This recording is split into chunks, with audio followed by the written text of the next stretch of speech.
Good morning, welcome to the stream.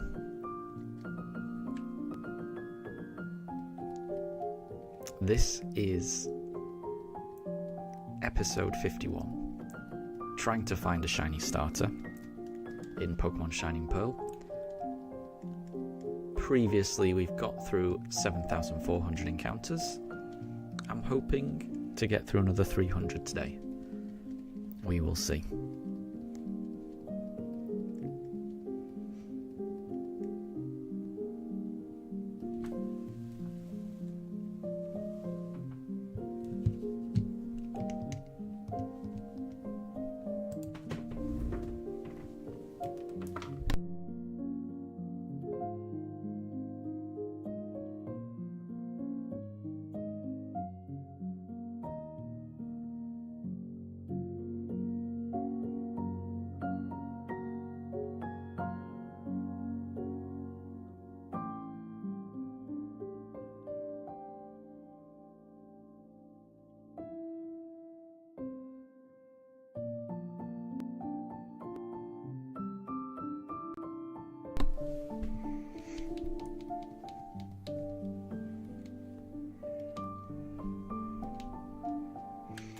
And we'll start off with a Turtwig.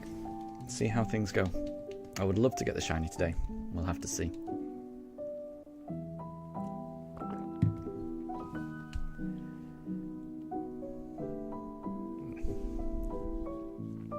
Not the first encounter.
not twig either.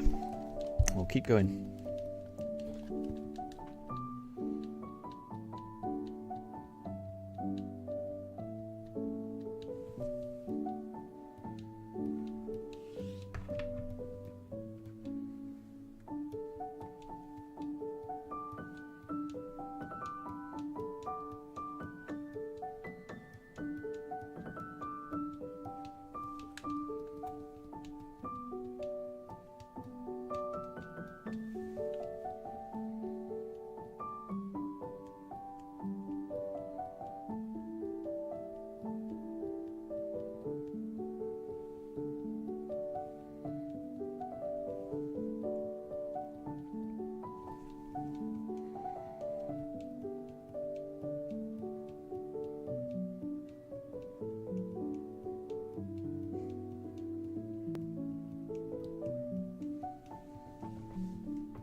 And Fluffy, good to see you. I hope you're doing well. I hope you're doing well. How are things with you?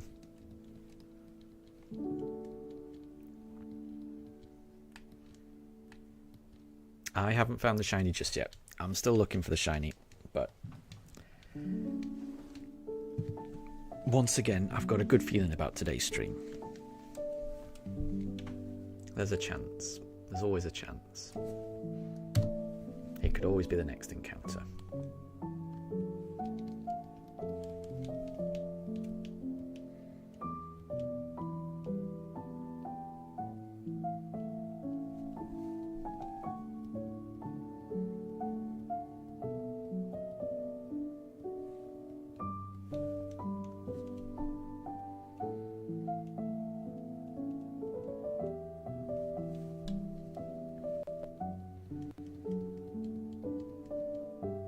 Oh wow!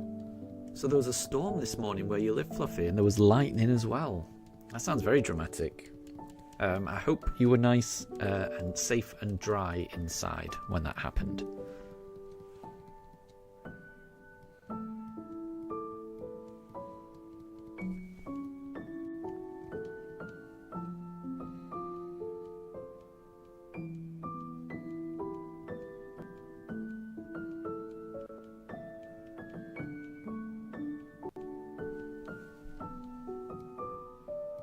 Oh my gosh.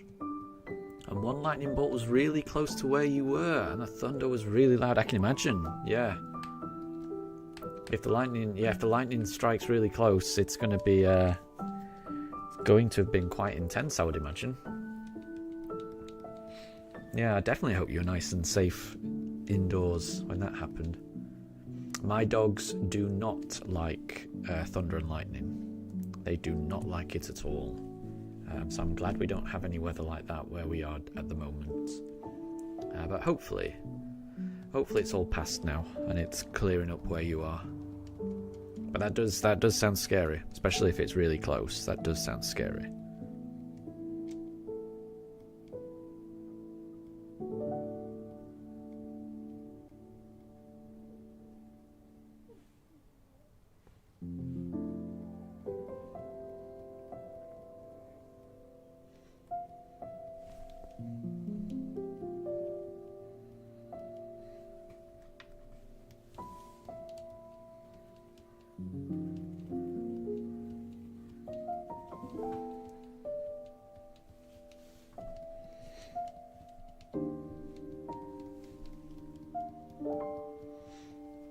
And that's good to hear that you're safe now. Good, good, good.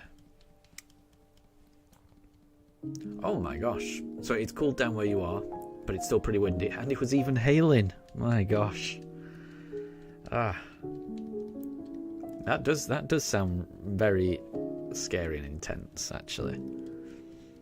And hail can be pretty painful if you're caught out in it, definitely. So yeah.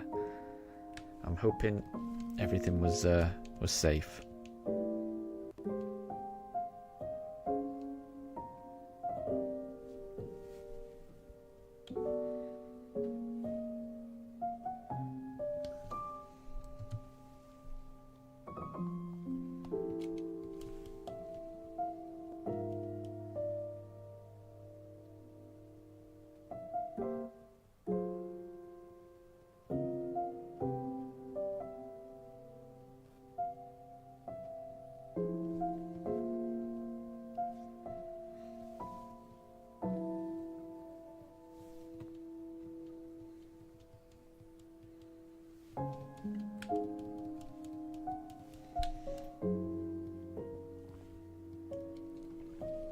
Yeah, thankfully, yeah, the weather's not too bad here. Not too bad.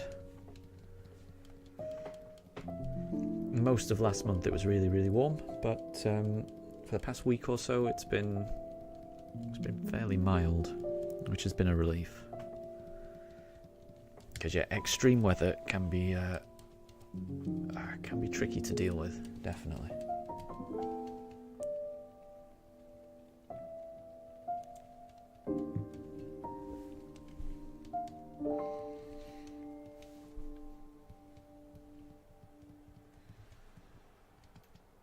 I just did Twig, so I'm going to do Chimchar this time.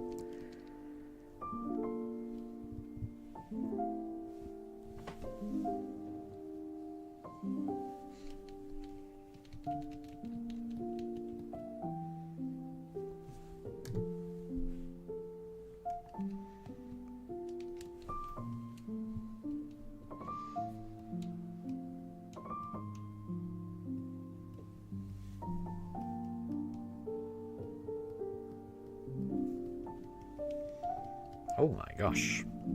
So Fluffy, your mum watched this one movie and it was about the end of the world and the hail was even bigger than the humans. That's crazy. That doesn't ring any bells with me, so I don't think I've seen a movie like that.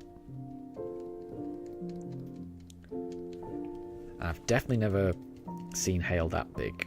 I've heard of hail that's as big as like golf balls or something like that. Which, I mean,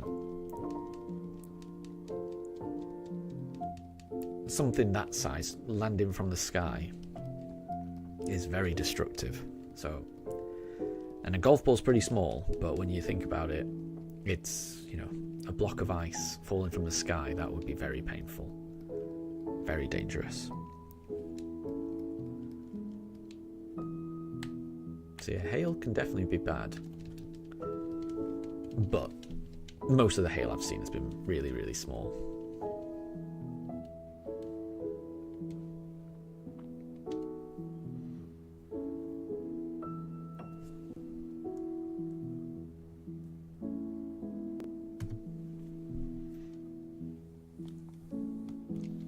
And Fluffy, you would say to your mum that this is the end of the world, and of course it wasn't. Of course it wasn't. Exactly. Exactly. The world keeps going. Don't worry. You just got to stay safe in extreme weather. Always take precautions if you're going to be out in extreme weather. Or try to avoid going out in extreme weather wherever's possible. But if you ever get caught out in it, just do what you can to be safe. Don't take any chances.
And Fluffy, you were supposed to play soccer, but yeah, it makes sense if it got cancelled. If there's weather like that, you don't want to be out in extreme weather like that, so that makes sense. But I'm sorry that your soccer was cancelled, because I'm sure that would have been fun.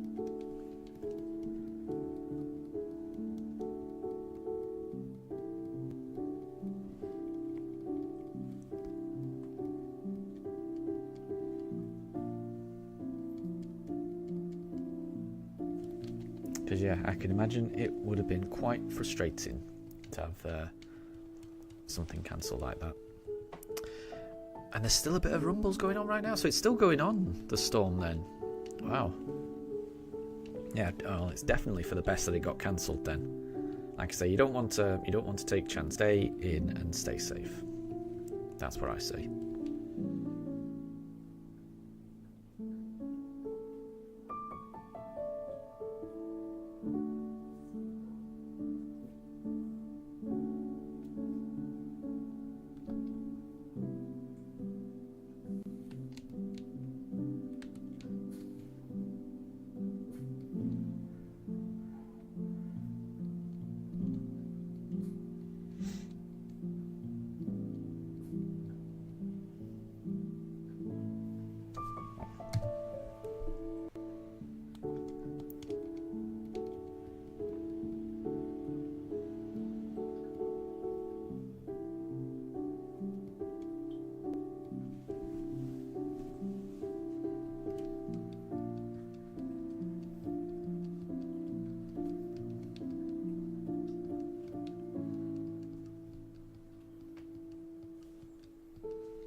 Oh no, I'm Fluffy, you've not actually been feeling well as well.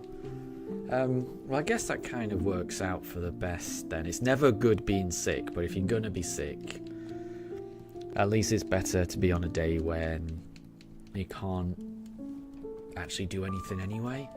You know, if it's stormy and rainy outside, then the best place is to be inside.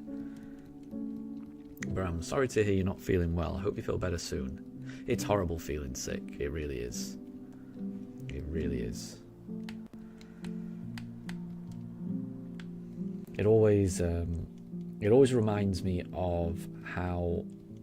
It always makes me appreciate how good it feels to not be sick. Because sometimes I forget that. You know, I'll just be, living my life, and I don't stop to appreciate how amazing it feels to not be sick. I find I only appreciate, how I normally feel. I only appreciate that when I'm sick and I'm, exhausted and tired and sweating and just feeling awful. And then I appreciate not being sick. But yeah, being sick is the worst, definitely. Feeling under the weather, feeling drained, feeling exhausted, feeling feverish. It's horrible. Awful. I hope you feel better.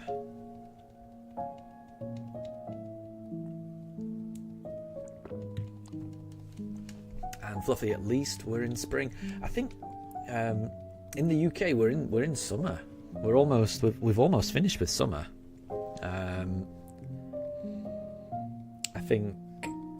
I think once we get to September, it'll be the autumn. So we're at least halfway through the summer, I reckon. And William, good to see you. Good to see you. I hope you're doing well. I hope you're doing well. How are things going with you? You've not missed anything. We are still looking for that shiny. It has not appeared. It has not appeared. It has still not appeared, but it could always be the next encounter. That's what I keep telling myself.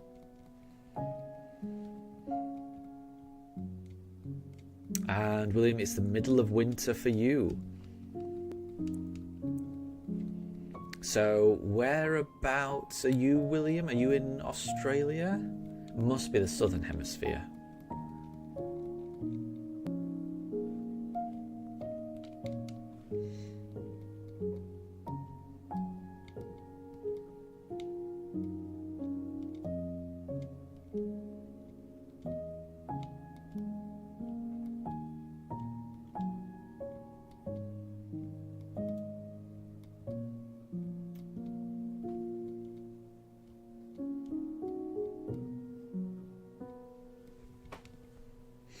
And William, you're in Australia. There you go. There you go.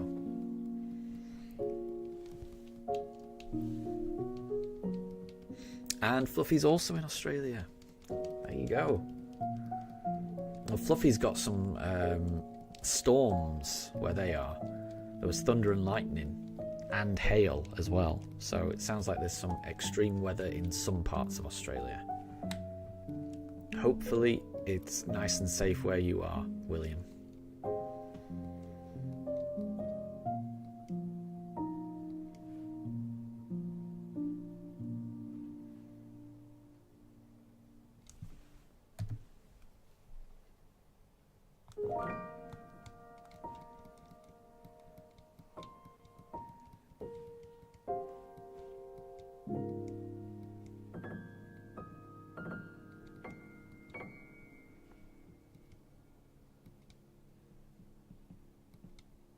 Oh, okay. I think I know that chant. So does it go Aussie, Aussie, Aussie, oi, oi, oi? Is that the way the chant goes?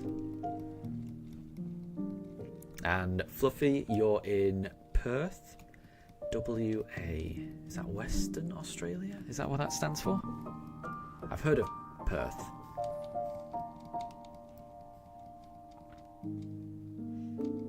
I don't know all the states, but I've definitely heard of Perth. Extreme weather in Perth, yeah. You don't want to mess around with extreme weather. Definitely stay safe in extreme weather.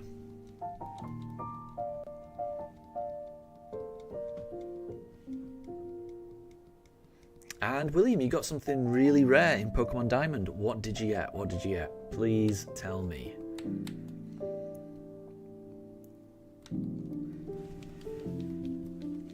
Because that will make me feel better.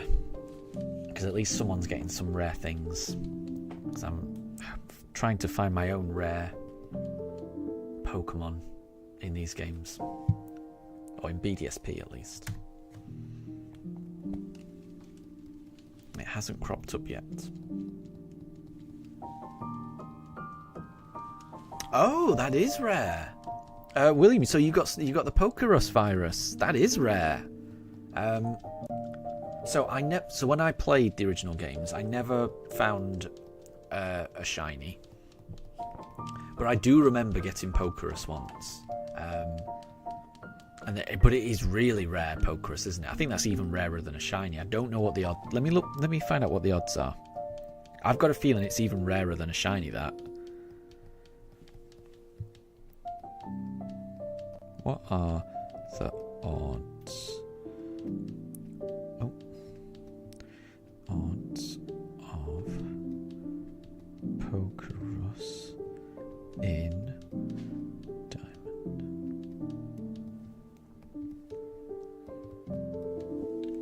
Yeah, it's a 1 in 21,000. So that is way rarer than a shiny. That is really rare, William. That is so rare. And it is kind of useful. It's very useful if you want to, train up your Pokemon. So yeah, congrats. Nice one. And Fluffy, you're still hearing thunder, so the storm is not too far away from you, is it? Make sure you stay safe. Make sure you stay safe. And William, you were at D&D when it happened, and everyone freaked out. You're all Pokemon nerds. Very cool. I like that. When you say D&D, is that Dungeons and Dragons, or is D&D a place in Australia, like a franchise or something, or is D&D Dungeons and Dragons? So were you playing Dungeons and Dragons? Because I've never played Dungeons and Dragons. I've played a game similar to it with my friends. The game's called Hero Quest, and I think it's like a simplified version of Dungeons and Dragons. So you each there's one person is like the warrior, one is the wizard, one's the dwarf, and one's the elf, and then there's a dungeon master, and you go through and there's all these scenarios and stuff. I think it's similar to Dungeons and Dragons, but I've got the feeling Dungeons and Dragons there's more rules to it, I think. So I think the version that I've played was a little bit more simple for beginners, I think. But I definitely enjoyed it. and I bet I would enjoy Dungeons and Dragons as well.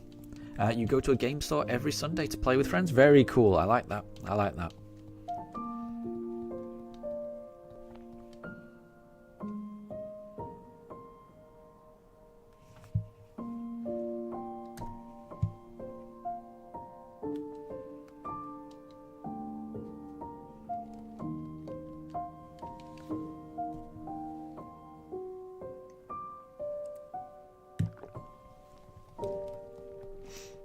Yeah, I've got the feeling that Hero Quest might just be like the UK version of Dungeons and Dragons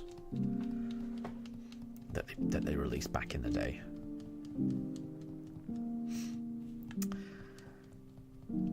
And Fluffy, you're scared for bedtime because of the anxiety. It's hard for you to go to bed. What if the storm is really bad when you go to sleep? Well, I mean, it's difficult. It is difficult. I get it. But what I would say is, you know, there's nowhere safer for you to be than inside. You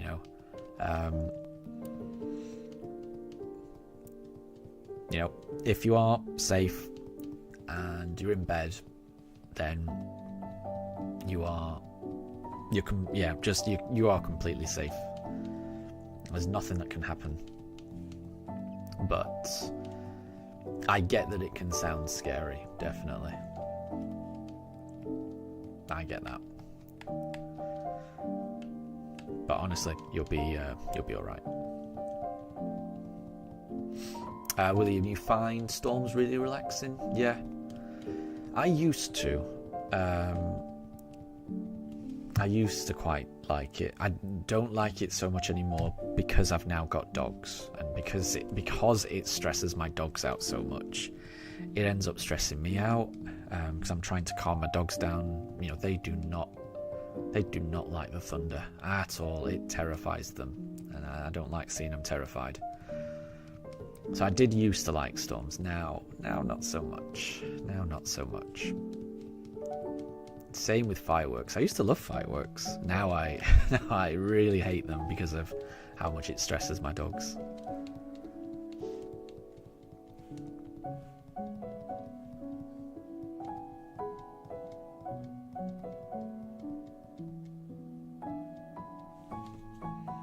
But I definitely get that. I definitely get that rain can be relaxing if you're inside.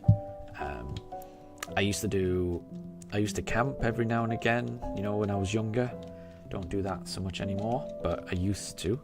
And the sound of like rain on a tent, that's really calming. I really like that. But just, you know, rain hitting anything is quite nice.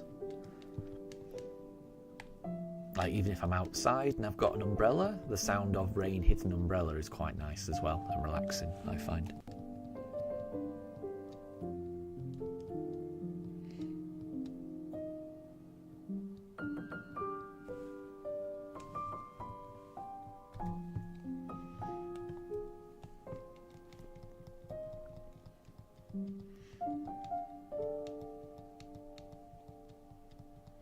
And Fluffy, yeah, my dogs do not like the storms, but your cat Pringle sounds similar, and your cat Popcorn will just go under the couch. Yeah.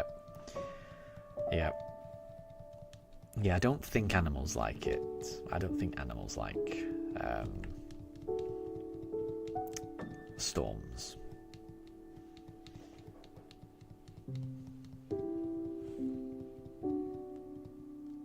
Which, I mean, it makes sense. It makes sense. You know, it's a loud noise. They don't know where it's coming from. I mean, I would have thought... I mean, my dog is 6 years old. I would have thought he'd have got used to storms by now. But he has not. He has not. Terrifies him every time. I'm sure he's convinced it's some... Well, I don't know. I don't know. I have no idea what he thinks it is. But he thinks he can scare it off by barking, certainly. And it hasn't worked yet, but he keeps trying. He keeps trying.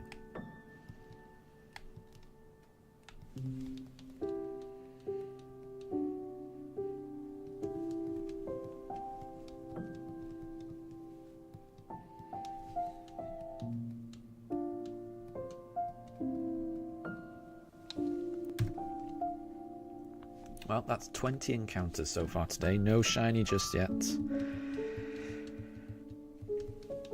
I'm still hoping. I'm still hoping.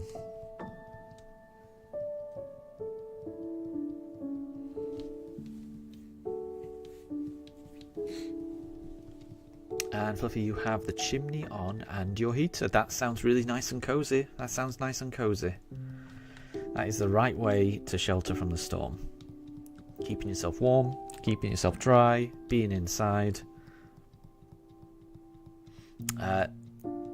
You're nice and warm but cold. How can you warm and cold? I'm confused. But you should be warm. Try to get warm. That's the best thing. Try to get nice and cozy. If it were me, I would also... The best thing to have when there's a storm outside or when it's raining outside, in my opinion, is a nice warm cup of tea. That's my comfort thing.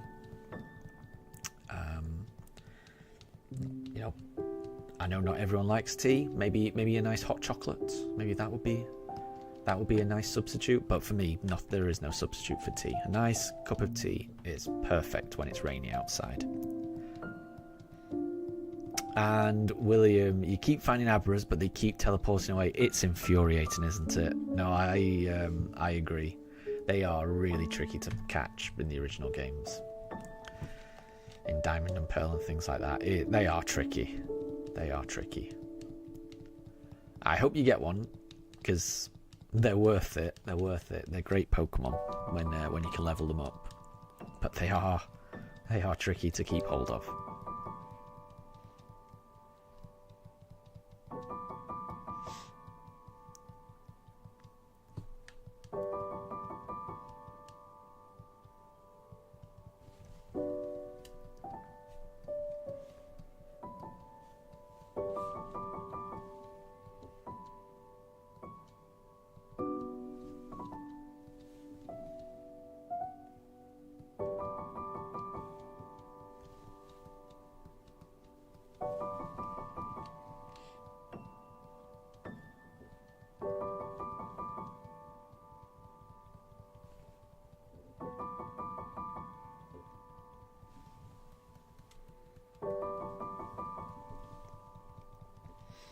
So, Fluffy, you like tea, but you do prefer hot chocolate, though, and that is fair. That is fair. Hot chocolate is great as well.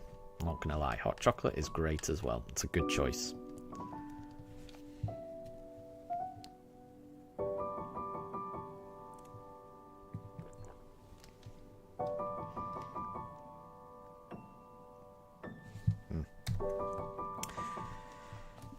That wasn't a shiny Turtwig, so we'll keep going. William, there's trade evolutions, then you laughing that the 3DS has no paid online service and you just have to use your own internet. There you go. Does the 3DS online service still work? Or have they deactivated that?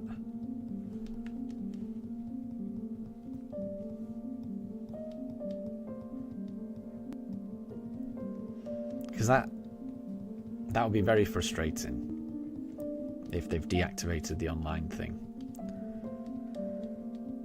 I've got a feeling they do tend to do stuff like that, don't they, Nintendo? The online service will only last for a certain while and then they'll get rid of it, which is it's a shame. And no problem at all, Fluffy. Thank you for stopping by.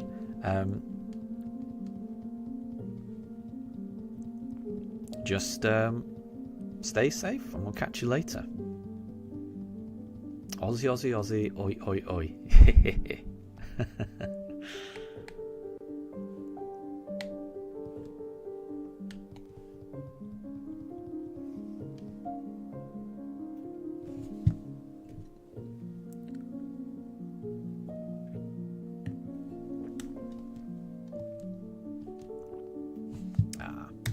It's not a shiny Chimchar either. So I've got to keep going.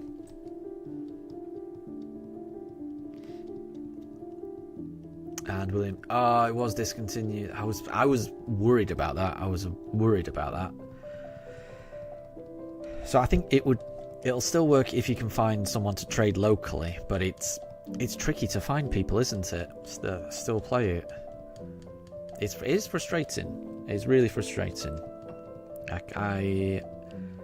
I do wish that game companies kept these online services going for longer. In my head, it can't cost that much compared to how much they make. They should be able to keep them going. Now, I'm not saying they have to do updates or anything like that, but just keep doing what they're doing. Yeah, so I do think that's a bit of a shame.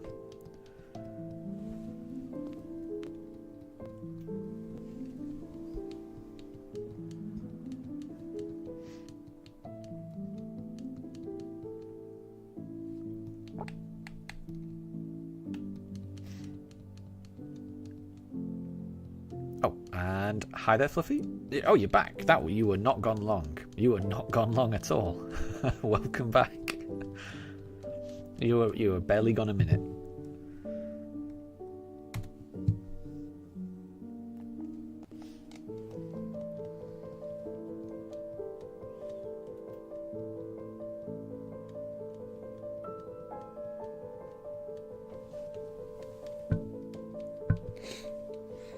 So for anyone that plays the Scarlet and Violet games, today I think is the last day to beat Shiny Wo-Chien. And I think, from what I've heard, you need to have beaten Shiny Wo-Chien in order to get Shiny Wo-Chien as a mystery gift later on. So just for anyone that does play Scarlet and Violet and has not done that yet, it is worth doing. Oh, and Fluffy, you bet that we'll get the shiny now in this stream. Thank you. I've got a good feeling about this stream. But then I do tend to say that at the start of every stream. But this one, we're getting very, very close to double odds. I'm gonna do. I'm probably gonna do another 270 encounters. That's a lot of encounters. There's got to be a good chance I find it. There has to be. There just has to be. So yeah, I've got a good feeling about this one. But thank you for the optimism, Fluffy. I appreciate it. I agree. I think we're getting it this stream. Finally. In episode 51, after, I don't know, about 140 hours, 150 hours, after 7,400 encounters at least, I think we're going to get it. How long am I streaming for? Quite a while, I think. So probably for another 8 hours, I think. So it'll be a long one. Which means I think there's a good chance. Oh, and Fluffy, you saw the new short. Thank you. I like that one. I saw someone else. I saw someone post a video with that audio on TikTok. So I've used the same audio. And I do think it's adorable. Because I do think that is how Daruk sees himself. He sees himself as the protector of the front door, guardian of the house. And that, the way that he defends the house is is through his mighty barks. So I think it is quite similar to how he sees himself. Okay, let's do Turtwig. And Fluffy, you're not looking for Shiny Wo-Chien. That's fair enough.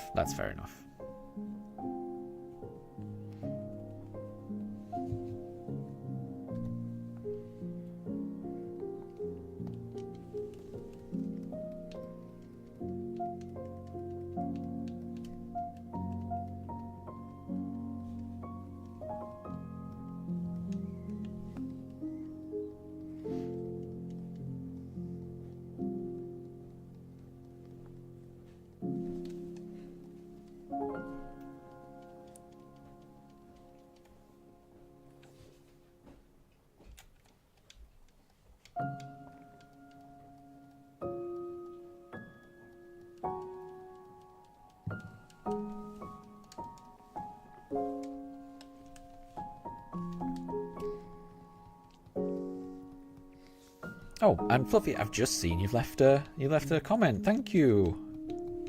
Oh, I've only just noticed that. Thank you, Fluffy.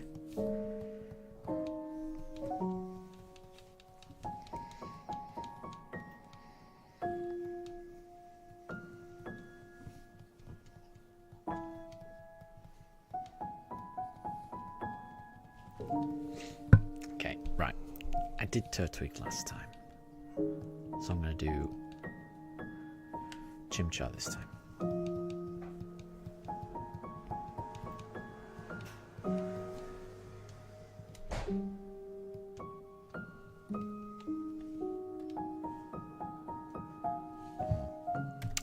Not that time, but maybe it'll be the next time.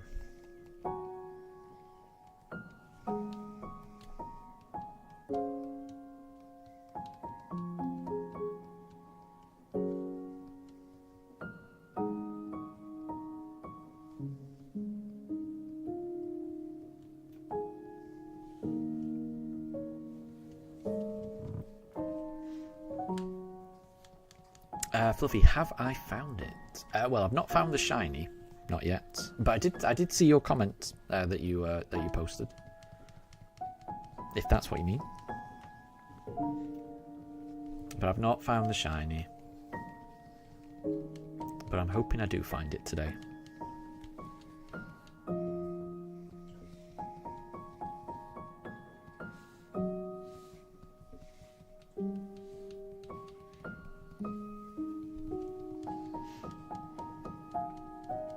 And Deb, good to see you. I hope you're doing well. Konnichiwa, indeed. Okay, let's do Turtwig. Oh, Fluffy, have I found Wo-Chien? So I did battle Wo-Chien yesterday. So me and my wife teamed up. We both used Ogerpon, and it went really well. So we managed to beat it, but we only did it yesterday, which was leaving it a little late. But yeah, today is definitely the last day for people to do it. But yeah, we were able to do it, and it's only a 5-star, so it's not as bad as the recent ones have been. A lot of the recent raids have been 7-star Mightiest Mark raids, which have been quite tricky. These Wo-Chien raids, they're not too bad. If you go in with a decent fire type, and especially if you've got an Ogerpon with Hearth Flame Mask, you'll do pretty well with Ivy Cudgel. And William, you used Skeledirge. Nice one. I did so. My very first attempt, I used the Skeledirge, and I was just on my own, and it was really close, but I failed. So I failed. My problem was that he kept resetting stats so much. So my torch songs never really did enough damage, if you know what I mean. Because, I mean, Wo-Chien reset stats so much. But it was really close. I could imagine if I got a little better luck, and if I think I needed to increase the PP on my torch song as well. I think I ran out of PP right at the end. So I think if I'd played it slightly differently, I could have won with Skeledirge. But then once I lost with Skeledirge, I just used Ogerpon, and that went a lot better. And KQJ, good to see you again. Good morning. Good morning to you too. I hope you're doing well.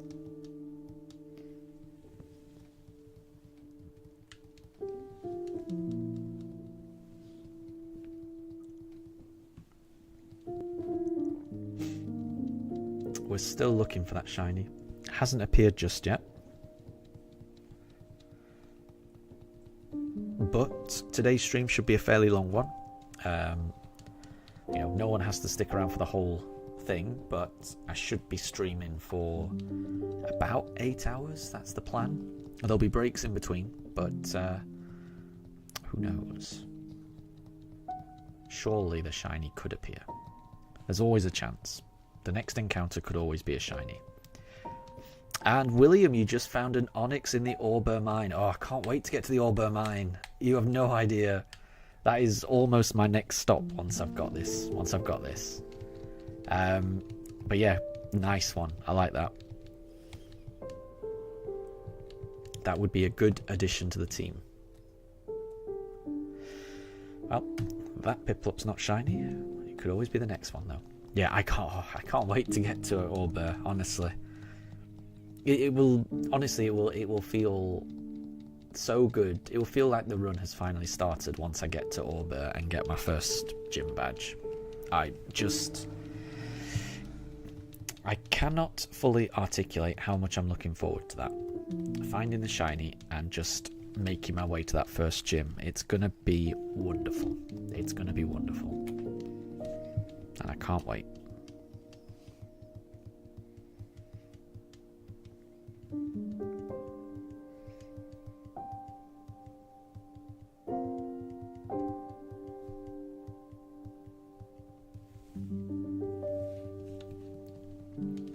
But William, who's on your team as well as Onyx?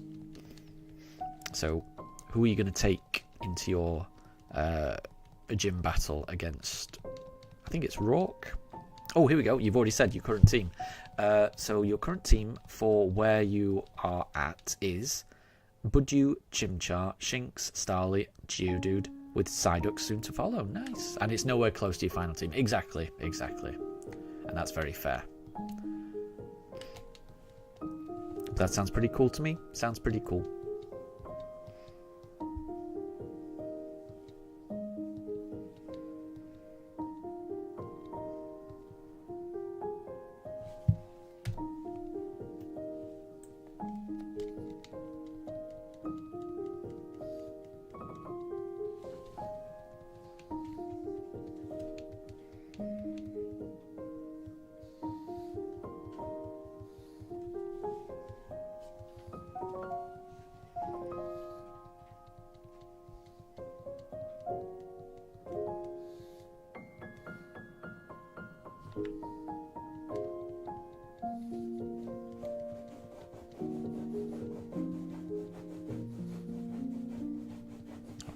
Daruk is digging.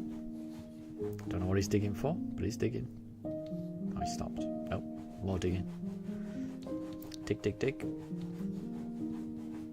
He does like a good dig every now and again. KQJ, do you solo Wo-Chien or online? I kind of did neither. So I played with my wife. So we did like a local thing. So it was me and my wife and then 2 NPCs. So we were offline, but we were doing it locally. And we both used Ogerpon, and it was a breeze. It was an absolute breeze. Just used Ivy Cudgel after Ivy Cudgel. And I think I also put out a sunny day just to make it a little quicker. But yeah, hopefully you should be okay. Because today is the last day for doing Wo-Chien. So hopefully anyone that wants to get the shiny Wo-Chien through the code later on, hopefully everyone's able to do just one battle. And I think that's all you need. You just need to beat Wo-Chien once, and then you'll be able to get it through this code. So good luck, everyone.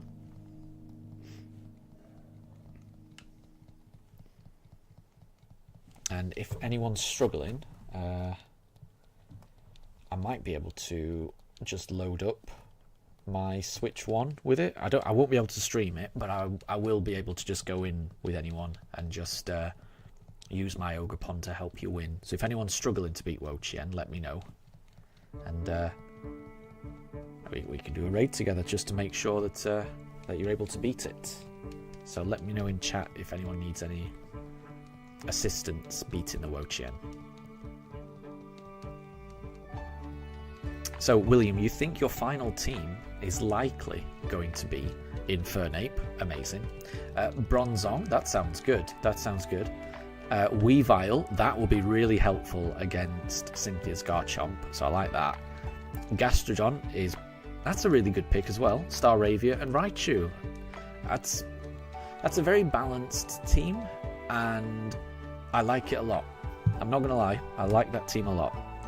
And it sounds like a fun team as well. Am I right in thinking that Bronzong has Levitate? So, yeah, it seems like a really good team. I like it. And is there any chance that Gastrodon might have Storm Drain as the ability? Because Gastrodon with Storm Drain is a really good combination, I find. Fluffy, you're eating dinner, mac and cheese. Very nice. It's really nice and warm for the really cold weather. I can imagine. There's nothing better than being indoors, having a nice, warm, hearty meal when it's cold outside. And William, team building is your passion. Very nice. Very nice. And Deb, you've got... No, Deb has got a quiz. And this is a Pokedex entry. Presumably a Pokedex entry from the video game Violet. And this Pokemon's Pokedex entry reads... it prevents prey from escaping by instantly freezing moisture in the air.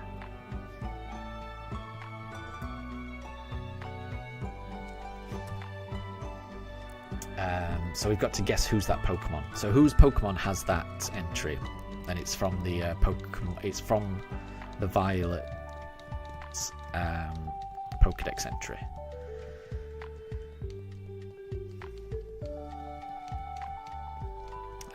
It prevents prey from escaping by instantly freezing moisture in the air. It's got to be an ice type. Is that Frostlass? Oh, and KQJ, you beat Wo-Chien first try. Let's go. Well done, buddy. Well done. Nice one. And that's all you need to do. All you need to do is just beat it once. You can keep joining other raids and keep beating it because it does give good rewards. But the main thing is you just gotta do it. And William, if you know the answer, put it in chat. Honestly, you do not need to raise your hand. Just throw that answer out in chat. My guess is Frostlass, but I'm not confident. In my head, it's got to be an ice type, but I don't know the answer. But William, if you know the answer, you need to let us know.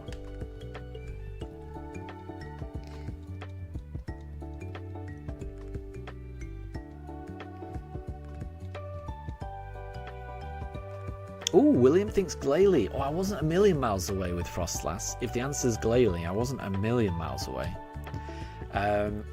So I'm close. That makes me think that it might actually be Glalie. I think you may have got it, William.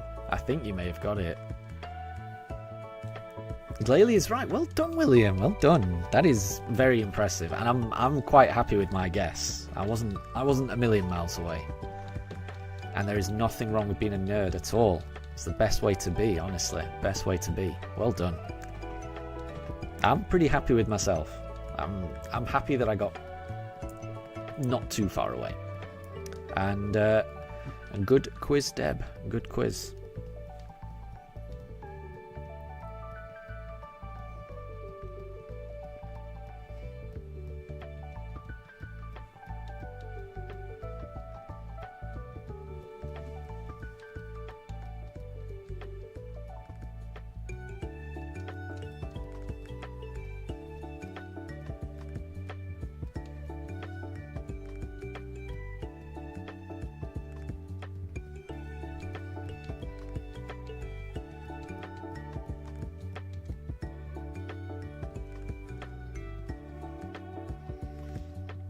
Let's try a Piplup this time.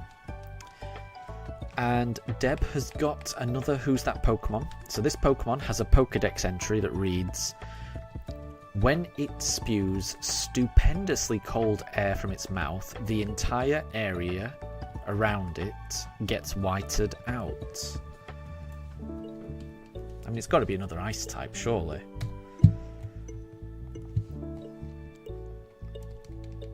And William's going to let someone else answer this. I mean, if you know the answer, William, If you know the answer, I would say it.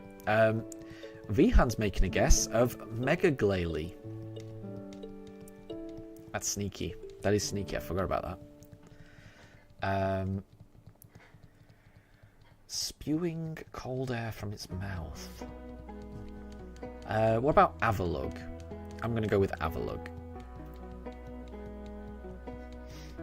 And KQJ, no problem at all. Thank you very much for stopping by.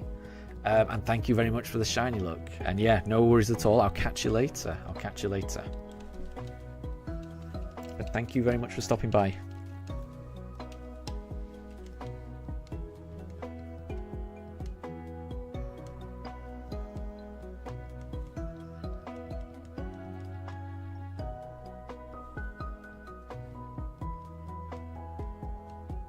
And it was Mega Glalie. Well done, Vihan. My gosh. So now I'm getting the sense that Glalie is all about blowing cold air. So I mean, the last two entries for Glalie, Mega or Normal, have both revolved around it blowing cold air from its mouth. So I'll try and bear that in mind in the future. Because I didn't realise that.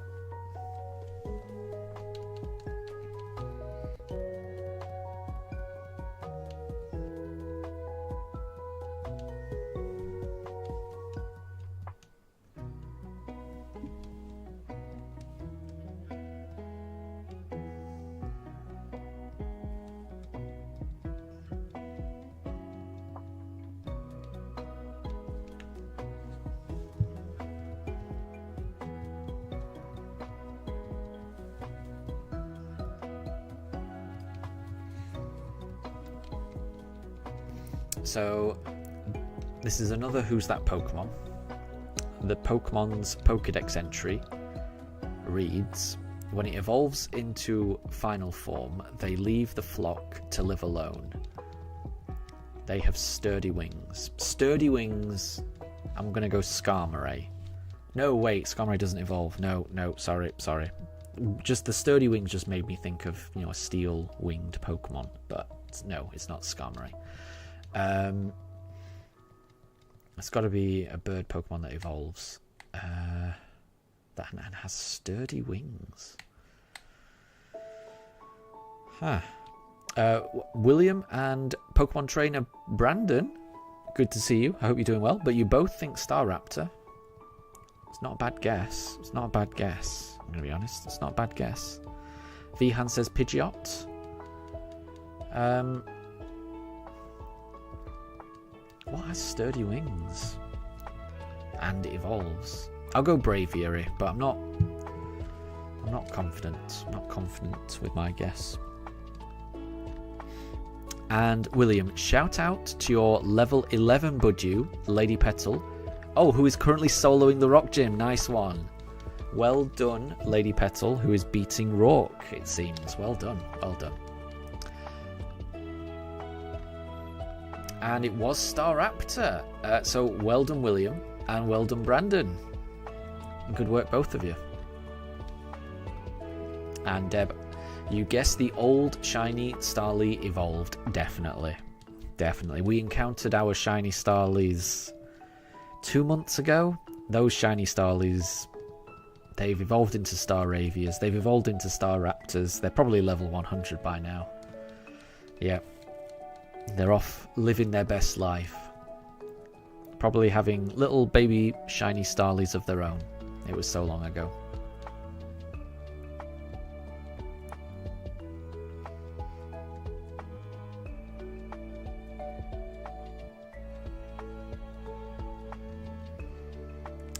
Right, we'll go. Let's try Piplup. Deb, so another Who's That Pokemon? This Pokemon has a Pokedex entry of, due to the colossal power poured into it, this Pokemon's back split right open. Wow. Its destructive instincts are the only thing keeping it moving. Vihan says Colossal. I would probably say Colossal as well. That would be my guess. And William says Mega Tyranitar. Interesting. I don't know too much about Megas. But I could imagine I can imagine Mega Tyranitar having destructive instincts, so that sounds quite fitting.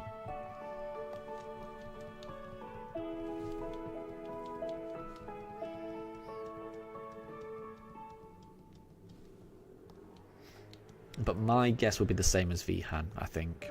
Just because, well, the word colossal makes me think of colossal.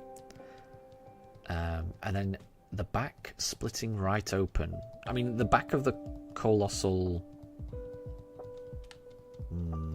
is it actually split open? I'm not sure, actually. I may be having doubts. Vihan is now saying, oh, it is Mega Tyranitar. There you go. So I don't know too much about that design.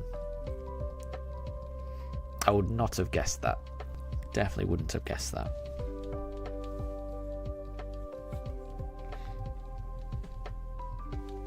But, well done, William. Well done, William. And well done, Vihan, for, you know, picking it up as well, figuring it out, seeing it, and being like, yep, that makes sense. But really well done, William. Really well done.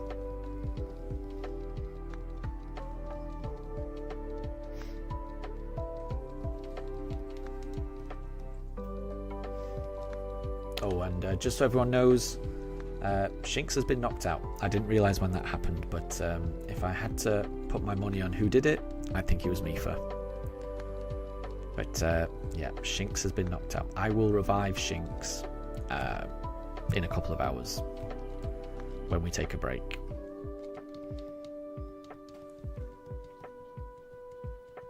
Yeah, Shinx did not last long in this morning's stream.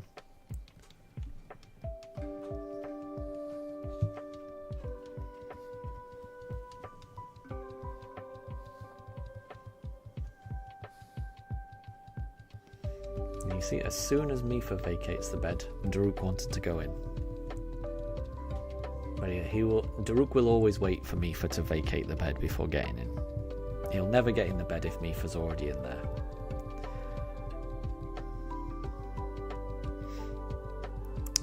Deb, the flame inside its body burns hotter than 3,600 degrees Fahrenheit. When it roars, the temperature climbs even higher. Roar. So that makes me think it's some kind of cat or dog fire Pokemon. Vihan says Mega Charizard. Yeah, that sounds like it could roar. But I'm going to go with Entei as my guess.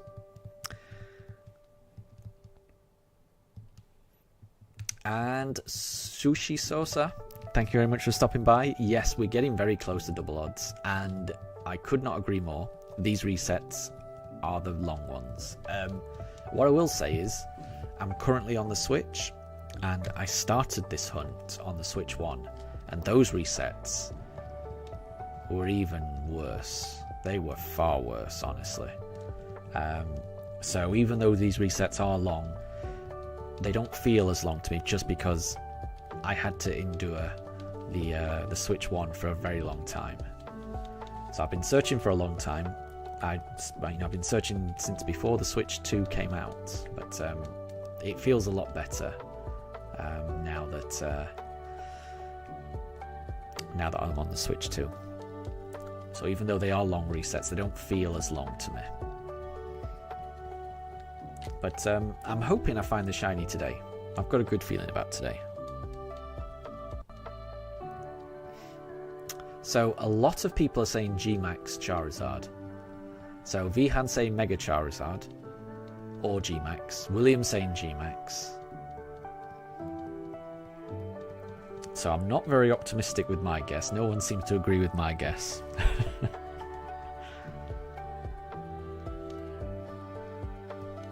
Right, let's go. Let's go Chimchar. And Deb, so it was 45 minutes ago when Shinx got knocked out. And who was it? Was it Mifa? I think it was probably Mifa. And Deb, you got to go. No problem at all. No problem at all. Thank you very much for stopping by. We'll catch you later. And the answer was G-Max. So well done, William. Well done, Vihan. You both got it. You both got it.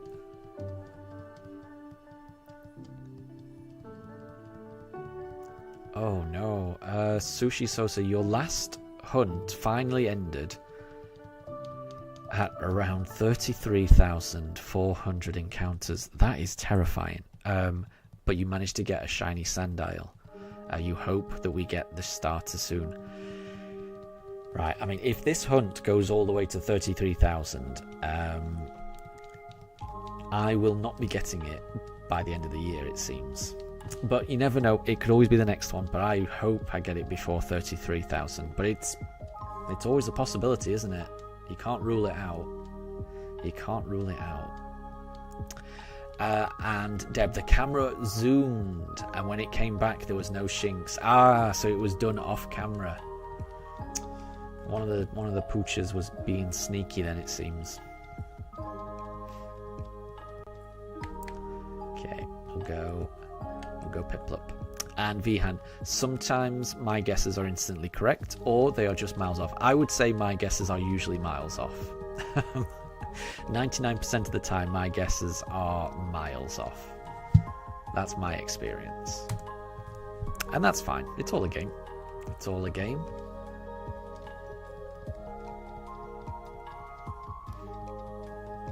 And that's a nice way of looking at it. Thank you, William. So if you can get Pokerus on Route 1, I can get the shiny this stream. And I think that's absolutely right. The chances of you getting Pokerus on Route 1, those are far higher odds, far more unlikely than just getting a shiny on this stream. So I've got, there's a much better chance of me finding a shiny on this stream than that happening. So I think you're right. I need to be optimistic. I need to be positive, and hopefully, the next time we open that briefcase, a shiny is waiting for us. It's definitely possible.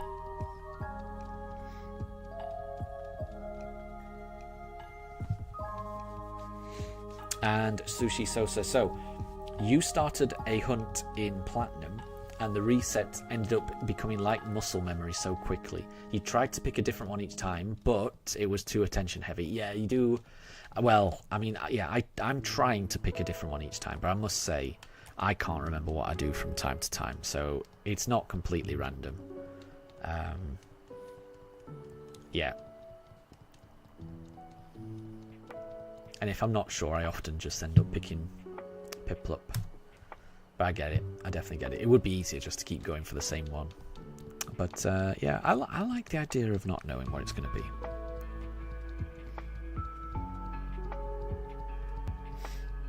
And William, you just caught a Psyduck. Nice one. Good stuff. What should we name the male Psyduck? Ooh. Ooh. Ooh.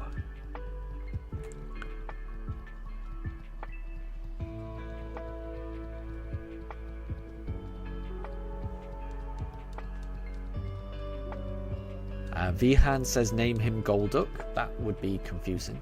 But he is a gold duck, I will say. Psyduck is a gold duck. Golduck is not a gold duck. What about Sai? Or what about... I have no idea. Golduck is hilarious. I like Golduck, because it is a gold duck. Okay, I did Turtwig last time. Let's do Chimchar this time. And Sushi Sosa, Piplup is what you're doing first. Piplup's a good one. Out of the three, I think Piplup is the one I want the most, secretly. But I would be happy with anything.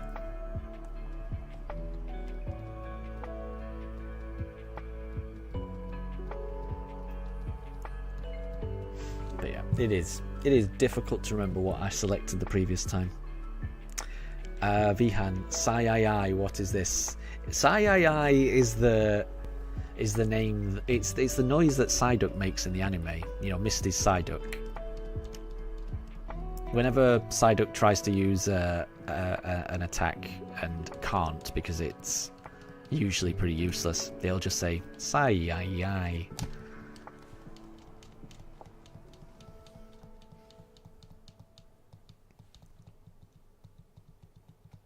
And William, you're having way too much fun with Rock Smash now that you can use it outside of battle. It does unlock a little bit of you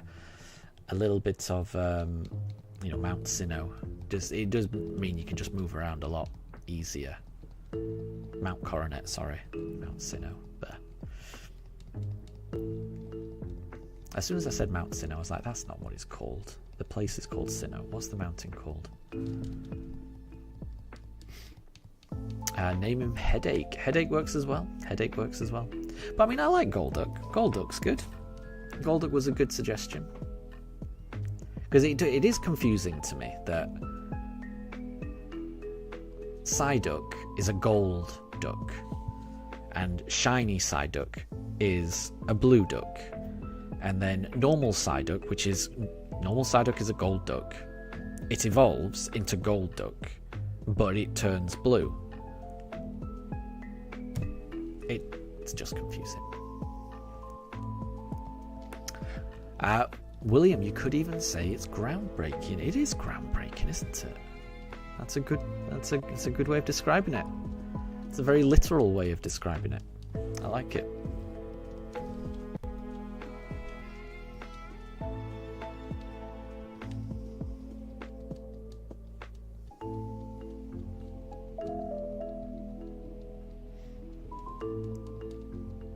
So Vihan, Psyduck should be Golduck, and Golduck should be Psyduck.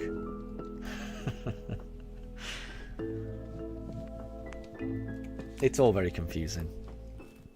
It's confusing that Psyduck isn't a psychic type as well. That used to confuse me. And Cloudtaps, good to see you. Good to see you. I hope you're doing well.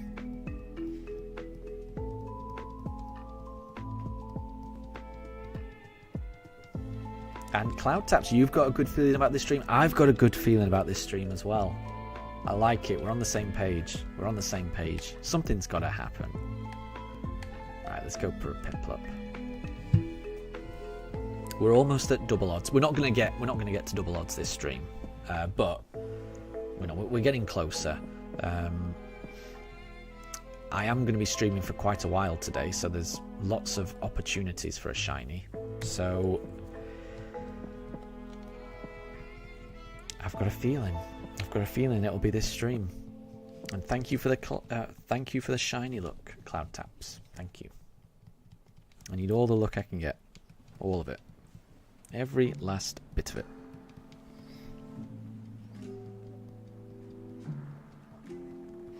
Vihan, you think we're going to get it at 7,447?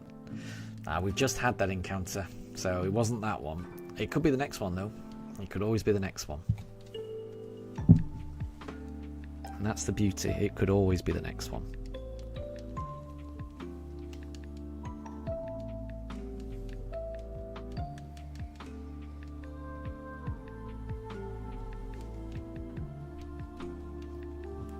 William, you're guessing we're going to get it at 7,500. Imagine that. That would be good. That would be good. Honestly, I would be happy to get it under 10,000. If we get it under 10,000, I'm going to be really happy. We just have to see. We just have to see. What did I do? I did Piplup last time, didn't I? So it's Turtwig's turn. It's Turtwig's turn.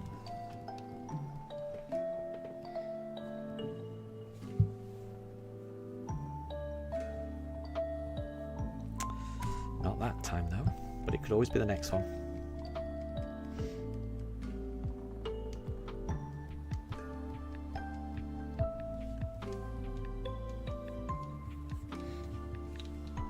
Vihan, you think it might end up being 7,450? Well, we're only 2 encounters away from that.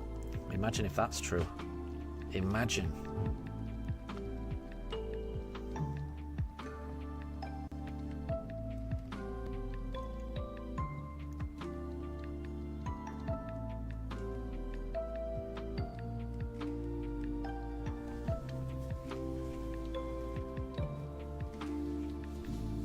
And Cloudtaps, your board, should you play Sword and Shield, Ultra Sun, Ultra Moon, or Scarlet and Violet first? I don't know. I'm assuming you've played all of those games before. Is that right? And you're just asking what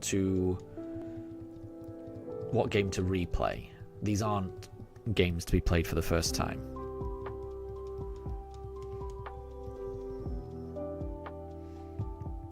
Right, I did Turtwig, so I'm going to do Chimchar.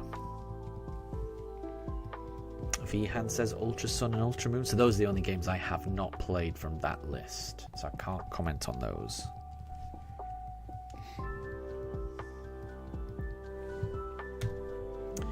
Well, it wasn't Encounter 7449. Could it be the next one? Could it be Encounter 7450? As Vihan predicted. Could it be?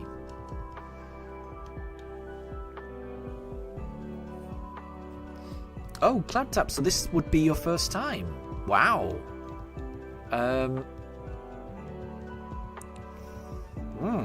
Okay. I mean, if it was me, it would be Scarlet and Violet. Out of Sword and Shield or Scarlet and Violet. But I have never played Ultra Sun and Ultra Moon, so I can't comment on those. But my argument for saying Scarlet and Violet is that it's open world. You know, you choose which gym you want to do first. You choose where you want to go. It's got massive varieties of Pokemon. The amount of Pokemon you can, choose. The first 6 Pokemon you choose could be so varied, far more than any other Pokemon game I've ever played. You have such variety of Pokemon in those opening first couple of routes. It's wonderful. Let's do Piplup. The storyline's amazing, the characters are amazing. But it's just there's something special about just seeing Pokemon running around in the wild and just being able to run around with them. Scarlet and Violet would be my pick every day of the week, but I haven't played Ultra Sun and Ultra Moon. William, Scarlet and Violet is your top game next to Arceus. Arceus is really good as well, isn't it? Arceus is really good. I am torn between those two as well. There's a lot that Arceus gets spot on. Wild Pokemon really feel like a threat. I love sneaking in the grass and throwing Pokeballs at Pokemon, like you're sniping them and stuff. It's so good.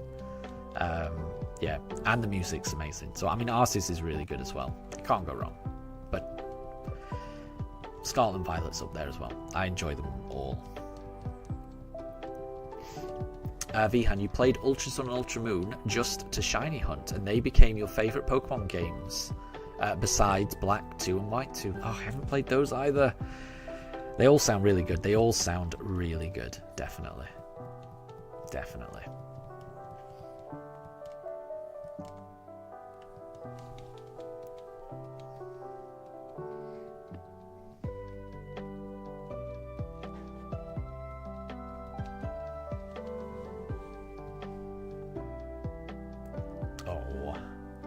Well, that's not a Turtwig, so we'll keep going. We will keep going.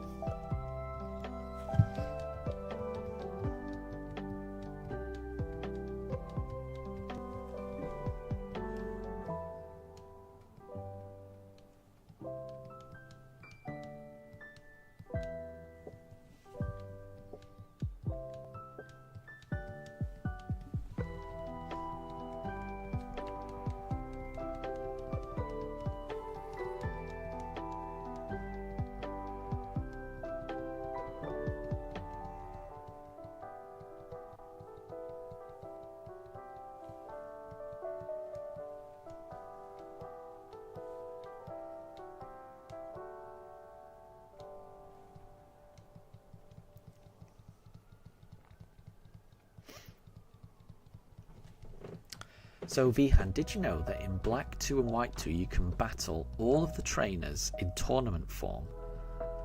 in a tournament from all 5 generations except Koga. That's interesting. I did not know that. I did not know that. So, what does everyone?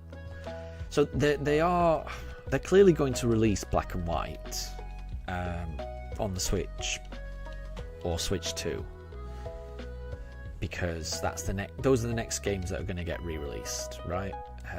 Because the last ones that got re-released were these games that we're playing right now, BDSP. So Generation 5 is next. Generation 5 is... So with these re-releases, all they did was re-release Diamond and Pearl. They kind of ignored Platinum.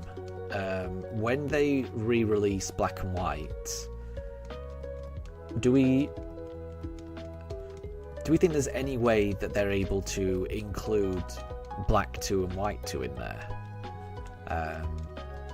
Or would it have to be an entirely new game? Because I don't really know what the difference is between Black and White and Black 2 and White 2. But it would be nice if the re-release actually included all of them. Vihan, you think that'll take at least 2 years? Oh yeah. I'm hoping that next year, at the end of next year, there'll be a new generation of Pokemon, which means that a re-release would be maybe the year after. So yeah, it is at least a couple of years away, probably 2.5 years earliest. But that doesn't stop me thinking about it, because I do want to play those games. ZA, then Generation 10, then you think Generation 5 remake. Yep, that's my time scale as well, Vihan.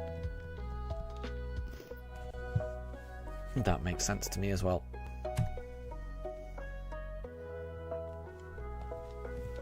But I do hope they find a way to include Black 2 and White 2 in the next re-release. And William, you can now go gambling kind of in Diamond. Can you? I don't even remember that. I don't even remember that. How can you do that? Vihan says, let's go gambling. What kind of gambling is there in Diamond? I don't remember.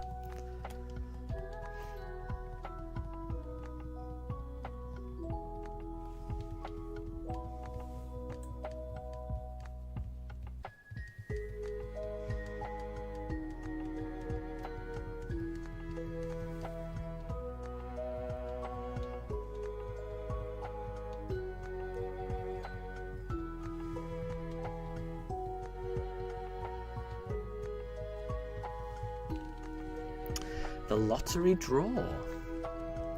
Interesting. I can't remember that. Whereabouts is the lottery draw? In which city? Because that's something I'll try and look out for when I reach there on my playthrough. And Vihan, you would prefer Black 3 over a remake? Yep. And you want to see the original dragon. Oh, someone was talking about that, yeah. Someone mentioned that in chat a few weeks ago, that's something to do with Kyurem and Reshiram and Zekrom. They split from Kyurem, and the original dragon would be what would have happened if they, or what would have happened if they didn't split, if they were still part of Kyurem. But I must say, a lot of that is going over my head because I've never played the original Black or White, or Black 2 or White 2. It all goes over my head. Avian, or a Legends Unova game. Oh, well, yeah, I'd be happy with any Legends game, definitely.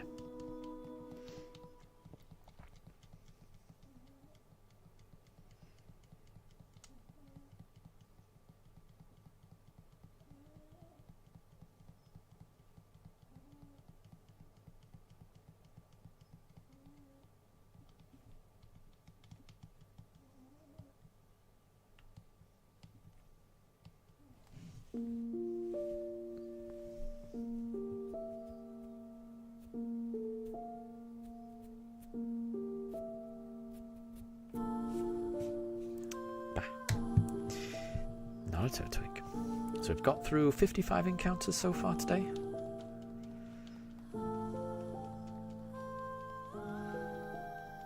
No shiny just yet. It could always be the next one.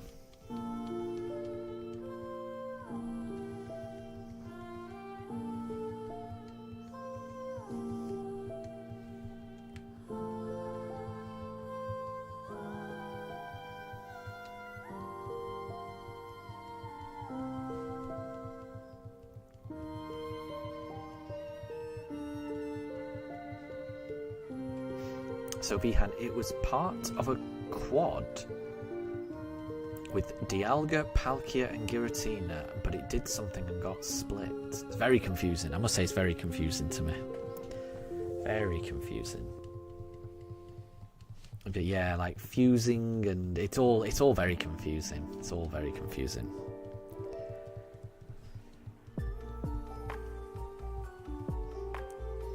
I just hope, yeah, I just hope they re-release them so I can actually play. And hopefully that I can learn more about it. And Vihan, these streams have improved your typing speed. Oh, I never expected that to be the case, but there you go. I never thought my streams would help people type. That's nice to hear. I like that. That is good to hear.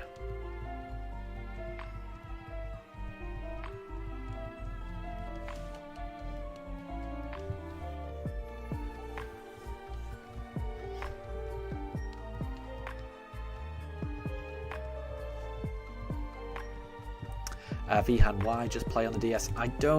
There's something about, I don't know. I mean, I've got a DS, and I've got black and white, and I've got black 2 and white 2 as well. So I've bought all those games second hand so that I can play them. I don't know what it is, but I just prefer playing Pokemon on like a TV or a big screen. If there was a way for me to cast my DS onto a big screen, if I could just plug a cable into it and plug it into my TV, then I would have a blast with it. I don't know, because I mean I used to play Pokemon on the original Game Boy and Game Boy Advance and the DS. I used to play it all the time, but ever since I've started playing on the Switch and being able to just put it on the TV, sit on the sofa, there's something about playing it on the Switch that I just find really comfortable and easy. I can't explain it, but yeah, I just prefer playing it on the Switch. I don't know why. I don't know why that is. It just feels more comfortable to me.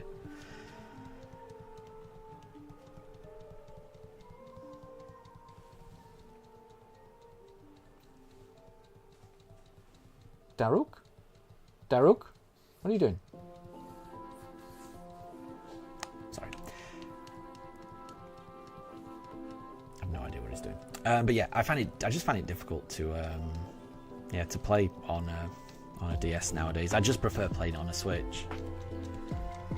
So yeah, I'm just hoping that they re-release something. I kind of think they will. I guess I'm also hoping that they do a good job and they do those games justice.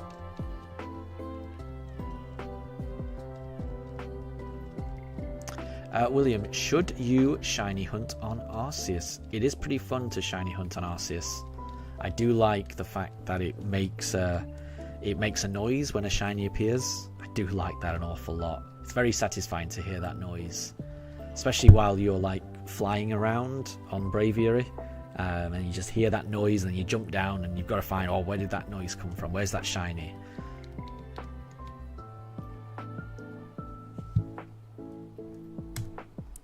Vihan, get out of your comfort zone. It kills dreams. It kills dreams. Oh my gosh. that sounds harsh. Be brave. Yeah, I don't know. I just prefer playing on the Switch nowadays. Can't explain it. there's a lot to be said for doing things out of your comfort zone, definitely. But also, I guess maybe I'd be more tempted to do that if there wasn't a whole load of other things I wanted to do. So, I mean, I'm not really... There's no shortage of things I want to do on the Switch. And just because they're on the Switch, I'd rather do them on the Switch. If I ever did completely catch up on my things that I need to do, then I guess I could try and do that.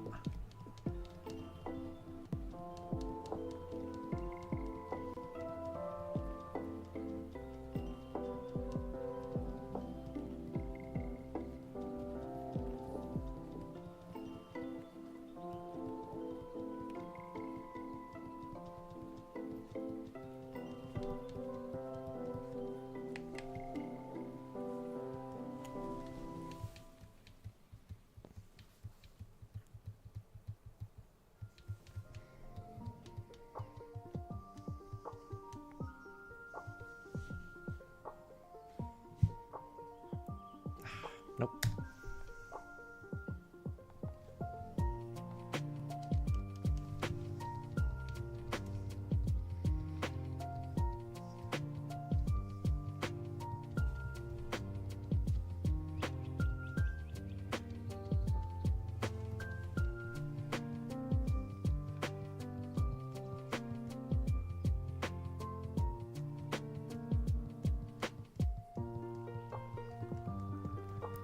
And Vihan, you're always multitasking. So you're always doing something else while watching this. That is good to know. That is good to know.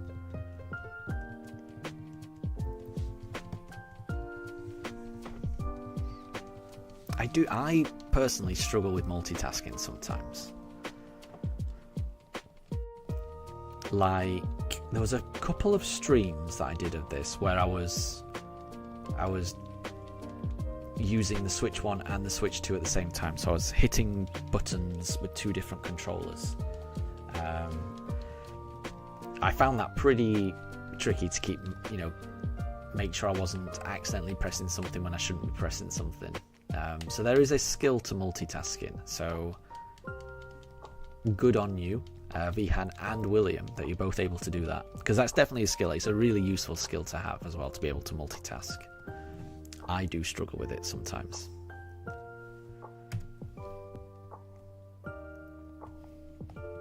But it is... I think it is nice just to have something in the background that's not too intrusive. Because I do find that does help. Like if I'm working, just having some music on in the background, I do find that to be quite helpful. And Roblox guy, good to see you. Good to see you again. I hope you're doing well. I hope you're doing well. You've not missed much. We still have not found that that shiny.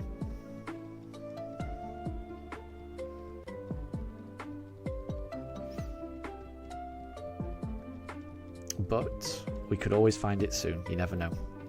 William, time to look for a weird yellow rookie D. Okay. Does that mean you're playing Sword and Shield now, William? Must be, if you're looking for a yellow rookie D. Let's go. I think I did Piplup. So let's do Turtwig this time. And yeah, Roblox. 7,000 encounters and no shiny. That is bad luck. It is, yeah. The odds are 1 in 4,096. So we're not quite at double odds, but we're getting close. We're getting close. So we've definitely been unlucky. Most people, when they do this hunt, the average is 4,096. So we've gone over that. So we've gone over the average. We're not massively over it, but I've definitely been unlucky. I just don't know how unlucky. William, you're going to start your shiny only run. Well, good luck. Good luck. I do hope you get that shiny rookie D, because shiny Corviknight is an amazing shiny, but also just an amazing teammate as well. so I hope you get it.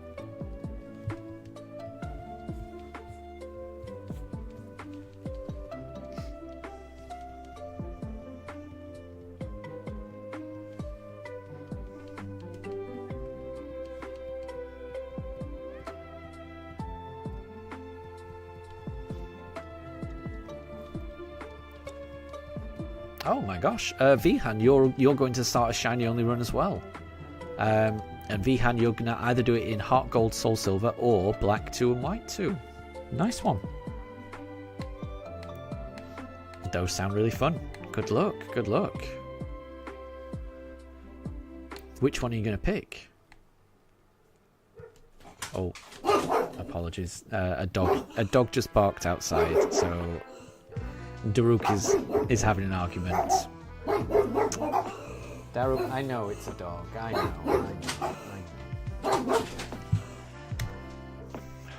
He can. So apologies, everyone. Daruk can definitely hear a dog outside. Even Mifa can hear a dog outside. There's a lot of barking going on. Apologies.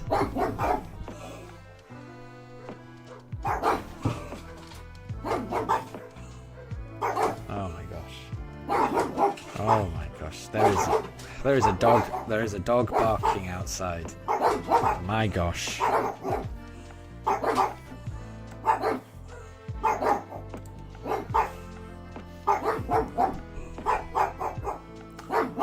I am really sorry about all this barking. Oh.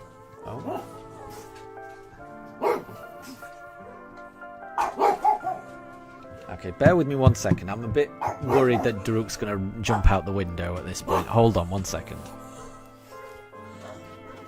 No.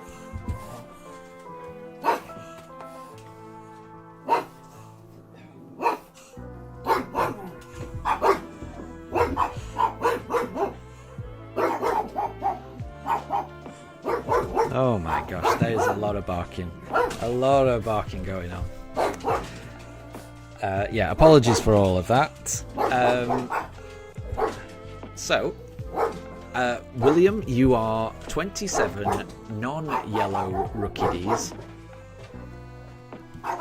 Bear with me 1 second, hold on.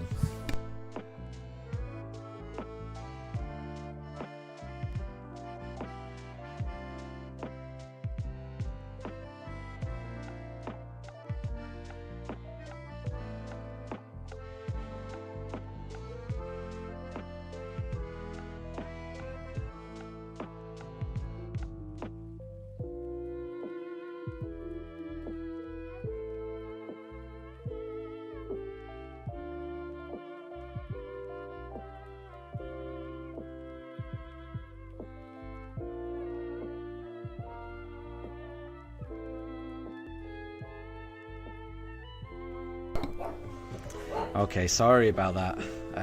My wife has just come up and has taken Daruk downstairs. Mifa's still here. Mifa's just not quite as angry as Daruk when another dog barks. Alright, sorry about that. Okay, right, we didn't get the Turtwig, so I'll go on to the next one. Right, so, William, you are a mere 27 non-yellow rookie in. Place your bets how long it will take you. Vihan says 264, and then you'll get 100% shiny. That sounds good. I'm going to go with 77. It's a low number, but I encountered a shiny Starly in this hunt on encounter 77. So maybe you will find a shiny Rookie. They're both birds, so maybe. Hiso, you were just stopping by to say good luck. Thank you very much for the good luck, and thank you very much for stopping by. Apologies for the chaos that you walked into. So I'm in the attic, and it's difficult you can't really tell, but just next to the chair where the dogs are, there's a table, and just next to the table there's an open window that leads out to our roof.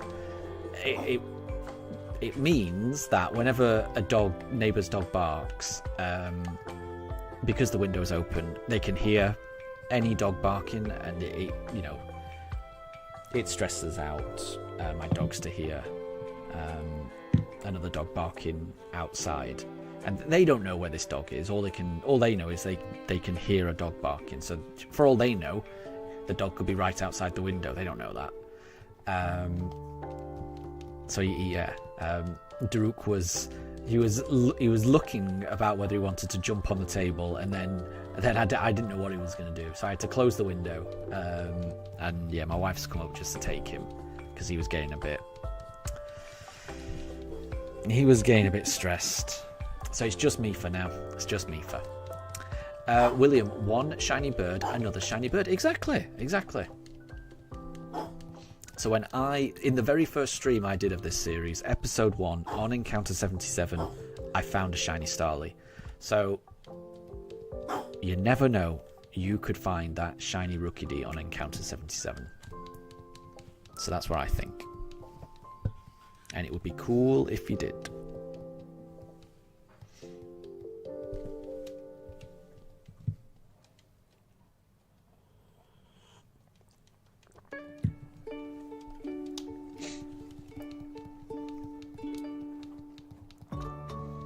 Or it's all calmed down a little bit now. But I don't think it would have calmed down if Daruk was still up here. He would still be barking if he was up here.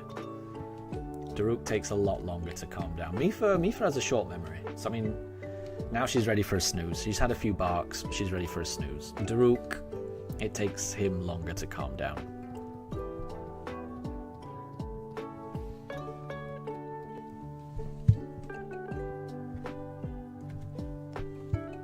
Vihan, you hope it's 264 and nothing else? Yep. I hope so too. 264 would be amazing. I mean, really. So what I would say, William, is you've got to prepare yourself. You've got to hope that it's going to be a really quick hunt, but when it comes to shiny hunting in Sword and Shield, in exactly the same way as in this game, in Brilliant Diamond Shining Pearl, the odds are 1 in 4,096. You know, unless you've got the shiny charm for Sword and Shield, but I'm assuming you don't if it's a shiny only run. Yeah, you're just going to be at 4,096 for the majority of your hunt. So you've got to prepare yourself that it might not happen, but you've got to hope that it does. And that's what I mean. You know, some people will get it first time.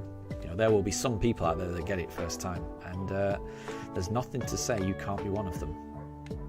Oh, the dog's barking again. Ay, ay, ay.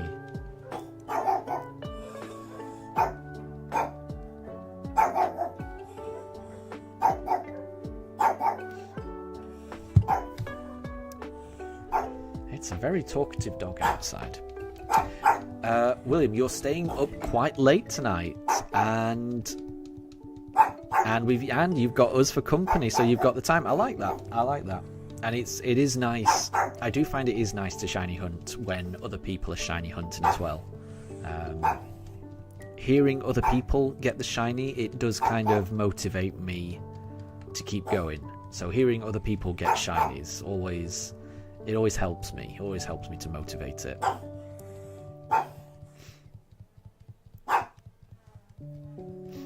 And William, you're doing this for the pride of being like, yep, you did that. No, exactly. So, I mean, everyone does a shiny only run for different reasons, or everyone just plays Pokemon for different reasons. One of the reasons I really enjoy doing shiny only runs is,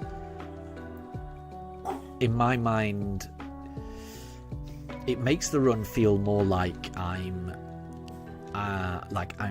in the anime. And what I mean by that is, when I used to watch the anime, watching Ash go on his adventures, catching Pokemon, beating gym leaders, things like that. Every time he caught a Pokemon and added it to his party, it was a massive deal. That would be the entire plot point for an entire episode, and most episodes that would not happen. So finding and catching a Pokemon for Ash was always a massive deal. Whereas when you actually play the games, you end up, you're catching Pokemon every 2 minutes. It's still fun, it's still great, but it never feels like catching a Pokemon is this massive, massive achievement.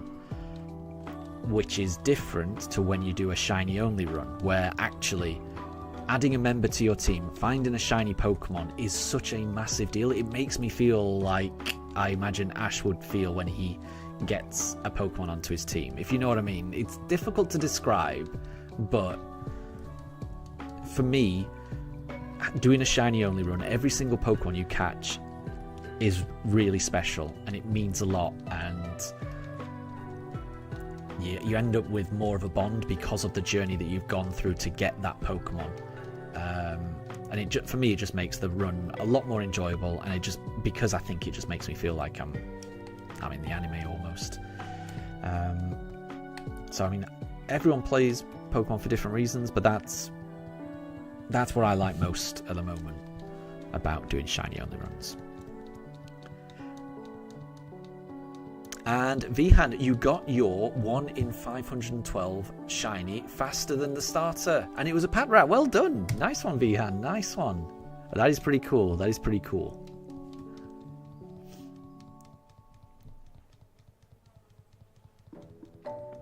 And William, you feel like you grew up watching X, Y, and Z, watching it on Cartoon Network and stuff. It's very main character vibes, but good main character vibes. I like that.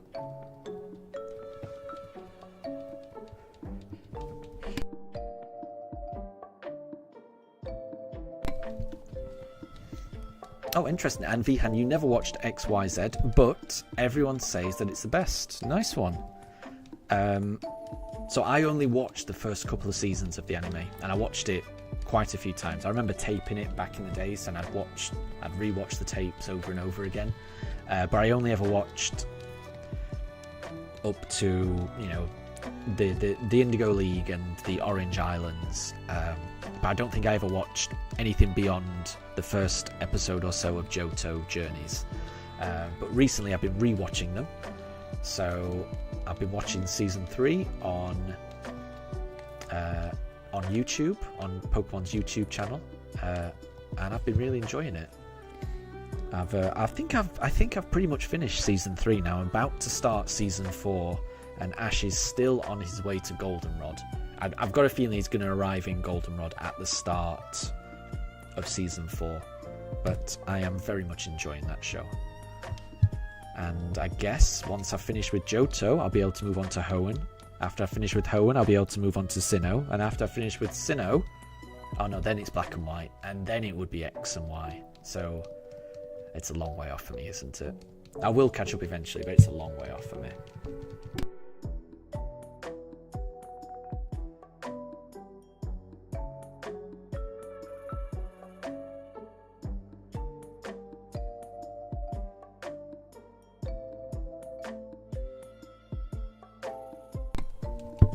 Vihan, you only watch generations 1 to 5 on TV channels. Yeah, I only ever watched generation 1, but I'm almost, I think I'm halfway through generation 2, so I will catch up. I promise.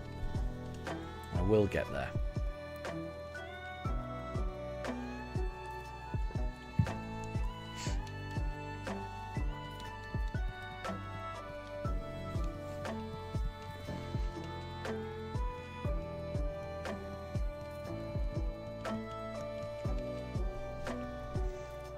Keep forgetting. Right, we'll do Piplup.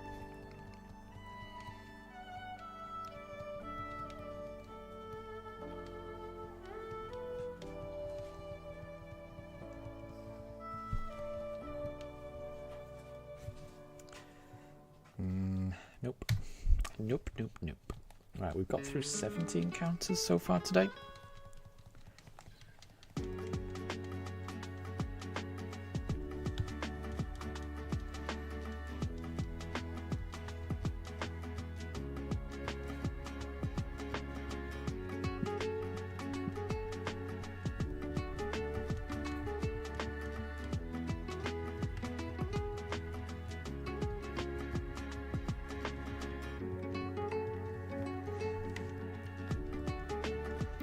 Vihan, if there was one legendary that you could make a normal Pokemon, what would it be? It's an interesting one. It's an interesting question. I feel like it'd have to be a Pokemon that's not part of a set, a trio or something. Because I guess it'd be a bit weird if, like, say, Moltres was a normal one and the others weren't. What would I go for? Right, I did Piplup last time, so I'm just going to do Turtwig this time. What would I go for?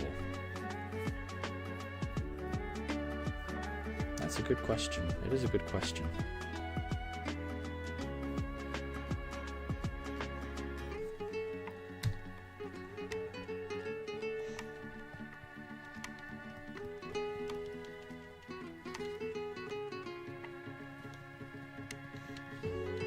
Oh, and Cloud Taps, you love this song. It is good, isn't it? It is good. I'm a big fan. Yeah, I'm a big fan of Zelda in general, and yeah, Gerudo Valley is pretty awesome.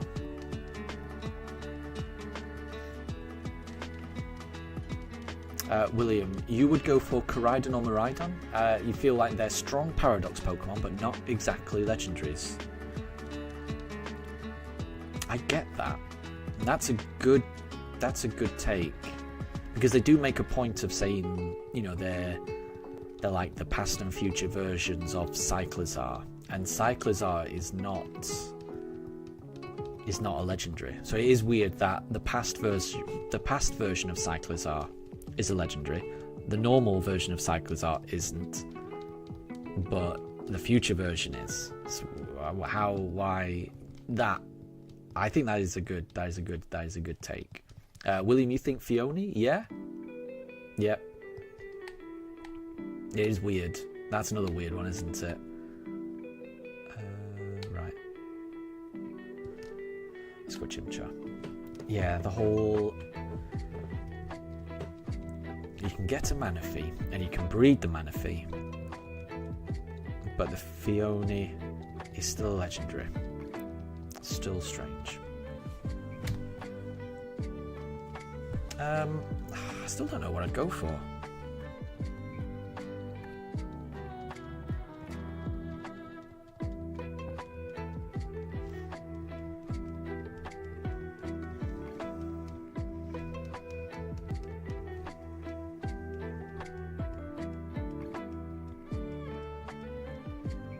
I'm trying to think. I think it would end up being, you know, one of the Mythicals, but one of the cute Mythicals, because I could just imagine that not being a legendary. So maybe not Mew, but something like Celebi or Jirachi or Victini. One of those that just kind of looks cute, and it's the type of Pokemon I could just imagine, you know, accompanying me on a journey, but not being massively overpowered and being, you know, a legendary. So I'd probably go Celebi, I think.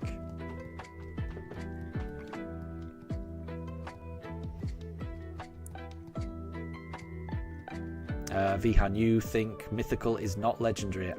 I think, yeah, I know they're technically different, but in my mind, the reason they're different is just the way that Game Freak distributes them. I mean, in my mind, they're legendary. I don't really have that difference.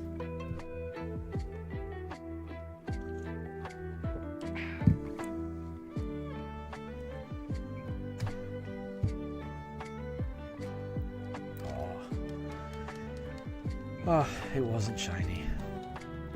Vihan, yours would be Latias or Latios, and for a single one it would be Fione. Yeah, I could definitely see Fione. That makes sense.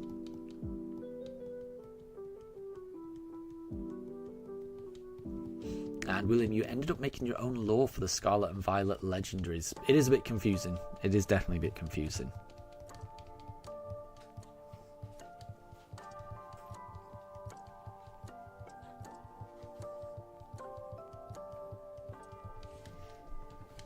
Yeah, the whole difference between legendaries and mythicals, they're just, I don't know. It used to annoy me a lot because I wanted to complete my Pokedex back in the day, and you know, Game Freak decided no, they wanted certain Pokemon just to be able to be given away, and you couldn't. There's no way you could ever catch them in the game, and it just meant that I never had them as a kid, and it just felt bad. So I don't really. In my mind, there was just never any difference between Mewtwo, or there should never have been any difference between Mewtwo and Mew, in terms of how you obtain them. It just felt mean, the way that they held back Mew in the original games. So I'm still quite bitter about it. I always wanted a Mew, and I never had a Mew, or a Celebi, or a Jiraki, or a loads of other Pokemon I never had. And obviously you can get them now, but it's not the same. It's not the same as when you first play through them and being able to get them. Vihan, you think they just made Mythicals just for events and distribution? That's exactly what they did. I know. And it just, I'm sure it would have felt amazing to get one as a kid, to be able to go to one of those events, but they never had any of those events where I lived. It only ever seemed to be in Japan. I hated it. I really did. It just felt mean.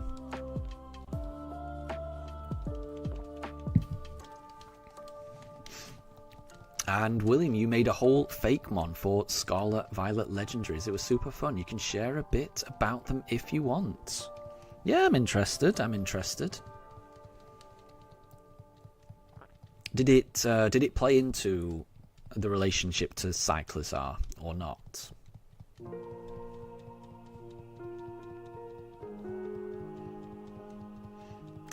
We've just gone through encounter 7474. We didn't get it.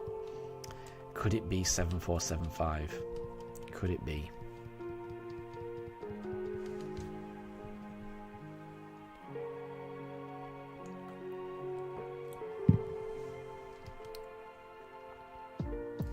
No, but it could be the next one. It could definitely be the next one. You never know, it could be the next one.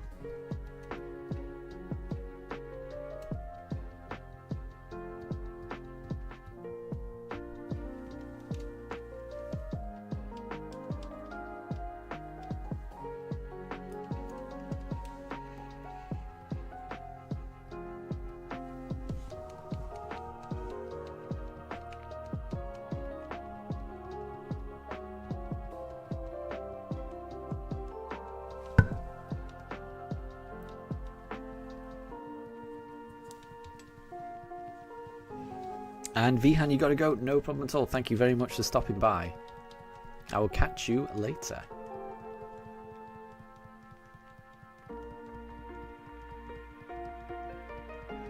And William, you kind of made them as Guardians of Ancient and also Future Paldea.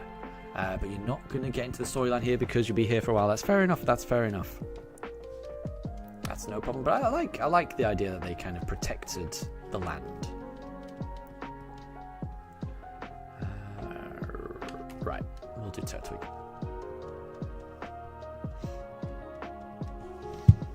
And you made it as Koraidon and Miraidon were thought of as legendaries, but only due to translation errors in the books. Oh, that's kind of interesting. I like that.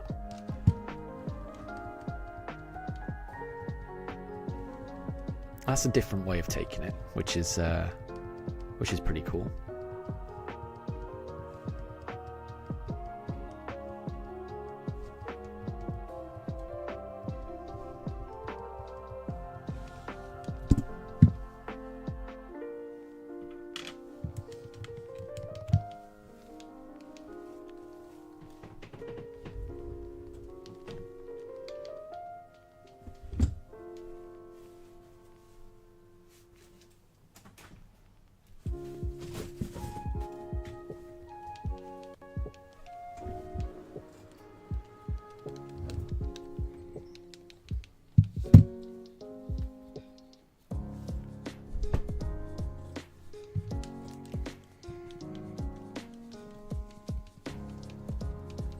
So the Time Guardian duo are Fakemon.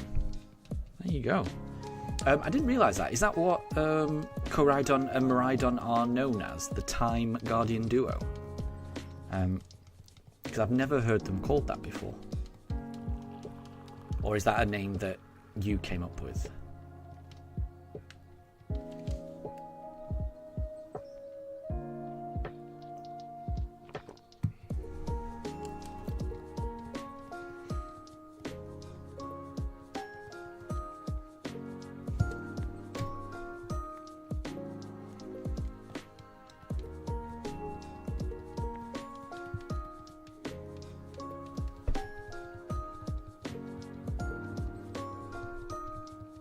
Oh, and William, you made it up. I see. Well, it sounds good. I thought that was like their official name.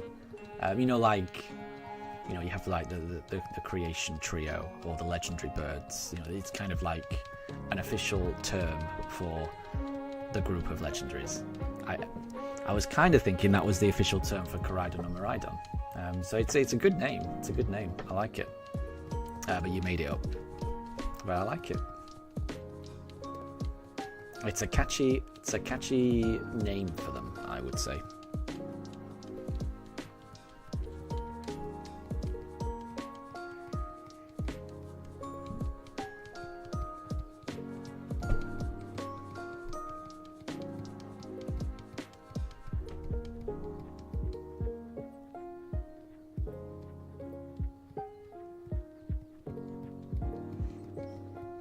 Okay, right, we'll do Chimchar next. Could it be shiny? So Uraptor, dragon type, the ancient sovereign Pokemon. Ooh.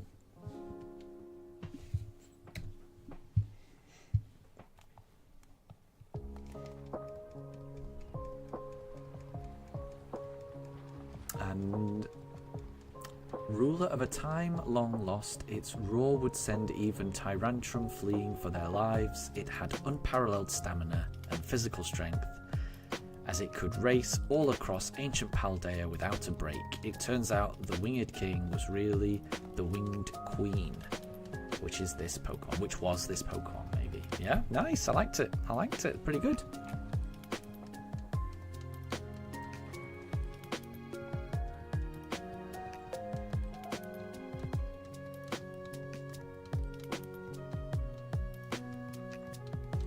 It's the type of thing you could just imagine being in a Pokemon game. You could very easily imagine that being a Pokedex entry.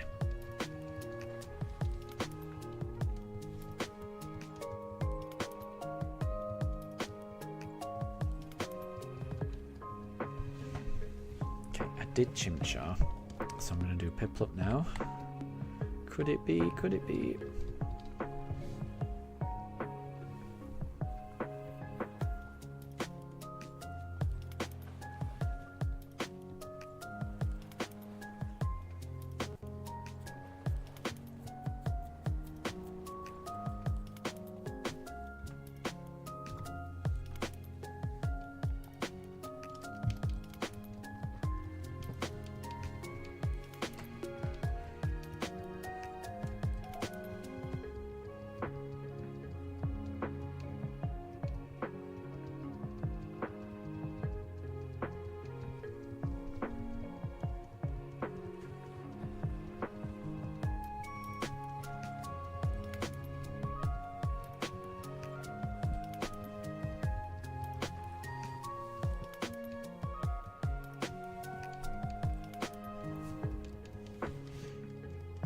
Oh, and Lorenzo, good to see you. You're currently RNG Manipin Ho-Oh in Brilliant Diamond right now. Good luck.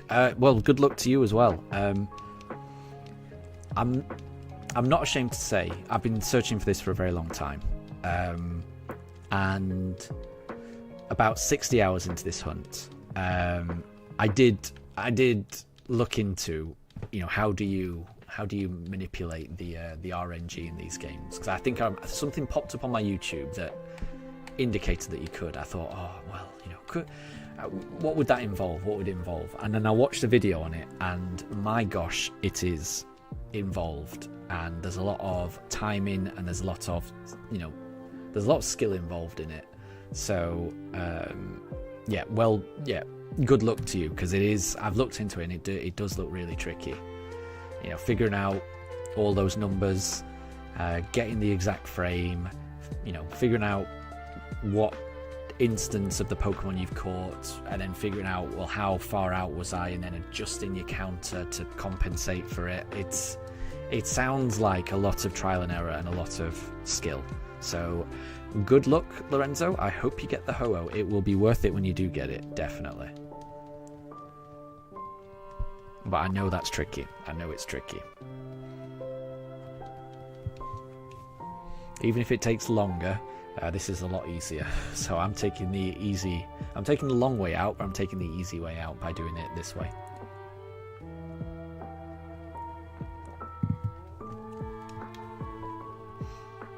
And Deb, good morning to you.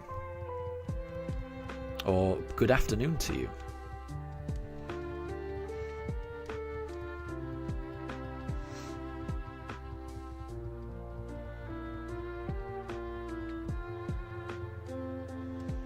Okay, let's try Chimchar.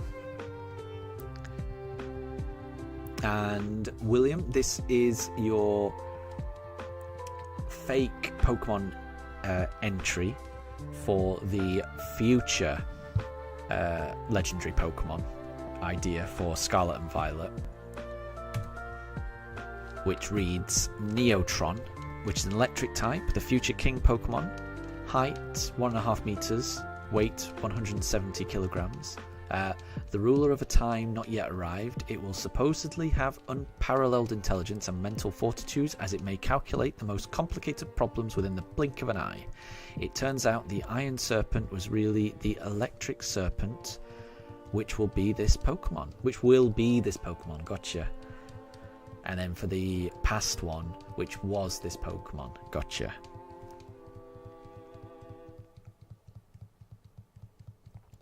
And Lorenzo, you found that the RNG manipulation was pretty easy in this one, and you've already managed to get NT and Rayquaza. Nice one. Well done. Well done.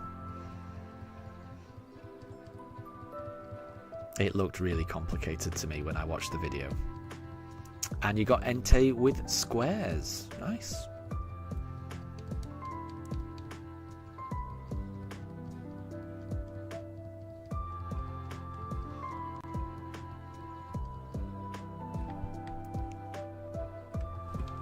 I must say, I don't know too much. I don't really know the difference between, like, a normal shiny and a square shiny. I've heard of it, and I think it's something to do with the shape of the sparkles when it comes out of the Pokeball. But I don't know what's rare and what's not, honestly.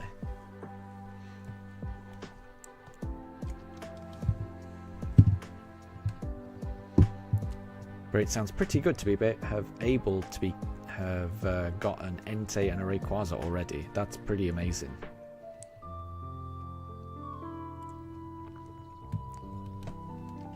And I would imagine the more you do it, the better you get at it, I would imagine. So once you've done a few of the RNG manipulations, it probably gets a little bit easier, I would imagine. But to someone who's never done it, it looks very intimidating and very tricky.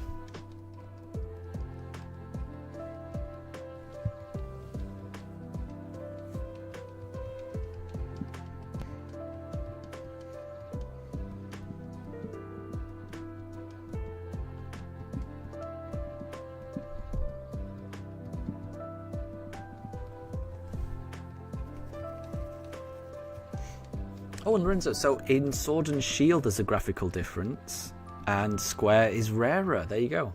I wasn't sure which one was which and which one was rarer. Right, I did Piplup, so let's do Turtwig. And William, you love making lore. I like it. I'm gonna be honest, I like it. I like the theory.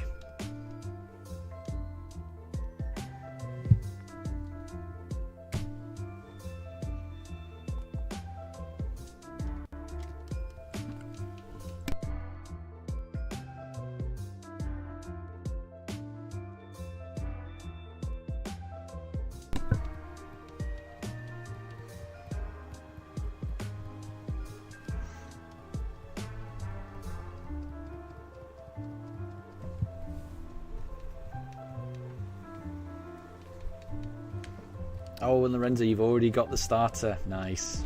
Nice. Oh, I'm very jealous. I'm very jealous. You've no idea how much I'd love to get this starter. You've no idea.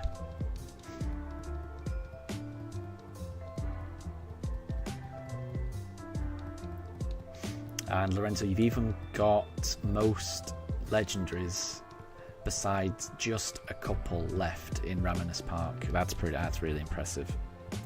That's pretty impressive. I'm going to get there eventually. I don't know how long it'll take, but I'm going to get there.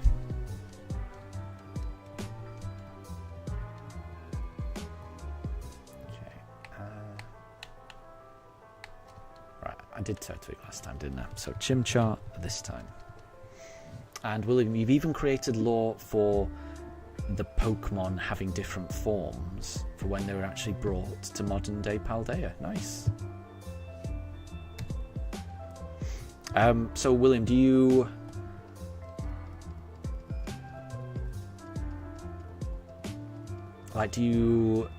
share that anywhere? Like, do you do you publish your kind of fan theories and things like that? It's kind of cool. I like it.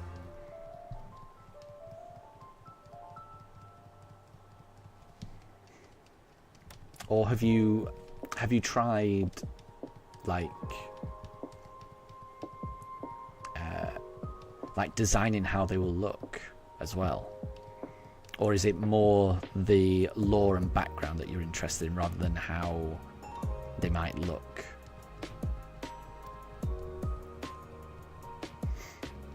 And Lorenzo, you had to wait for a couple of hours for the... So I'm assuming when you say wait for a couple of hours, you had to wait for the exact frame to roll around because you wanted a very particular jolly Chimchar. That's pretty impressive.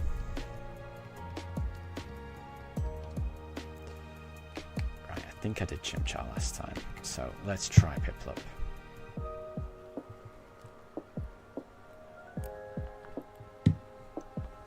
And that's fair enough, William. Yeah, it's fair enough.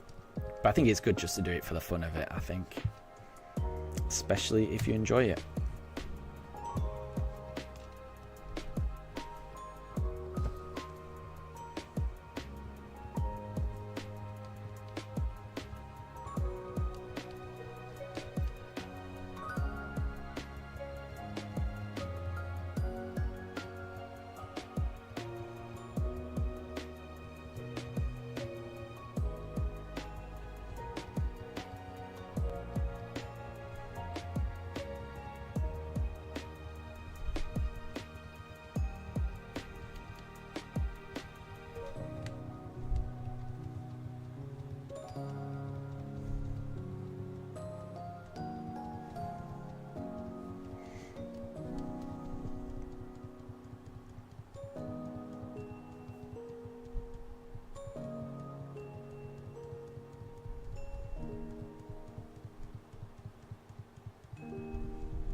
No, I think I did Piplup last time. Let's try Turtwig. So, William, this is the form of your past legendary when it gets brought to modern day Paldea, and it would have a different form. And its entry would read, ripped from a time lost to history by a time machine, it has become nothing more than a mindless beast bent on wreaking destruction until Paldea is pulled back to ancient times. Kind of cool. Very cool.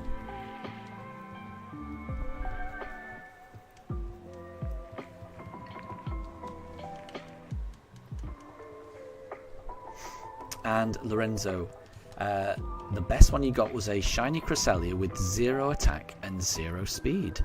Nice. Nice. Because I guess, yeah, that is probably a Pokemon you'd want to use Trick Room on. So, yeah, that's kind of useful. I like it. Fortunately, frames advance really fast on Cresselia's Island. I would never have known that. I would never have known that.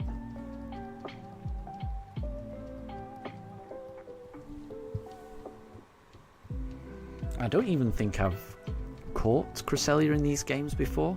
So I'm thinking I don't even know where Cresselia's Island is. So I don't even know how you catch normal Cresselia in these games. Right, I think we'll do Chimchar.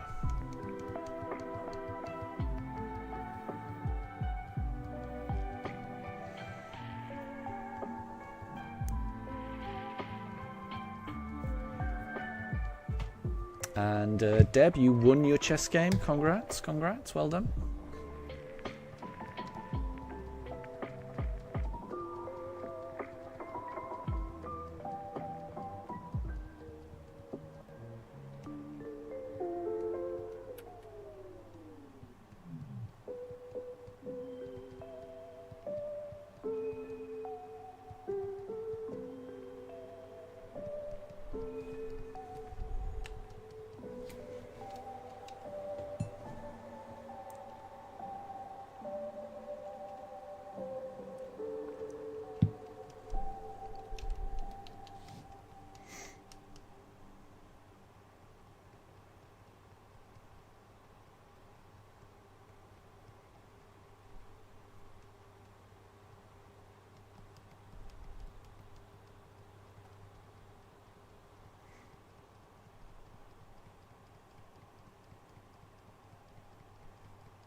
Chimchar last time, so I'm going to go Piplup this time.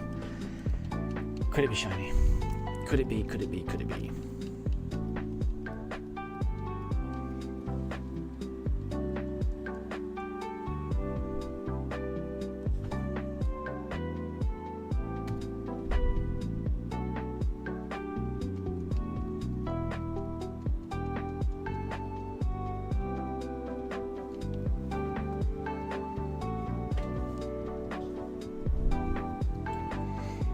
Lorenzo's asking, what do you do in your life, chat? And what do I do? I spend most of my time working, and in my free time I do a lot of shiny hunting.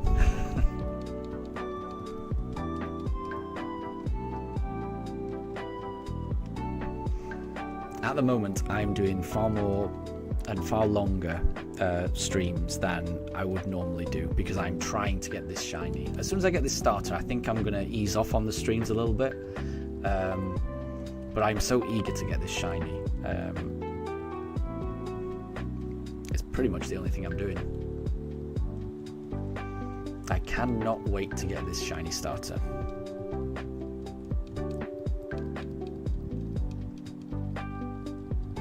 But I also enjoy walking my dogs. I enjoy a little bit of gardening. I like to grow my own tomatoes.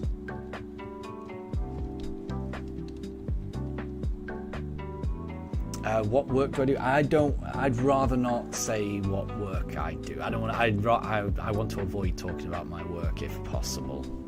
Not that I don't enjoy it or anything like that, but I would rather keep my work separate from this, definitely. But I'm lucky enough that I'm able to work from home a lot of the time. So I certainly quite like my job. But that's all. Yeah. And William, you're a student wrapping up school and then heading into course for game design. That sounds amazing. That does sound amazing. I would have loved to have done that. I was never any good for coding or anything like that. But I kind of wish I'd learnt coding, because game design sounds. It's about as interesting as it gets, surely. Sounds fascinating to me, definitely.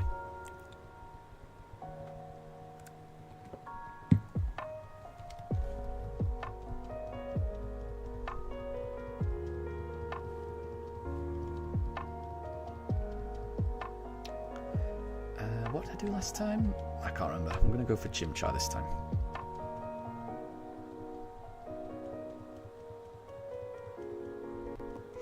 And William, note to self, if making Pokemon games, don't add Mythicals. That's just me. I've got a decades-old grudge against Mythicals. I will say that they're not as bad now. Game Freak does tend to release them through events online. I wish that they made them recurring events. I don't have a problem with them doing them as events. I have a problem with them being limited time and only once. If even if it was like once a year, I'd feel a lot better about it. But I mean, I've got to acknowledge it's better than it used to be, where you had to go to a physical shop in order to get the Pokemon, and usually the shop you had to go to was usually in Japan, and it meant that if you couldn't do that, then you never got the Pokemon. I will admit it's not as bad as it used to be, but I'll always have a bit of a grudge against mythical Pokemon. An irrational grudge, I would say.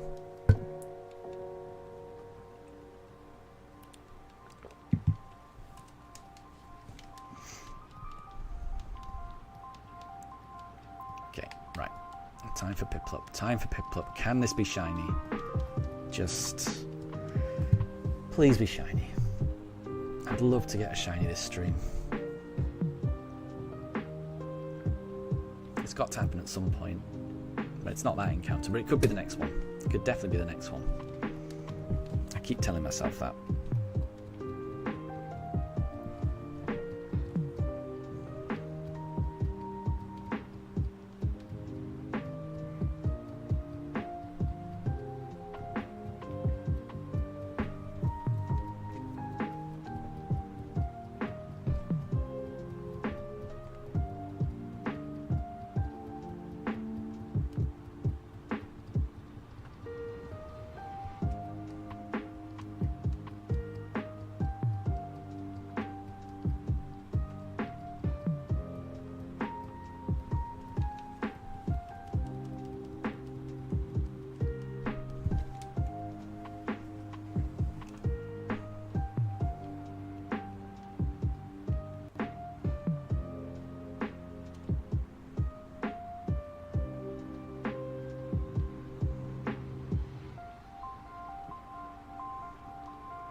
We just did Piplup, so I'm going to try Turtwig. Could this be the shiny?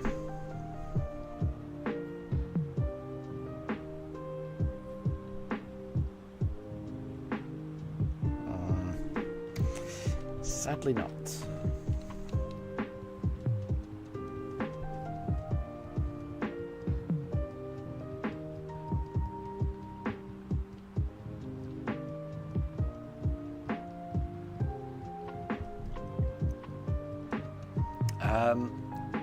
William, that's nice of you to say. Your voice is very relaxing and it scratches your brain. I'm sure that, well, by context of that sentence, I'm assuming that's a good thing. But I'm worried that it sounds quite painful. The idea of something scratching my brain.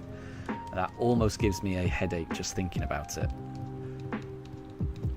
But since you're saying it's relaxing, I'm assuming that's a good thing. And Raiden, good to see you. I hope you're doing well. I hope you're doing well.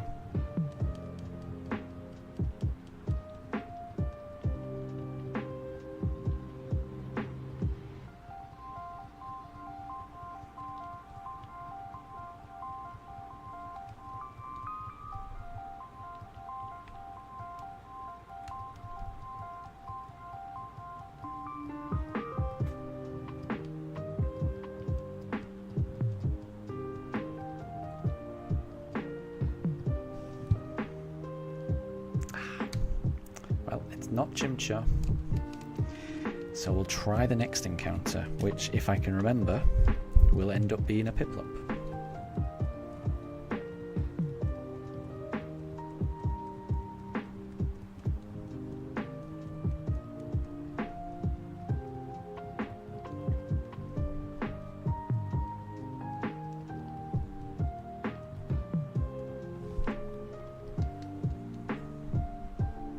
And Chmeese, good to see you. I hope you're doing well.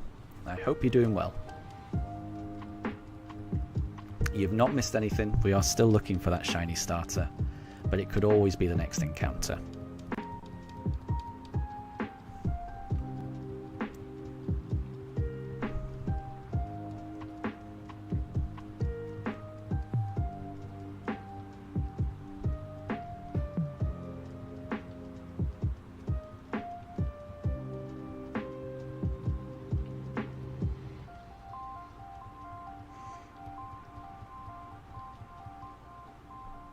I've already forgotten. So I'll go Piplup, but I'd already forgotten what I did last time.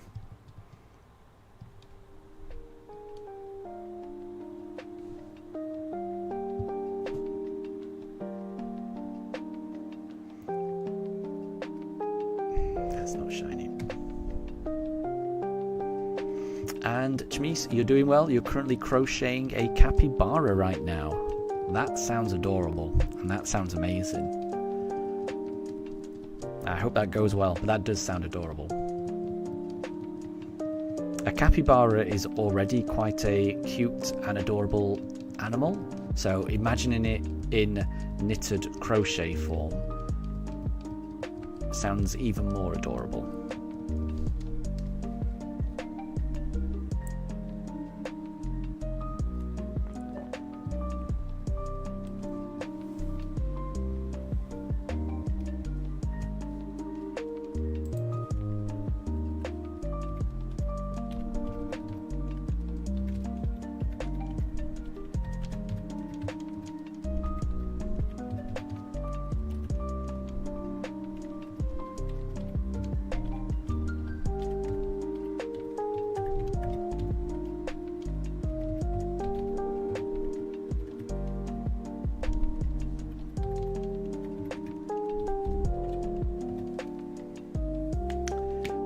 Definitely did Piplup last time, so here comes Turtwig.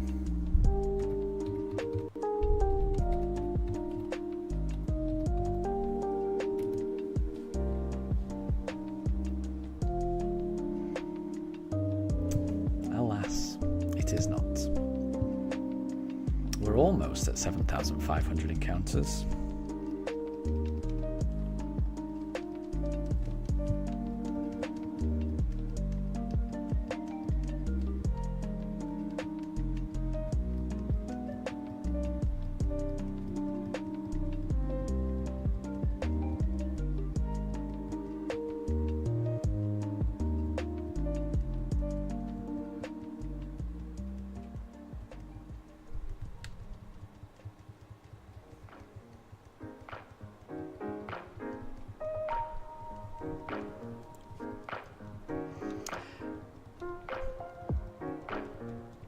And Lorenzo, I mean, I am certainly from Europe, so I'm from the UK. I grew up in the north of England, but now live in the south. And William, you'll be back shortly. Thank you very much. Oh, imagine if we could get it before 7,500. That would be amazing. But thank you very much for stopping by. I'll catch you in a bit. Right. Yeah, I did Turtwig last time, so Chimchar this time.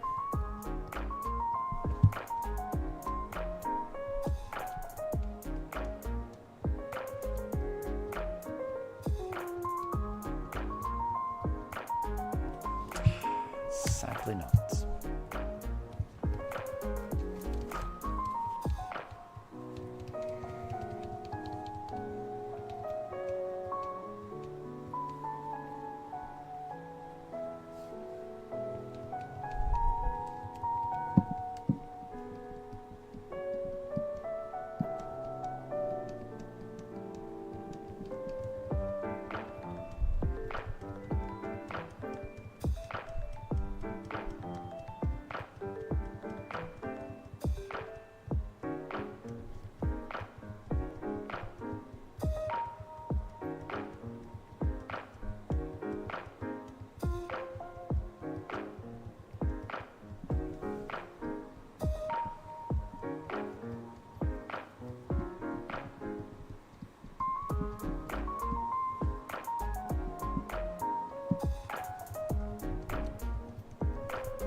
Ooh, and Lorenzo, you've found the frame for a shiny square Ho-Oh. Wish you luck. Well, very best of luck.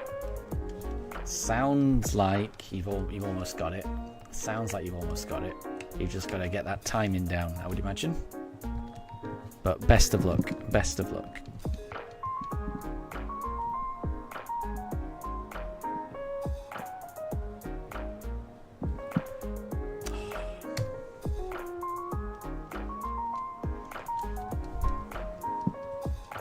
And shiny Ho-Oh will be worth it. It's a really nice shiny.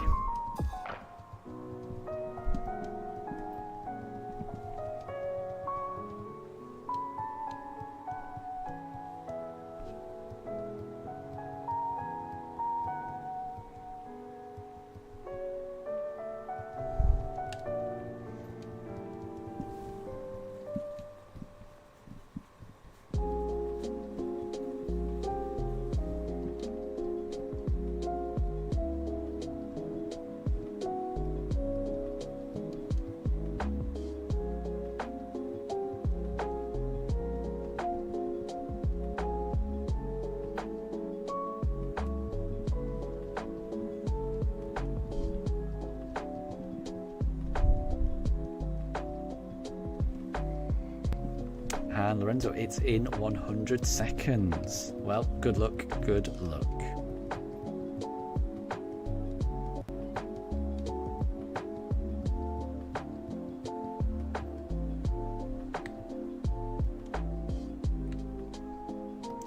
Can't remember. Let's do Piplup.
Chimchar.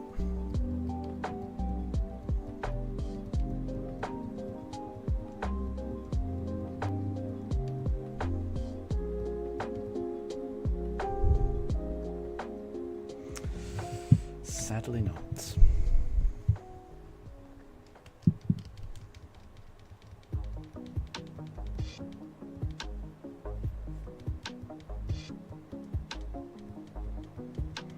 Oh, Lorenzo, you missed it. So what happens now? Do you just reset and then try to compensate? Wait, no.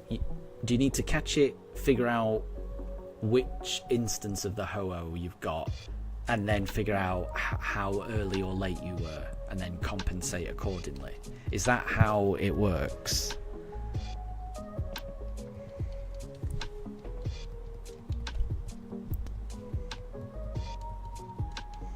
But this is encounter 7,500, everyone. So that's a big milestone. It'd be lovely if we could get it on an easy to remember milestone number. I'll have to see.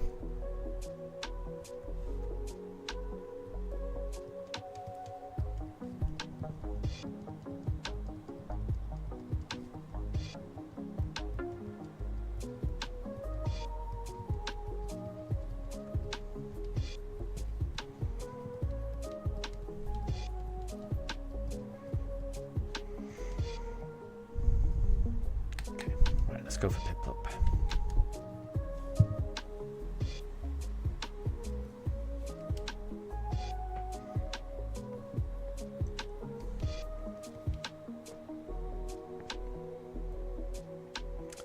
Doesn't look shiny to me. Doesn't look shiny to me. So we'll keep going. And Cloud Taps, perfect timing. You arrived just in time for encounter 7,500. Unfortunately, it wasn't shiny, but it could always be the next encounter.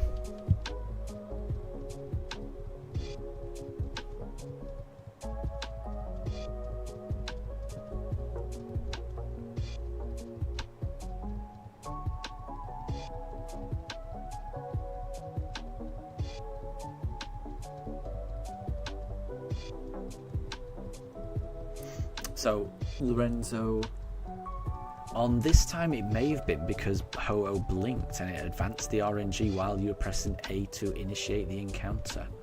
You'll retry and repeat, and if you're repeatedly wrong, then you'll adjust. There you go. Well, fingers crossed. Hopefully you're able to get it. Fingers crossed. And Ledisman, good to see you. Good to see you. Yeah, we are getting closer to double odds. I'm not sure if it's a tactic, but we'll see. It's definitely interesting. It's hard to say whether it's a good tactic or not, but we are where we are. We've just got to keep opening that briefcase. One of these days it will be shiny. I know it will, but it's not this briefcase. So I will throw that briefcase into Lake Verity and go find another briefcase.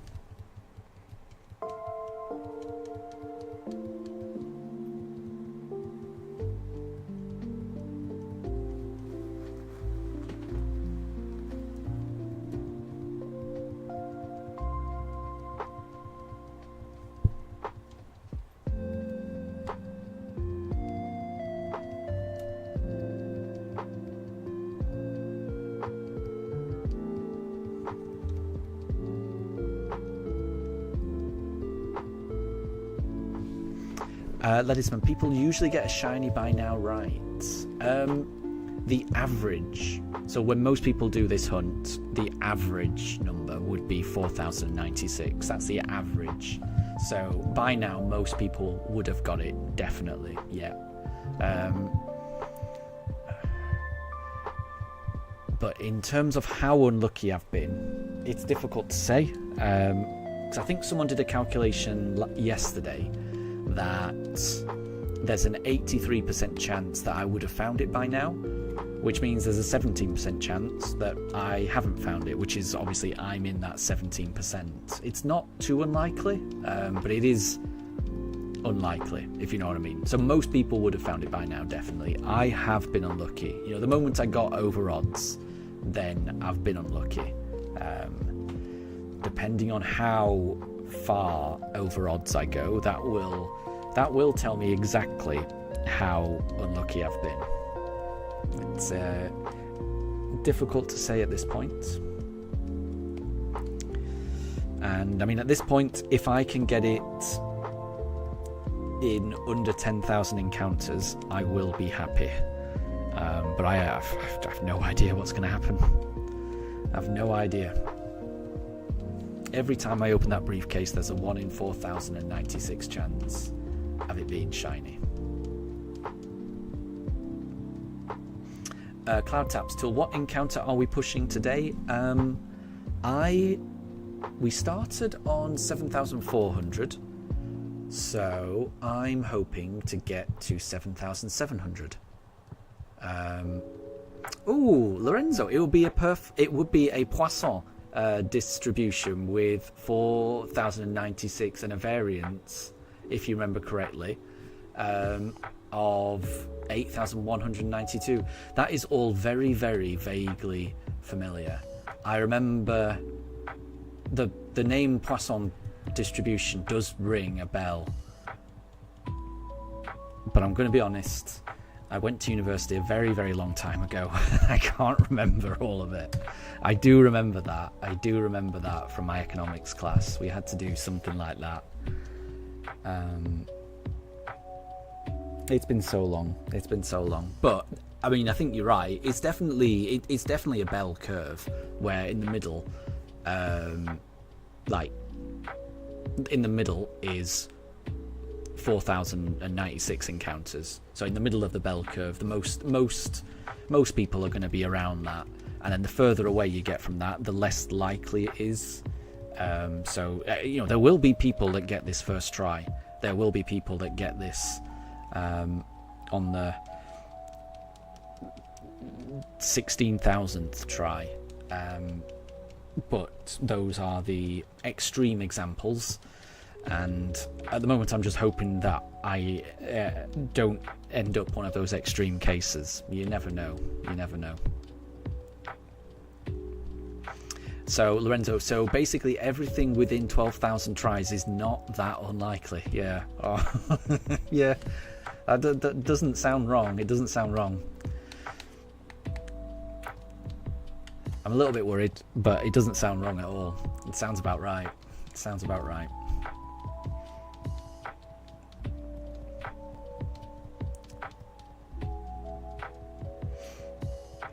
Because in my head, every time I open that briefcase, there's it's a 1 in 4,096 chance. In my head, I am no closer now than I was 2 months ago when I started this hunt, because it's not like the game knows how many times I've done this, and the odds don't improve the more time you do it, which means in my mind I'm always on average I'm always around 4,096 encounters away on average from getting it. So in my head I'll be happy if I get it within the next 4,096 encounters, but then that's a constantly moving goalpost, so it's hard. I don't know. We'll see. I'll get it when I get it, and when I get it, it's going to mean an awful lot to me when I do get it. The journey that it's taken me to get this will mean an awful lot when I get this shiny. I'm going to treasure it. I'm going to have a wonderful adventure with this Pokemon, and I can't wait for this Pokemon to want to join me on this journey. If this Pokemon wants to join the team, it should jump into this Pokeball right now. Yep, this Turtwig. And, let's go, Turtwig. Let's start this adventure. Please be a shiny.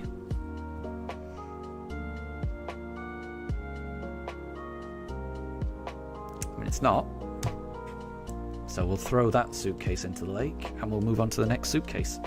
Cloud Taps, for today's stream, there should be about a 7% chance of it appearing, counting from 7,400 to 7,700 encounters. That is good to know. That is good to know. I like that. Because obviously that's unlikely, but it's not impossible. And it's a lot nicer than the whole... It's a lot nicer to think of the stream as a whole, rather than each encounter, because obviously each encounter it's 1 in 4,096, but when I think about it as a whole like that, a whole 300 encounters, then that percentage gets a lot easier to imagine that we could get it. So yeah, the sad thing is we've already gone through 105 encounters, so we'll see. There's another 195 encounters left to go in this stream. Alright, what did I do? Let's go, Chimchar. Ledisman, you think Turtwig looks confused? It did look confused, yeah, when I was talking to it, asking it to be shiny. But it needs to be said, these Pokemon need to be told that I'm looking for a shiny. Oh. And I'm not looking for that Chimchar, I'm looking for that Chimchar's red brethren.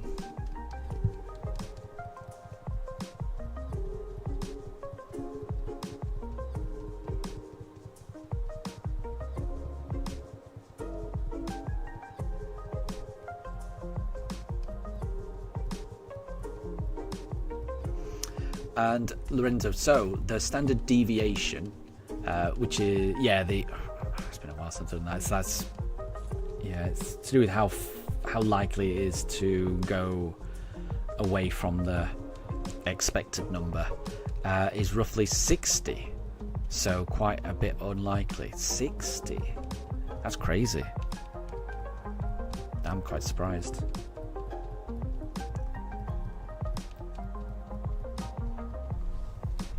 I'm quite surprised by that. But again, so honestly, the last time I had to apply any kind of maths knowledge would have been almost a quarter of a decade ago. You know, I was in university in the early noughts, so it's been a long time since I've had to deal with these types of things, and I'm not ashamed to admit that I have forgotten almost all of it, so apologies.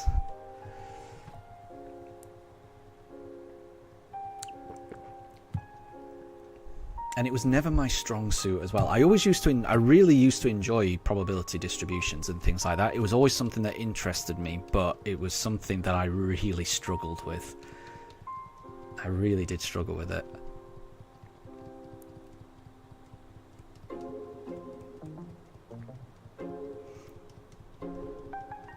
Oh, Ledisman, if only they made it appear shiny in the briefcase.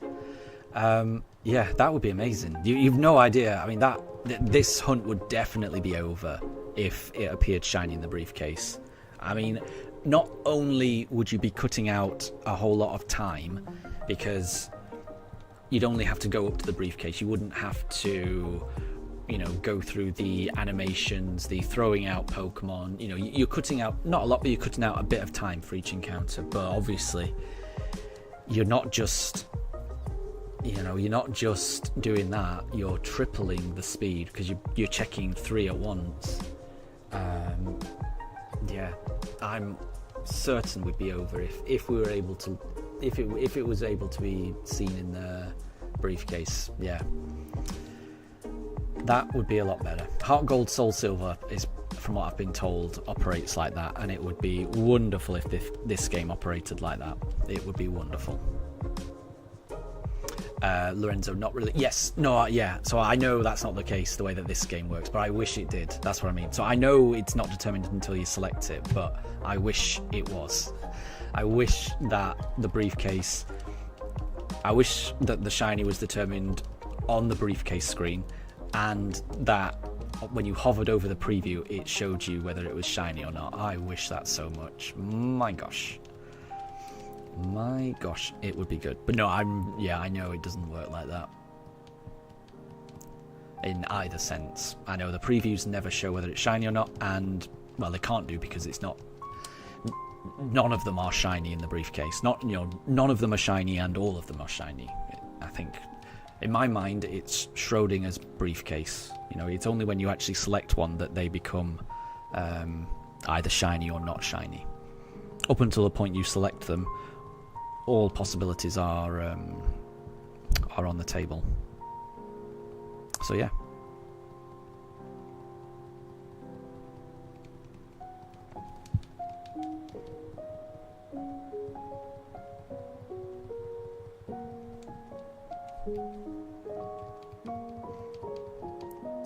Right, let's go Chimchar. Please be shiny, buddy.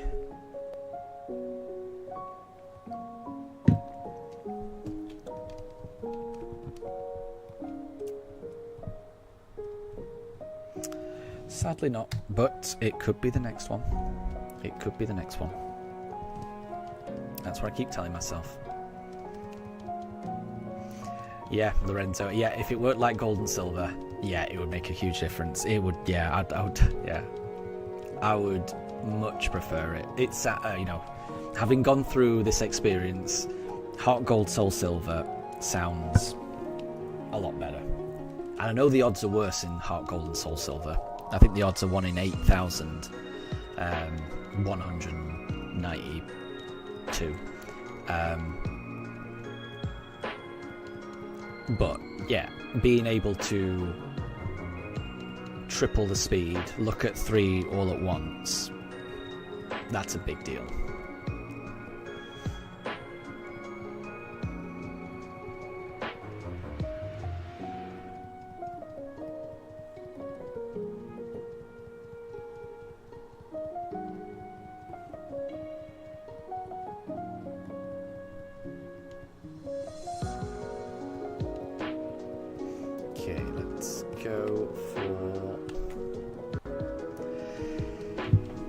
Let's go for a Chimchar. Can this be the shiny?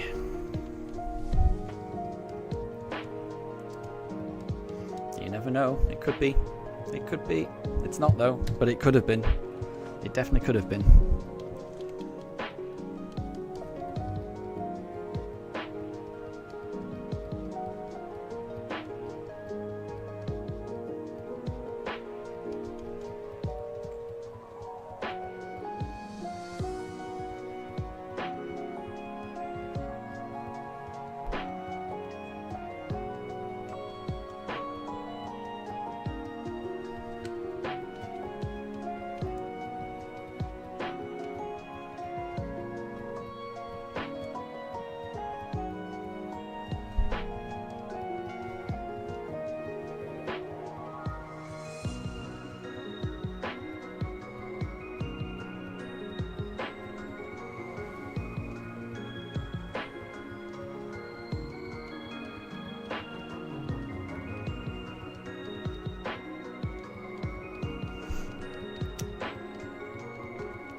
So we are almost at 1 PM in the UK. I will need to take a break so that I can feed my dogs and give them their lunch. So I'm going to do this for the next 5 minutes. What do we do? We'll do Piplup this time. But then I'll take a break. So in 5 minutes I'll take a break.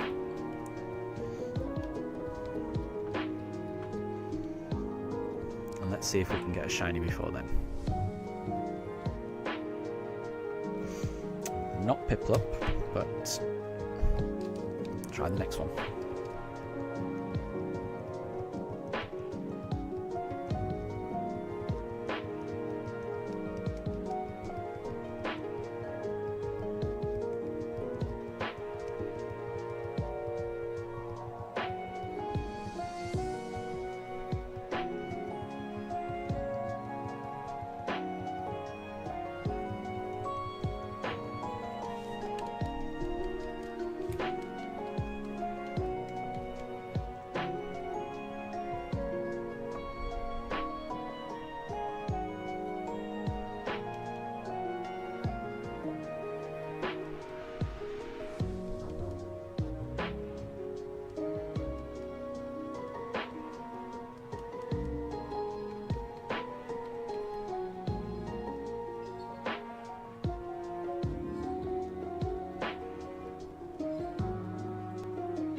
Meath has just woken up. Got a feeling she realises that it's almost lunchtime. But she's still a bit sleepy.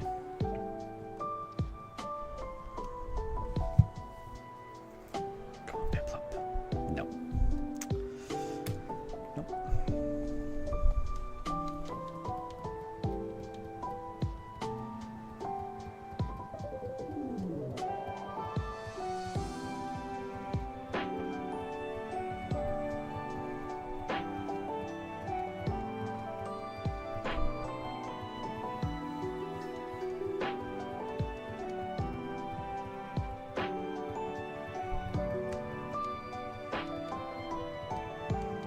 Ooh, Cloudtaps, what do my pugs get for lunch? So they do tend to get the same thing for breakfast as they do for lunch and as they do for their evening meal as well. And don't worry, none of the things they get involve a trigger word. The only trigger words for the dogs are P-A-R-K.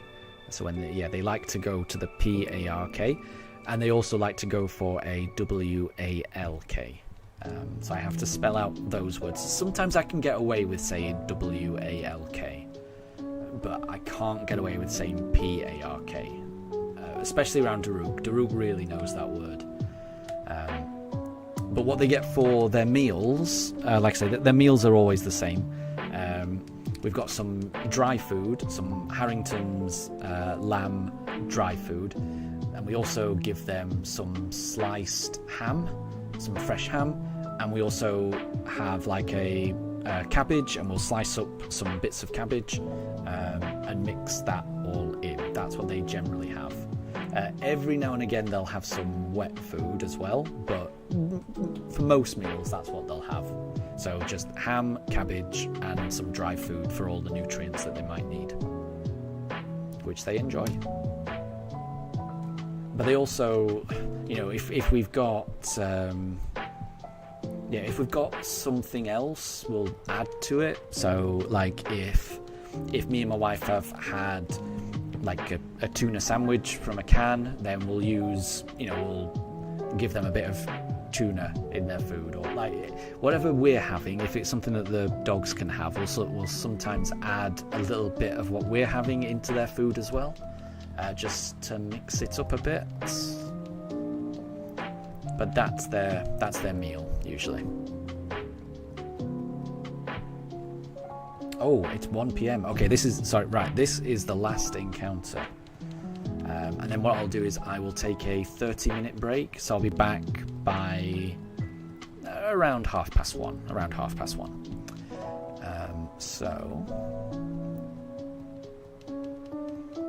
Yeah, because I'll need to make their lunch, give them a little bit of a run around outside.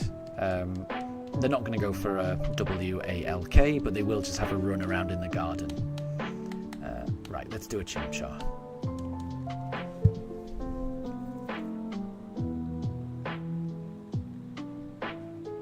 Oh, yeah, and Lorenzo, so if you remember correctly, if at the start of the encounter the camera looks at the player's character, that means the opponent has 3 perfect IVs. So that was a super starling. There seems to be a lot of them, right?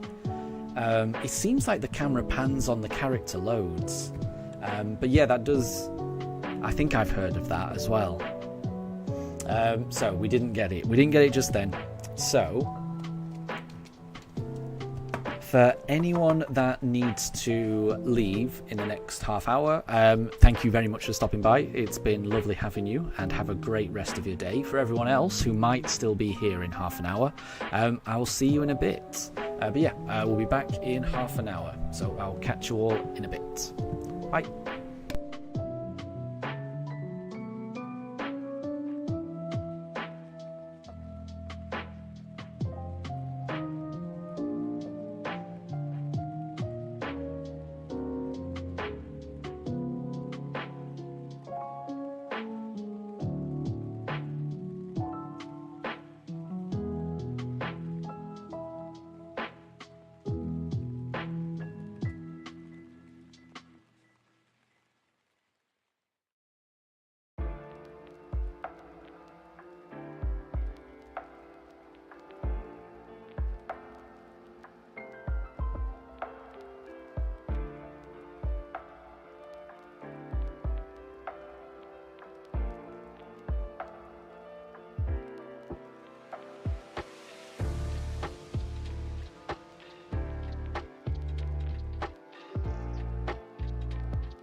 Okay, I am back. I hope everyone's doing well.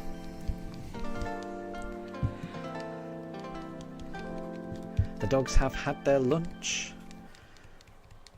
They've had a little run around in the garden. They've barked at a dog, one of the neighbour's dogs. They're all good. I've revived Shinx, so you'll notice Shinx is back on the pooch cams. Will Shinx get knocked over again? I don't know. We'll have to find out. And Lorenzo, good to see you. Good to see you. I'm hoping we find the shiny. How is your Ho-Oh hunt going? Were you able to find it?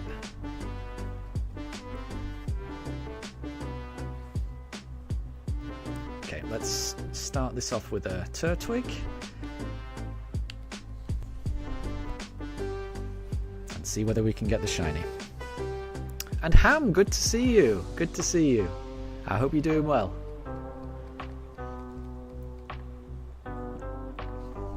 You've not missed anything. Oh. Yay. Apologies, I just heard it. So we've got a very vocal neighbour's dog who's barking quite a lot, and Daruk is not a fan of it. Not a fan of it. I thought the neighbour's dog had gone away. Daruk, it's okay. You've told him off. You've told him off. You have. You've told him off.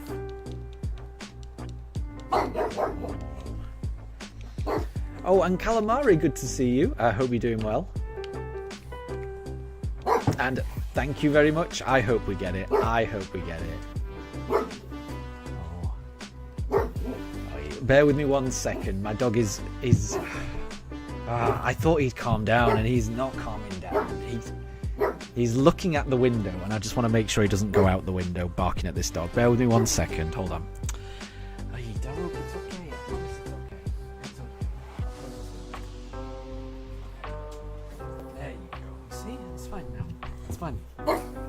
It's fine. I promise. Apologies to anyone with dogs hearing my dog bark.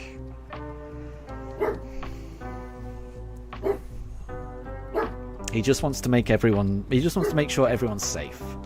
So whenever he hears another dog barking, he wants to give his opinion. So apologies, everyone. Calamari, your guess is 7777. I would like that. I'm going to be honest, I'll be very happy with that. We won't get to that in today's stream.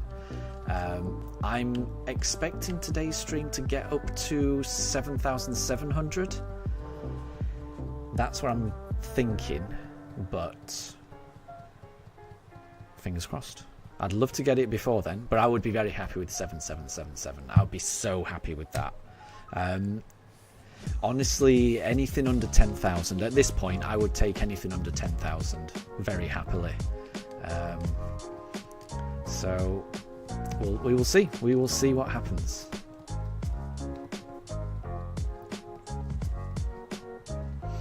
And Lorenzo, you had to go. You've got a frame in 200 seconds. I see. Well, good luck. Good luck in that. I hope you get it. I do hope you get it. Like I say, it sounds very precise. It sounds very technical. Manipulating the RNG in this game. I do remember watching a video on it, and like I say, it looked very tricky to me. So good luck. It's not something that I'd be able to do. I know that.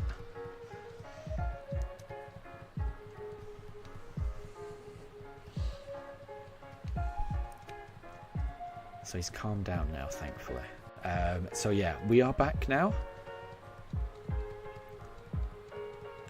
Ham, your guess is 7799. Exactly. I'm happy with these guesses. I'm definitely happy with these guesses. I'll take them any day of the week. Because in my head, I'm always 4,096 encounters away on average. That's how I'm thinking in my head. So if I can get it before then, and it's a sliding scale, but yeah, I'll be happy. I'm just taking it one briefcase at a time. Oh, and Calamari, you're doing some fossil restoration for Shieldon in Shining Pearl. Nice one. So I think I'm probably going to include a fossil hunt in this run. I'm liking that idea more and more. It wasn't something I was originally planning, but I think that would be quite fun. I think it would be quite fun. I'll have to do a lot of digging. So I'm assuming that's what you mean by fossil restoration. Are you actually are you trying to get the fossils by digging, or have you already got the fossils and you're just restoring them, trying to find the shiny that way by reviving the fossils? Are you gathering fossils or reviving fossils is what I'm trying to say. And Lorenzo, you've got your shiny Ho-Oh. Nice one. Good luck in catching it. Well done. Well done. Well done. And William, good to see you. Good to see you. Because I am thinking, when I do get to the underground, I am thinking of doing a bit of digging to try and get some fossils and things like that. Because the more I think about it, the more I think I probably will have to do a fossil hunt in this. Because I think in my head what I wanted to do I wanted to originally just do 8 shiny hunts, and a shiny hunt before each gym. And in my head, one of those hunts was going to be Palkia, but apparently, and I didn't realise this, apparently Palkia only comes after the 8th badge, so I'm going to have to include another shiny hunt, which is why now I'm thinking that fossil hunting might be something to include. So Calamari, you've already got 8 fossils and you're now reviving them. Nice, yeah. That's what I need to do. So that's what I'm thinking. When I do get to the point where I can get into the underground, I think in my free time, I might try to get as many fossils. You could trade spare armor fossils. I may end up taking you up on that offer. I'm not sure. Let me. That's a really nice offer. I do appreciate that. When I do get there, because it's going to take me who knows how long it's going to take before I can trade, I will let you know if I need any extra, because I'm anticipating, I don't know how long it's going to take me to farm them all. If I have terrible luck trying to get all these fossils in the underground, then I may take you up on that offer, Calamari. Thank you. Thank you very much for offering anyway. That's really kind of you. If I can get them myself, I'll try and get them myself. But I do appreciate the offer, thank you.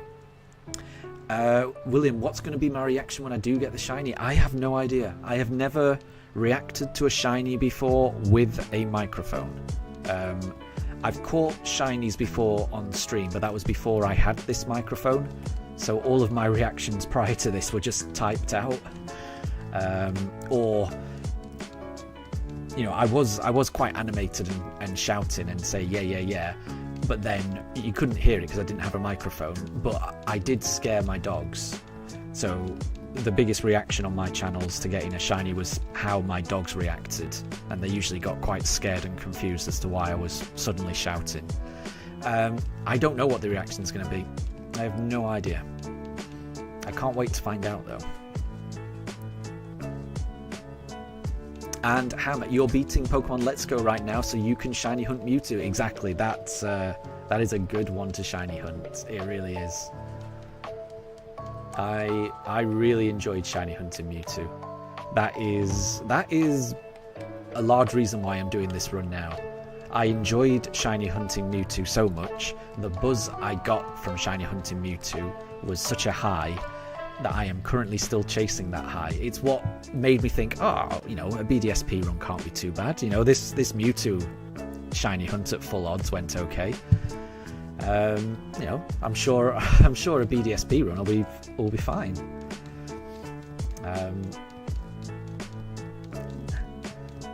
And it's turned out longer than I was expecting. But I'm sure you'll have fun with the Mewtwo hunt. I enjoyed it, and it's well worth it when you do find it. It's amazing. It looks incredible when you find it in Let's Go. It's such a cool shiny. So good luck in that hunt. It's a fun one. I'm sure you'll enjoy it. And William, you're about to shiny hunt in Arceus. Well, good luck in that as well. That's another really good game to shiny hunt in. It's quite the dopamine hit when you hear the shiny noise. I love hearing that in Legends Arceus. I wish that occurred in more games.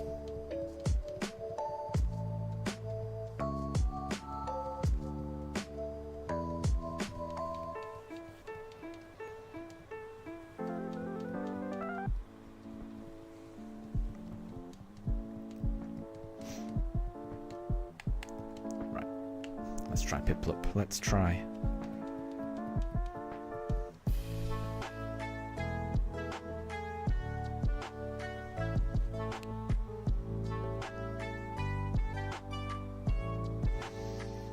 Sadly not. But it could be the next one. There's always the next one. William, you've already got a box and a full team of shinies. That's nice. That is nice.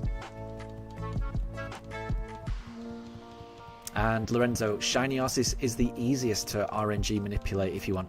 I just don't think I'm cut out for that. I don't think I'm cut out for that. I respect people that do. Like I say, I've watched a video on how to do it because after going through all of this, I was tempted. But yeah, I don't think I could do it, honestly. And I don't mind doing it this way. I am tempted to do the Arceus hunt in this game, just as a normal hunt, because I do think Arceus it's probably the Pokemon I most want as a shiny, because I think I've got a shiny Palkia in Pokemon Go before. It's not the same in Pokemon Go, I know, so I am looking forward to shiny hunting Palkia in this game when it comes around, but you know, shiny Arceus is that's something special. I do want that. I do want that. So I am considering at the end of this run doing a shiny Arceus hunt as well. But I mean, I'm already conscious of how long this run is taking already, and I've not even got to the first gym yet. So it might be something that I reluctantly don't do, but I definitely want to do that.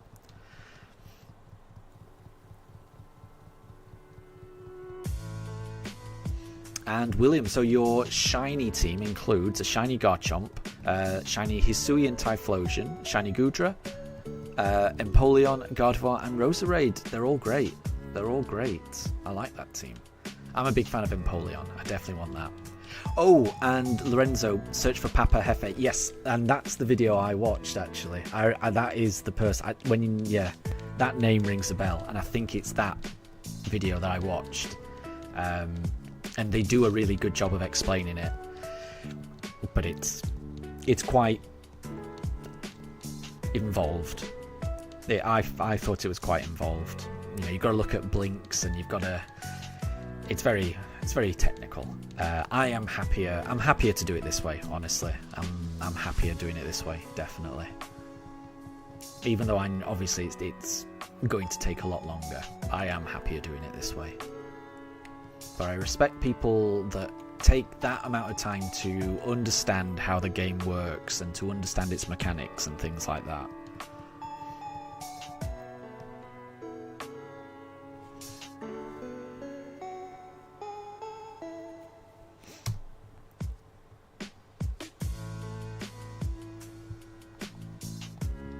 And Ham, yeah, I think it's definitely worth the effort to try and complete the Pokedex, because then you've, with the shiny charm, your odds of getting that Mewtwo go down to about 1,300, whereas otherwise it's full odds. So I think it's worth it to get the Pokedex, definitely.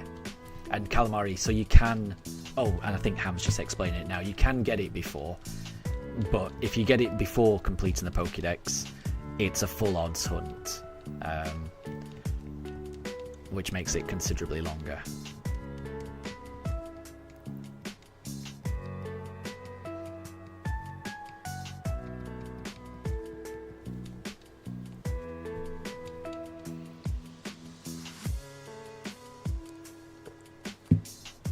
Because yeah, in the Let's Go games, the shiny charm actually does something, as opposed to these games where I am convinced the shiny charm is broken. I really don't think the shiny charm works the way it's supposed to work in these games. It just doesn't feel right that it only affects eggs.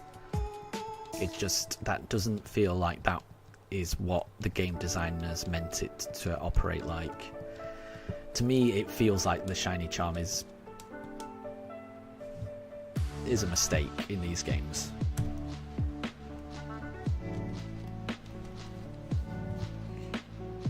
But in the Let's Go games, it's well worth it.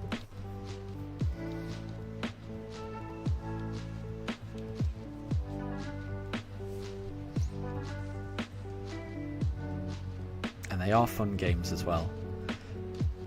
I do want to do another Let's Go playthrough. I'm really looking forward to that because I really do love those games.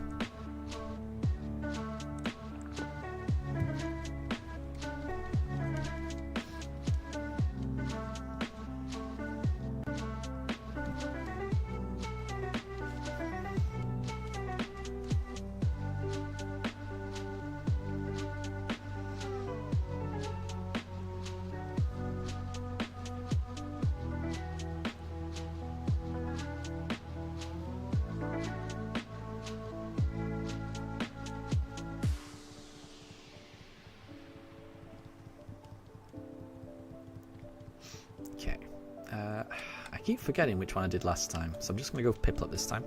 William, let's see how many mass outbreaks until a discoloured creature appears. Discoloured creature. Doesn't sound quite as magical and special as a shiny, does it, when you describe it as a discoloured creature?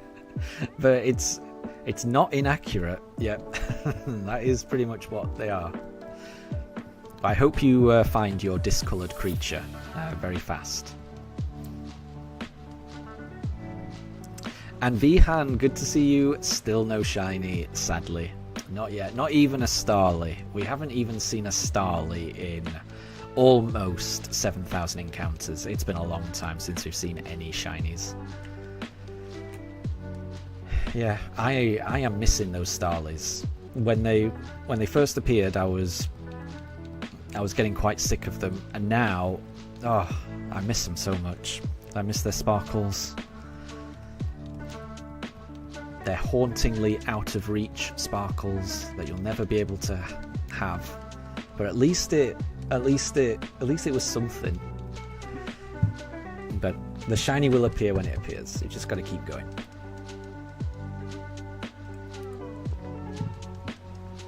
I'm going to do another 175 encounters. So I've got plenty of opportunity to get it. And it could always be the next encounter. As I keep telling myself. Over and over again. They could be this one. This could be the briefcase that I've been waiting for. Or it could be another briefcase that I hurl in the lake. Nope.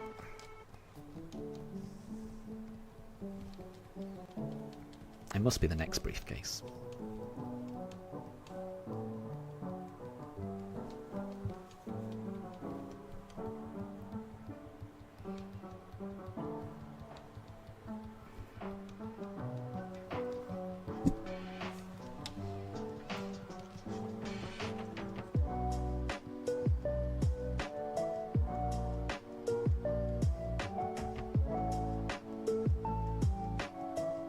Oh, I am certain they are calamari. Yeah, so those two Starly that we got at the start of the run are probably Staraptors by now. Yeah. And probably ended up getting caught by another shiny hunter. I would not be surprised. They must be. They must be. That was 2 months ago. Over 140 hours. They will be definitely Staraptors by now. I reckon they're in the mid-level 50s. I think they're ready to take on the Elite Four, those Staraptors.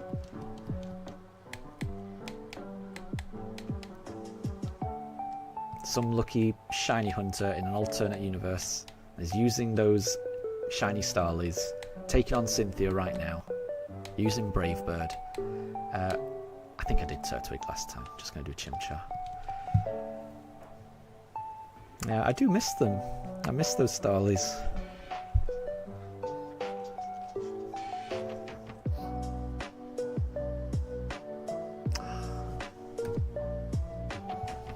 But again, I think this is just the biggest hurdle to get over. Once I've got over this hurdle, the rest of the run won't be as bad. That's what I'm telling myself. This is the hardest bit. Vihan, my buttons are so loud. Yeah, they are. I do, because I'm anxious. I want to get through each encounter as fast as possible, so I'm constantly tapping on them. Apologies. And I think the Pro Controller is just more clicky than the Joy-Cons. I might be wrong on that. I could try. Let me just, hang on, I'm just going to switch it up. So I've been using the Pro Controller for a while. Let me just switch it up and see if the Joy-Cons are quieter. Hold on.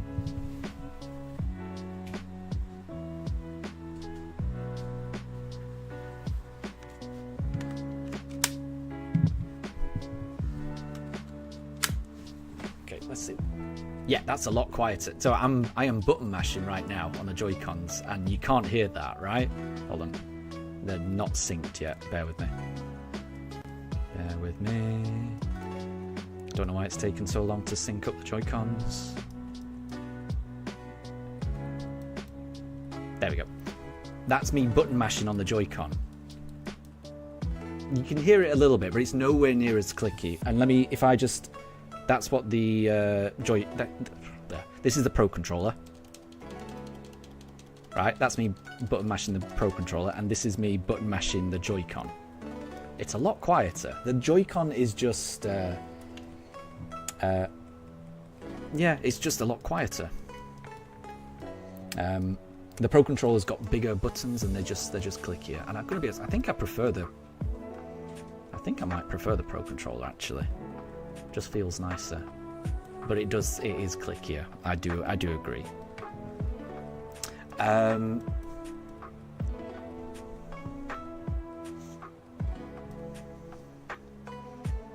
Oh well, that is not a Chimchar. William, so one shiny Staraptor managed to time travel all the way back to Hisui, probably. That would be cool. That would be cool. I would love it if one of the shiny Starlies that I encountered somehow got trapped in a wormhole and made it all the way back to Hisui. That would be pretty cool. Lorenzo, what's the absolute best shiny in my opinion? In my opinion, I'm a big fan of... I seem to be a big fan of pink shinies. I don't know why, but I've got a real soft spot for Dratini, and I've got a real soft spot for Mareep. Both of those shinies I just think are adorable. I don't know why, they just look perfect to me. I don't know which one I prefer more. I think, Mareep just looks like a cute little ball of candy floss. It's adorable. But then Dratini looks adorable as well. So, I mean, those two, I don't know which one I prefer. It's 1 and 2, but I don't know which one I prefer.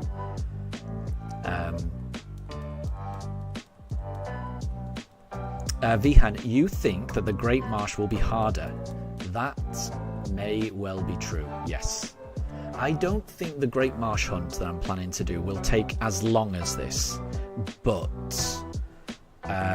it has the potential to be more heartbreaking than this. I agree, because it's not just about finding the shiny, it's keeping the shiny in the ball.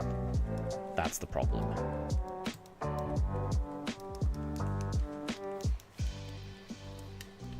So, just because of how long each encounter takes, I think this is going to be the longest hunt. But you're right, the Great Marsh one, we could spend a very long time looking for a shiny and it can run away. So that could be heartbreaking. And that it definitely has the potential to go on longer than this. I just think we'll be encountering Pokemon so much faster. The majority of this hunt is not encountering Pokemon, it's going through the loading screen.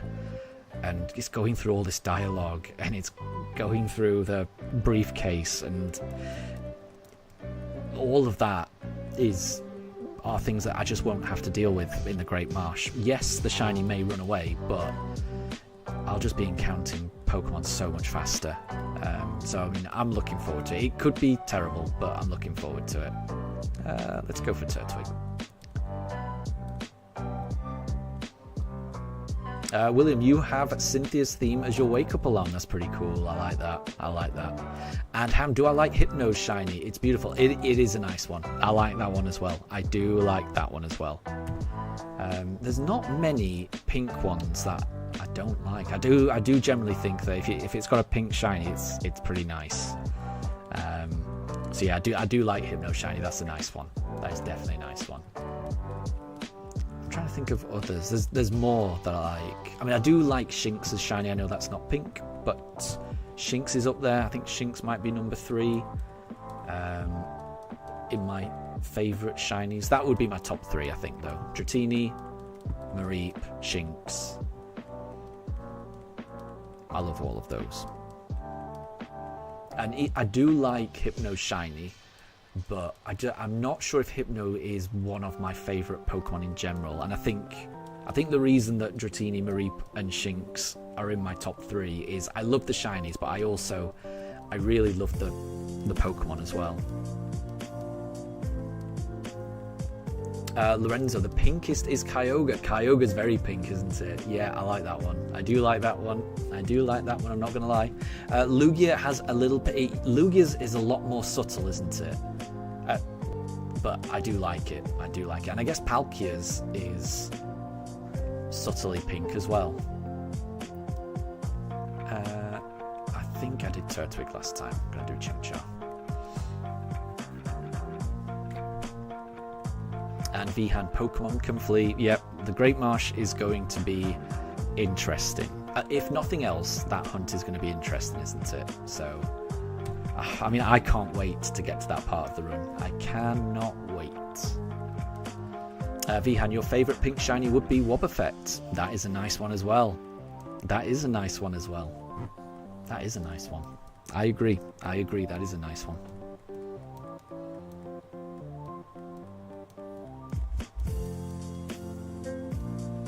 Oh, and that's a good one. So Calamari, you like the mint-coloured shinies, like Zygarde and Galarian Ponyta and Rapidash. I can't remember how Galarian Rapidash looks, but Galarian Ponyta is very nice, and Zygarde is very nice as well. Yeah. So I guess in that sense, and again, I always forget which one, but one of the Lati twins is that similar kind of, toothpaste, teal kind of colour. I adore the Lati twins in their shinies. I think looking at them on their own without shinies, I think they look great, but looking at them together in their shiny form, I think they make such a complementary shiny pairing. Shiny Latios and Shiny Latias, I absolutely adore those ones. The orange and the teal, I think it's a nice colour combination. Vihan, Zygarde shiny is the best legendary shiny. It's a good one. It is a good one. It would be up there. It would be up there for me. I think the Lati twins might be my favourite legendary shinies. I was trying to shiny hunt them in Dynamax Adventures, but I think I only got about 20 encounters in, and then just moved on to other things. But I will be going back to that at some point, because I do want to catch shiny Latios and Latias in Dynamax Adventures eventually. Lorenzo, in your opinion, you think shiny Rayquaza is hard to beat? I mean, that's difficult to argue with. Shiny Rayquaza is really nice. It's definitely a nice one. It's definitely a nice one.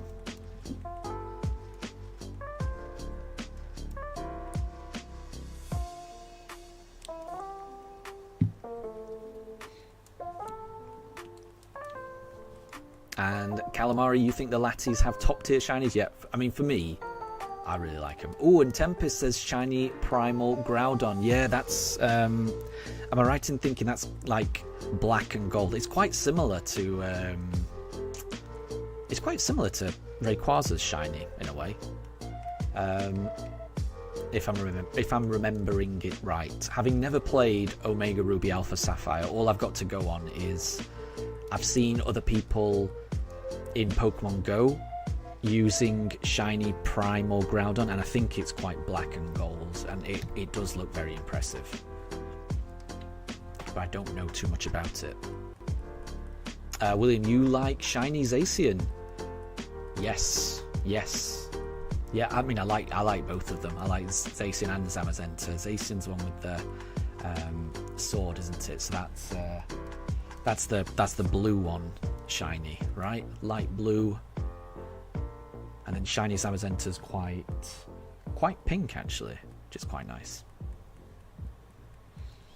Vihan, what about shiny Giratina? It's a good one as well. Yeah.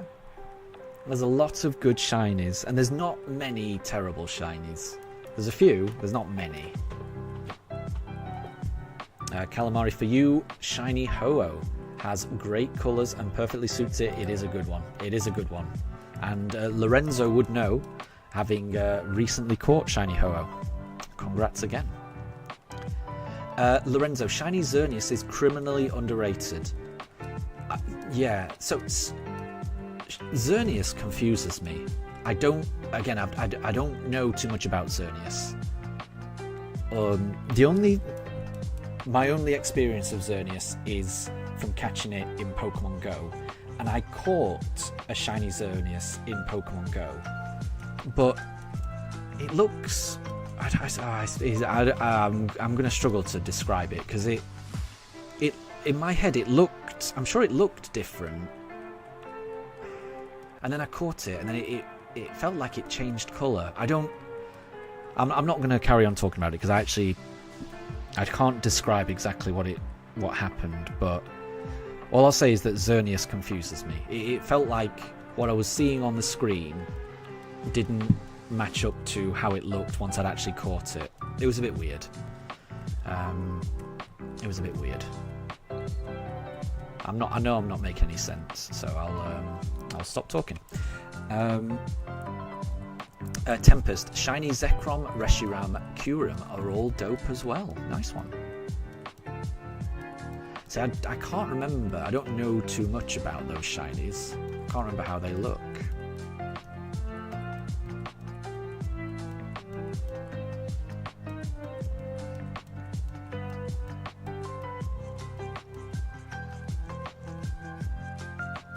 And William, you're going to head off, but when you get back, you think that I'll be starting the first gym. I really hope so. Imagine. I would be amazed. I'll be so happy if that was the case. We'll see. We will see. But thank you for the optimism. I do appreciate it.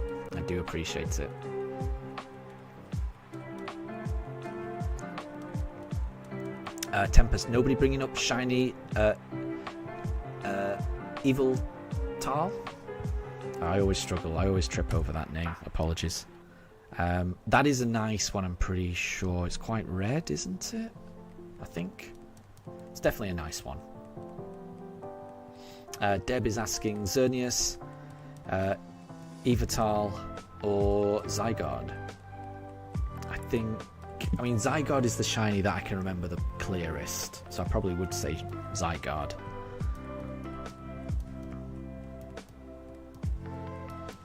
That would be my favourite, I think, of the three.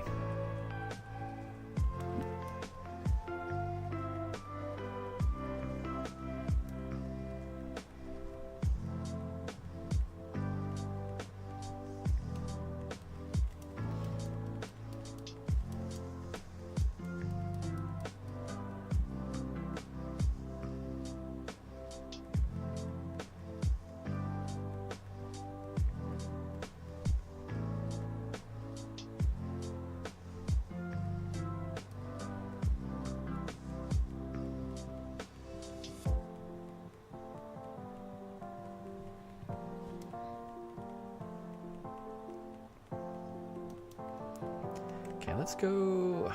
I don't think I've done Piplup for a while. Let's do Piplup.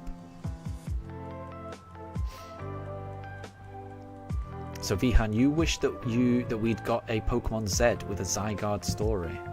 Yeah, I remember hearing about that, and that it was something that was planned and ended up getting scrapped for various reasons. But it does seem very logical, doesn't it?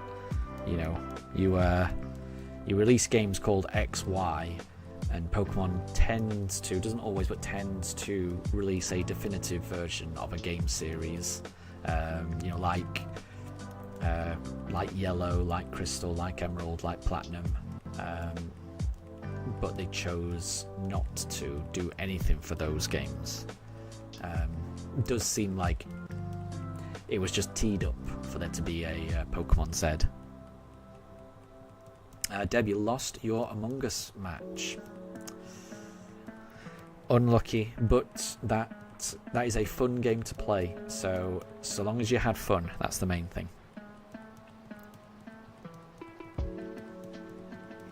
And Tempest, do you feel that the ship has sailed for Pokemon Z, and that ZA will be all that we get until X and Y ends up getting a remake? Makes sense. Makes sense. And Ham, no problem at all. You're going to head over to Wayfarer stream, no problem. I will catch you later. I'll probably, after my stream is done, I hope to see you there, because I'll probably join Wayfarer stream after this is done.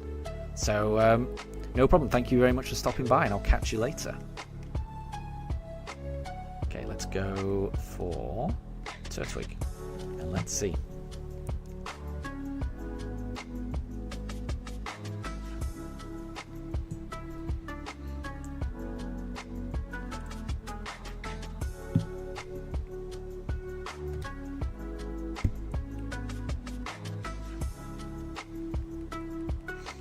Or Vihan, if you search for Wayfarer Pokemon, it should come up. That's what I always search to find him. Is there a better way to share it? Bear with me. I might be able to get the link. Hold on. Or can somebody post the link to it?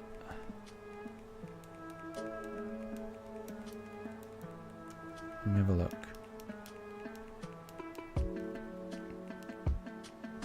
I do sometimes struggle to find things on YouTube.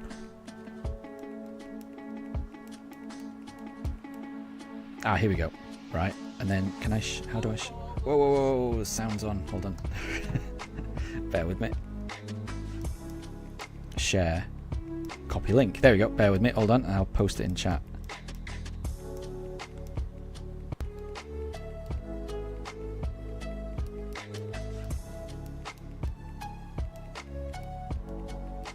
There we go. Oh, Deb asks, Among Us or Breloom? I much prefer Breloom, but I know that Among Us is like a lot more useful, but I will always like Breloom's design.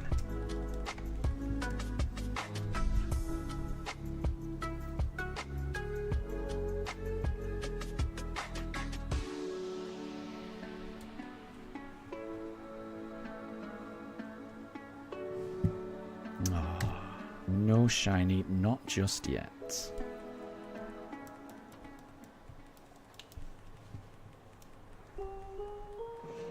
So we've gone through 138 encounters today. The plan is to get through another 162 encounters.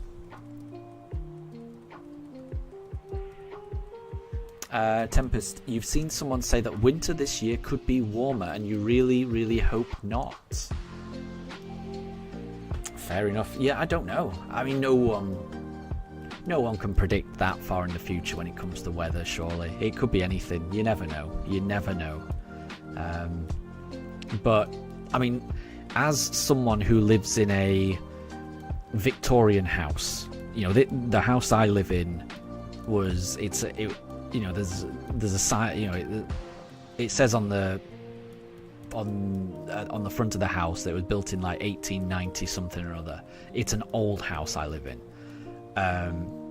It gets so cold in the winter. Like, it is colder inside my house than it is outside in the winter. It is freezing. So the winter not being as cold, that sounds pretty good to me because usually the winters are unbearably cold for me in this house. It's one of those houses where it's freezing cold in the winter, and it's, well, at least in the attic, it's boiling hot in the summer. So you get the worst of both worlds with an old Victorian house, I find. So a not quite as cold winter wouldn't be the end of the world for me. Tempers, you'd think with climate change it would be the warm gets warmer and the cold gets colder. Yeah, you never know. You never know with climate change, honestly.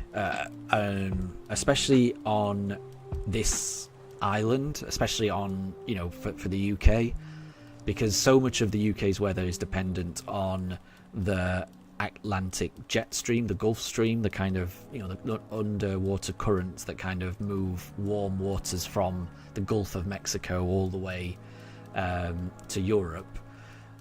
It makes the UK comparatively a lot warmer than it should be based on its, latitude. So if climate change, or if something were ever to disrupt that underwater flow of warm water, then,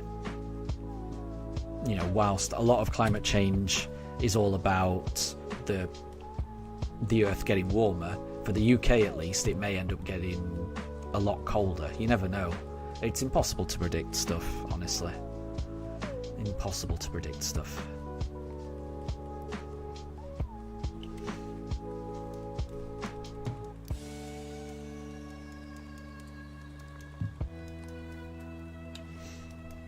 Because if you look at the level of latitude that the UK is on, it's it's similar to it's not too dissimilar to like Moscow or bits of Canada. Yet we're nowhere near as cold as those areas because of the Gulf Stream.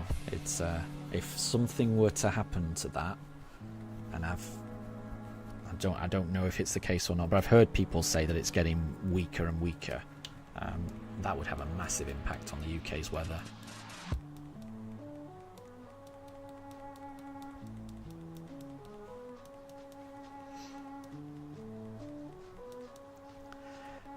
Right, I don't think I've done Piplup for a while. Let's go Piplup. Tempest, you think by December it'll be freezing compared to what we're in now? Oh, of course it will. And there's something to be said for it being freezing outside and just being wrapped up nice and warm inside. Because then, at least you can control that. You can keep yourself warm. It's very difficult to keep yourself cool. So I'll admit that. That's not too bad. Deb, you think the best weather is a rainy day sitting idly by the window with a mountain view and having some chai while reading a book? My gosh, you paint a picture, and that does sound pretty good. Yeah, as Tempest has said, that does sound pretty good. That's a very evocative and it's a nice way of describing it. I'm going to be honest. That sounds idyllic. Yeah. And it's similar to what I was saying, like, being inside when it's cold outside and just having a nice hot drink, nice cup of tea, being warm. There's something quite comforting about that. I will agree. Chmeez, climate change has been causing extra cases of landslides, earthquakes, and floods in your region. My gosh. Yeah, that sounds atrocious, honestly. Earthquakes, I mean, that sounds terrifying. I know landslides and floods, they're probably more deadly, because I would imagine they're even more common than earthquakes, but earthquakes just seem so... I can't even get my head around how destructive they must be. So I'm hoping that you're all safe, Chmeez.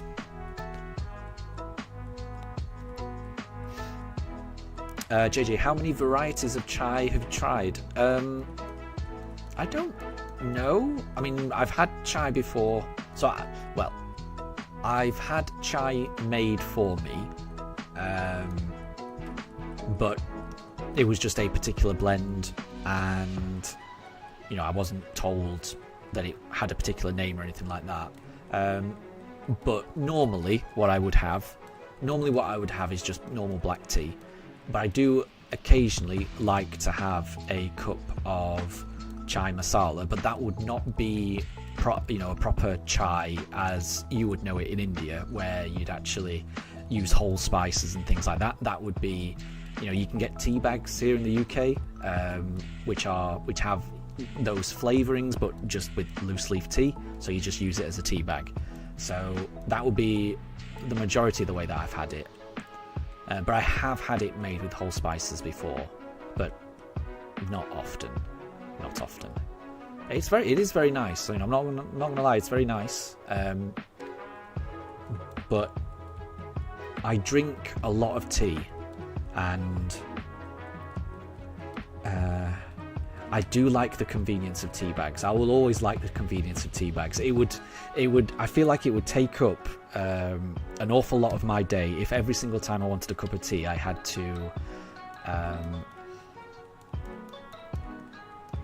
I had to go through the rigmarole of making it. You know, just using a tea bag is it's a bit of a shortcut, and it's one that I've grown accustomed to.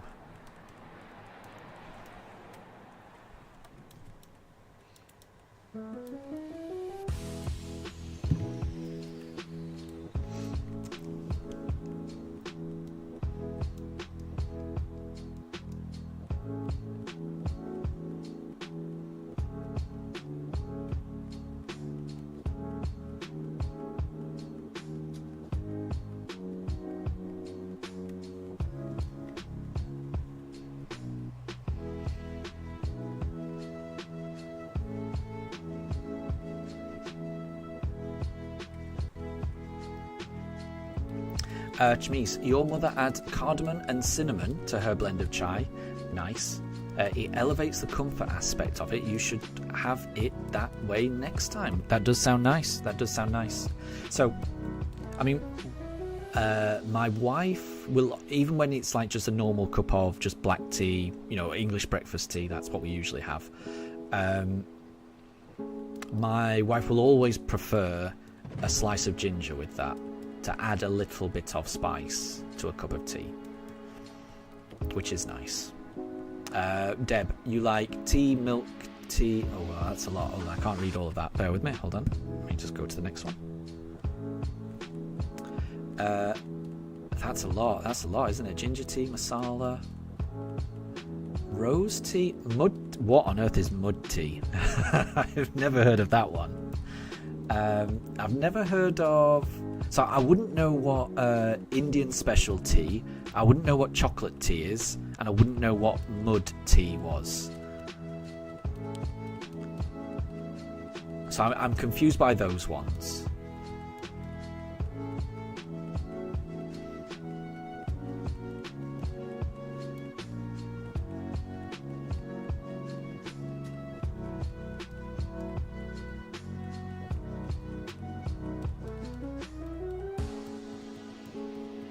But yeah, we've got a few different types of tea, but not.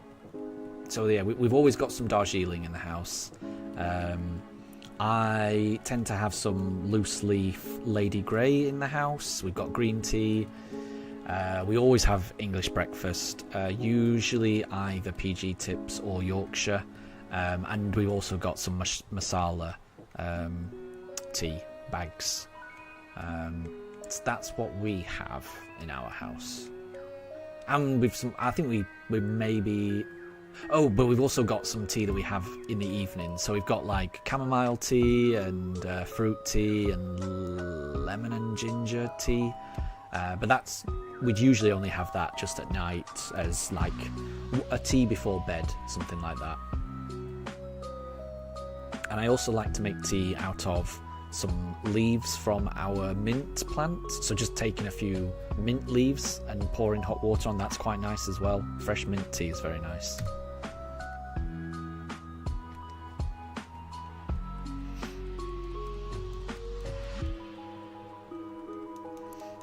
Deb, so mud tea literally means drinking in a mud cup. The tea blends with the mud cup and enhances the aroma. That sounds terrifying. That sounds terrifying to me. I'm sure it's not, but that sounds terrifying.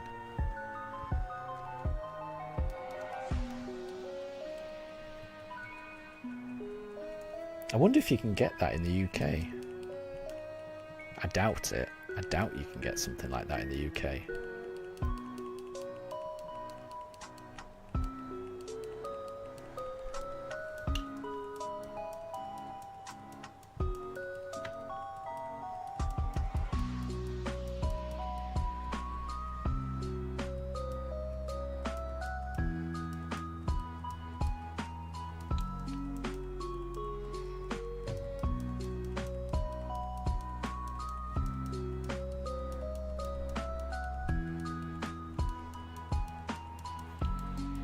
Oh, wasn't paying attention. Wasn't paying attention. We'll do Chimchar. We'll do Chimchar.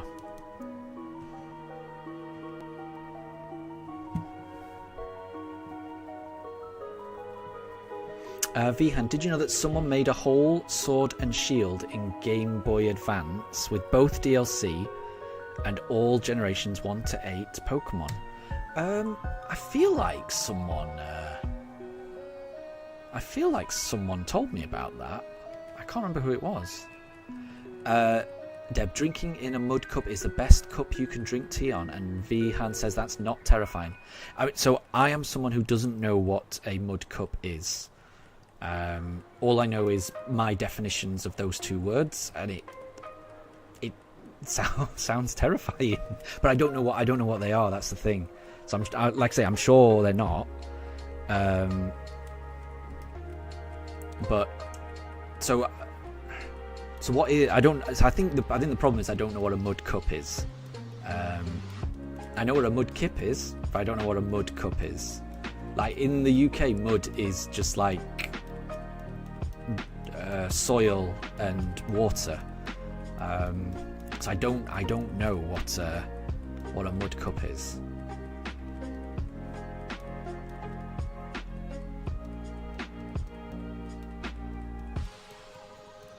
Vihan, have you never heard of pottery? Yeah, I've heard of pottery.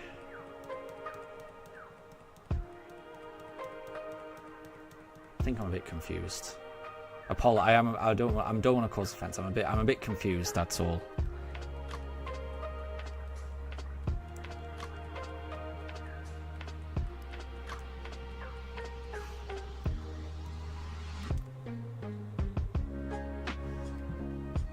Okay, it's not a Piplup, so we'll go on to the next one. Oh, so it's more like clay. Okay, right. That makes sense then. Okay. So a mud cup is more like a small clay pot of sorts. The tea has an elevated tea of sorts. Okay, right. So it's like, okay. So that okay, yeah. So yeah, clay makes more sense then. Okay.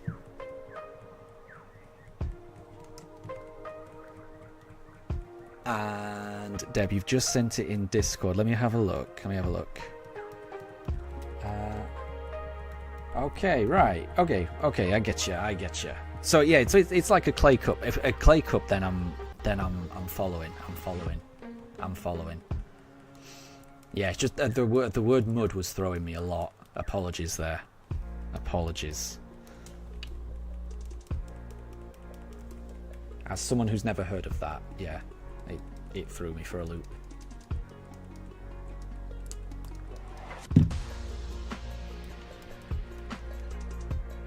But that does make sense. I mean, to me that sounds like, you know, taking it back to how it would have originally been. Where, you know, that sounds very like authentic, which sounds quite nice. You know, that sounds like taking it back to how tea, you know, should be drunk, maybe.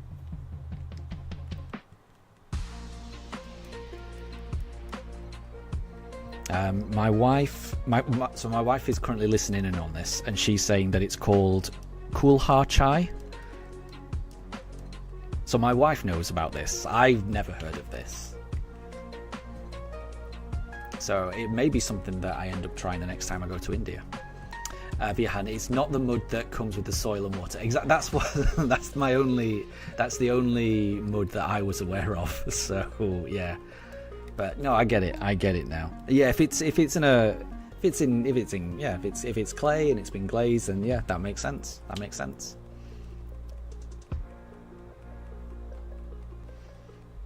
Brandon, so apparently there's a mud cup that has layers of chocolate pudding, crushed Oreos, topped with gummy worms, and well, that does sound good. That does sound good.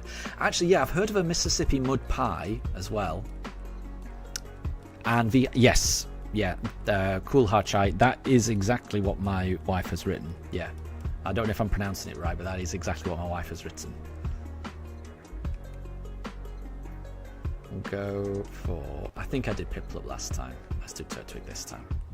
But yeah, I've heard of a Mississippi mud pie. I don't think I've ever had one, but I've heard of one. Obviously, that's very different, but that's another instance of the word mud not actually meaning what I associate it with.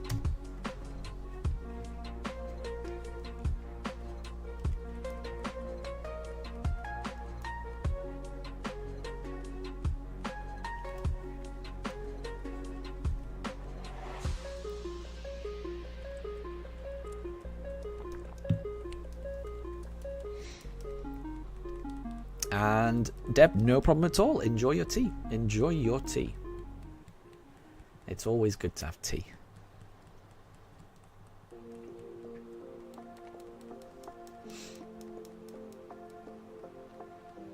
So this is encounter 7,550. We are halfway through this stream now.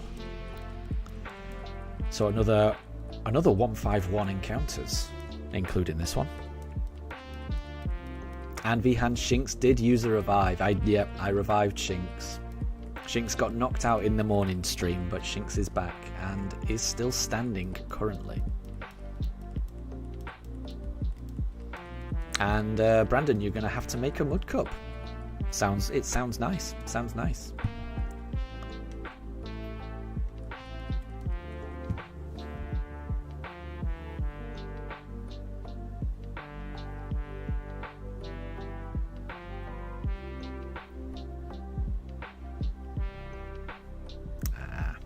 Well, it wasn't encounter 6550, so we'll try for 6551.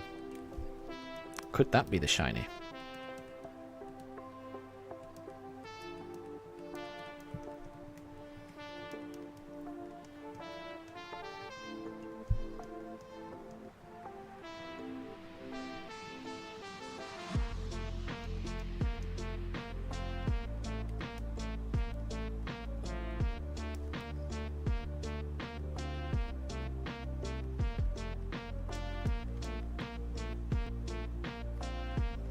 Oh, Mifa's getting down. Is she going to knock over the Shinx?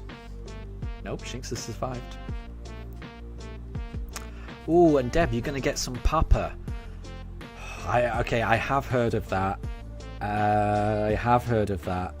It's not going to come to me, but I have heard of that. That does sound familiar.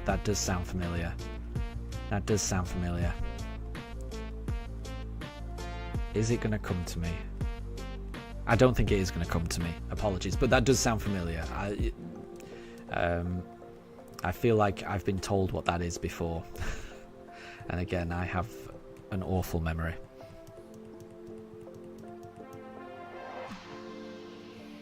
Papa.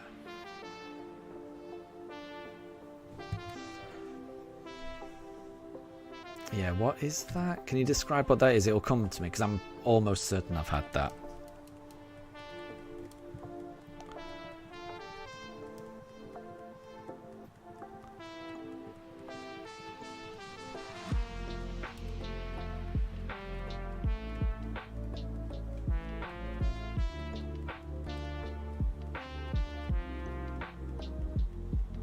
It sounds very familiar.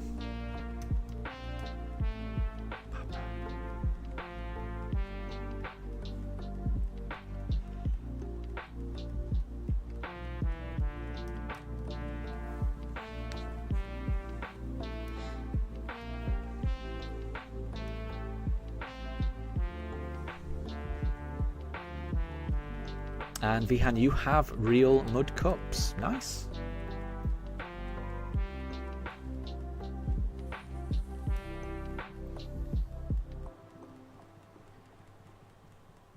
Okay, let's go for a Piplup and see if this can be shiny.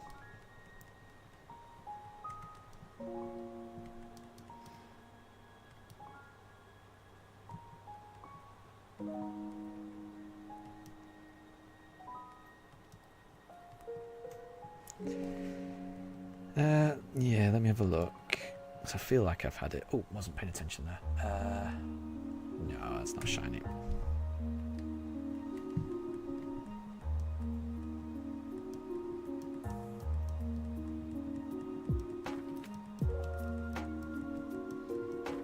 Oh wait, is it just is it just like a Poppadom?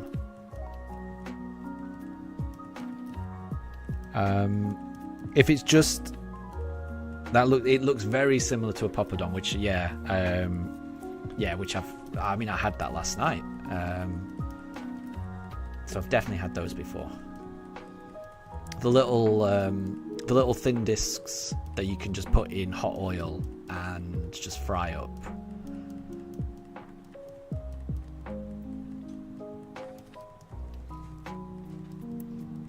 And Force Classic, good to see you. Thank you for stopping by. Double odds is crazy. We're almost getting there. We are almost getting there. We've definitely been unlucky.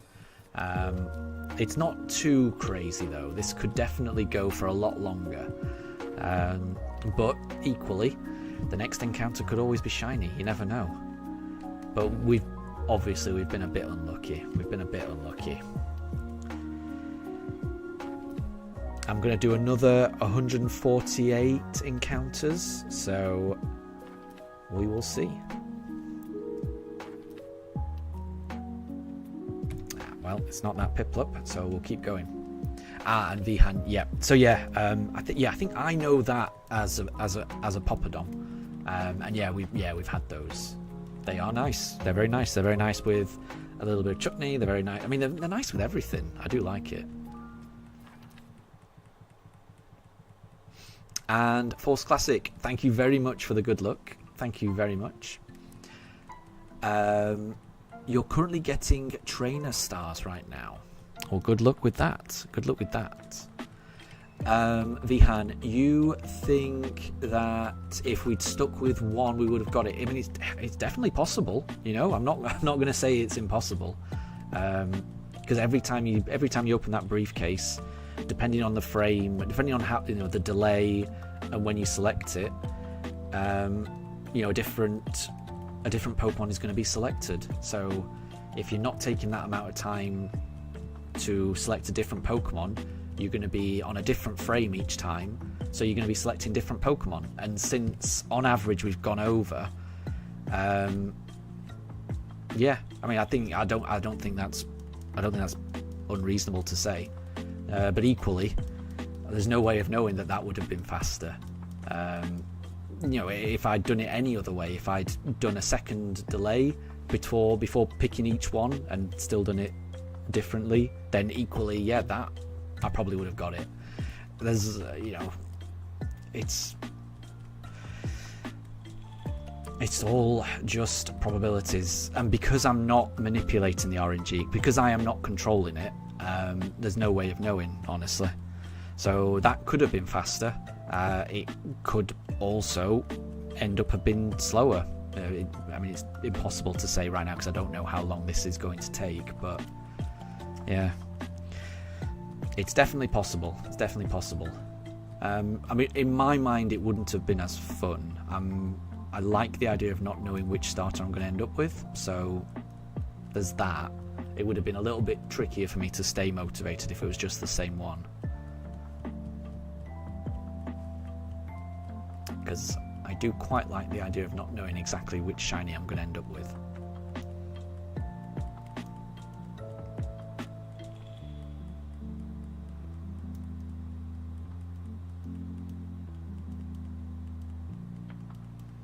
Yeah, if anyone is interested in how the shiny odds work in this game, as Lorenzo mentioned earlier on, there's a YouTuber called Papa Hefe that does a really detailed breakdown on exactly how these odds are, you know, how the shinies, you know, how you can manipulate the odds, and basically just how the encounters work.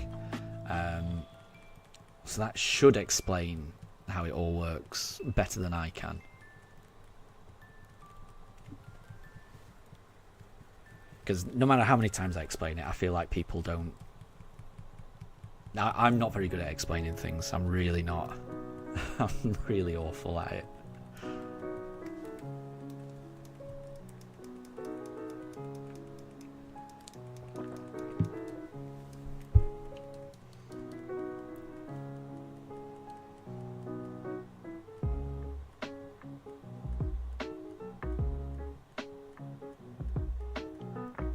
But I think for something that's going to take as long as it's going to take, I think it's important to make sure it's fun for you.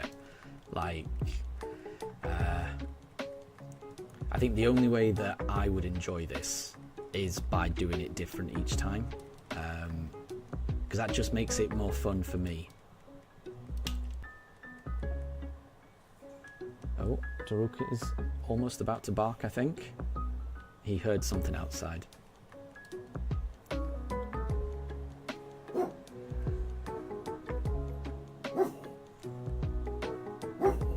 But yeah, it would have been much more difficult for me to stay motivated if I was just selecting the same one, because I kind of, part of the appeal in, you know, making me want to do each new encounter is, yeah, not knowing exactly which one I'm going to end up with. Force Classic, it's a pain to get shinies in this game. The shiny charm only works for eggs. I know.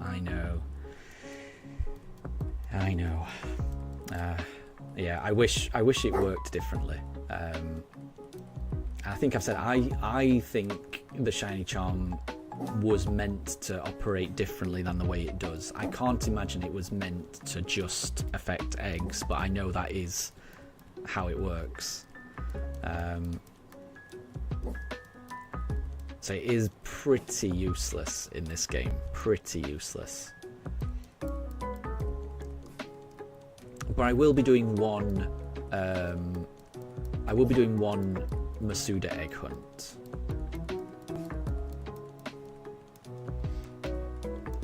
Oh yeah, and yeah, Vihan, if you can avoid spamming in chat, it makes it really tricky for me to follow chat when the majority of it is just blank for one person. So if possible, if you could avoid doing that, I'd appreciate it. Luchu, good to see you. I hope you're doing well. How are things with you? No way. Luchu, you went to Disneyland Paris in the week. That must have been amazing.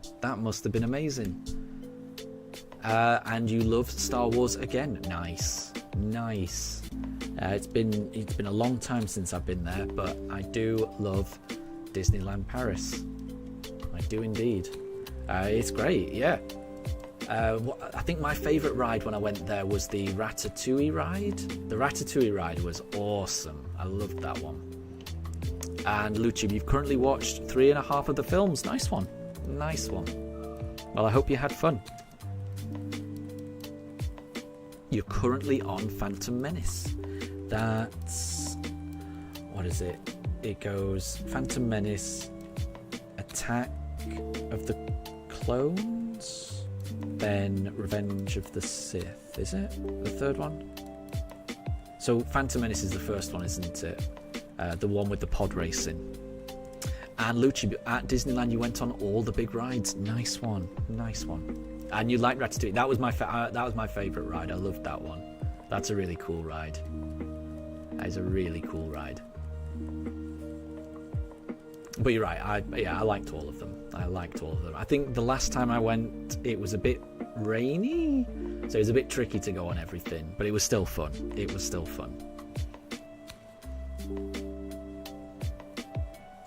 I love Disneyland. I do love Disneyland. I wish there was one in the UK. But I guess Paris isn't too far away. But, yeah, I wish there was one in the UK.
I keep forgetting what I did last time. We'll just go Piplup this time. Could this be shiny?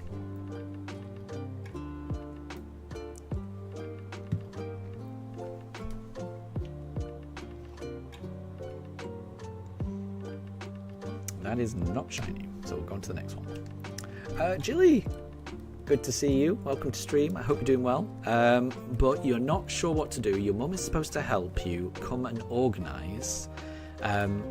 But you really don't want to. You had to work yesterday and you're way too sore to even move. My gosh. And you're also extremely tired because you were up late from an event you went to last night. Does sound like you need a rest, honestly. Does sound like you need a rest. Yeah.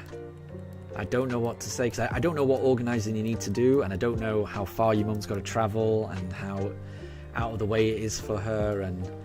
But yeah, it is annoying when you're absolutely exhausted, but there's things you have to do, because that is very draining. Having to do things when you're already tired is, it's exhausting.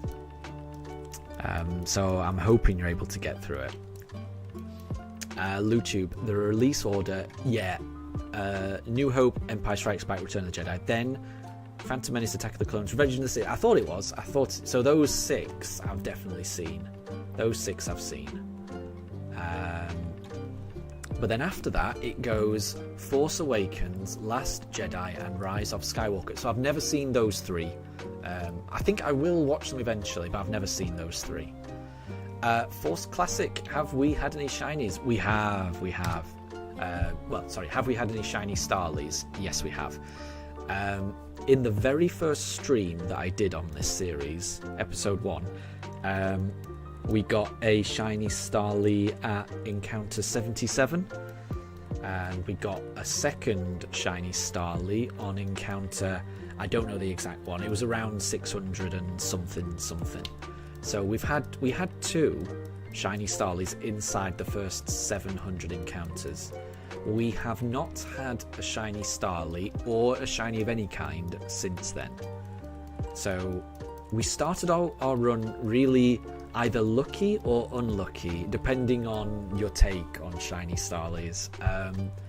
I mean, for me, on a hunt like this, I quite like seeing them. It's not like a shiny Starly prevents a shiny starter from appearing, so it's not like they're stopping a shiny starter from appearing. It's just nice to see, honestly. You can't catch them. It's just funny to see them. So I would love to see a shiny Starly come back again, but we haven't had one for a while. Maybe we'll get it soon. Wolf, good to see you. Good morning, and I hope you're doing well.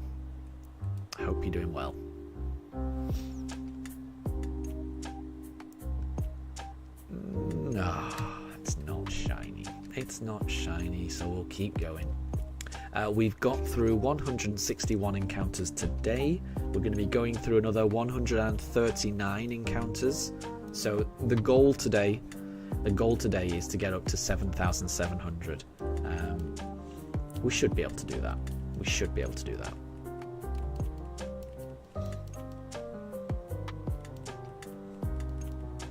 So Jilly, you've just got to tell her. You've just got to tell her that. Yeah, you might ask her if we can do it another day. Exactly. Yeah.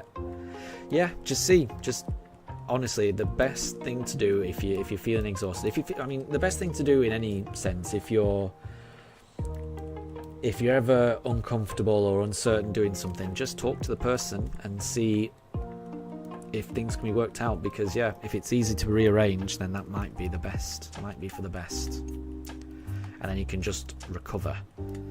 Which sounds like the best course of action here. Wolf and Deb, thank you very much for the shiny look. The shiny look is always appreciated. The shiny look is always needed. One of these days we're going to get the shiny.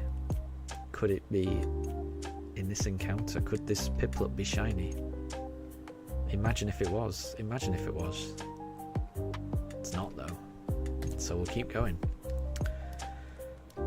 138 more goes.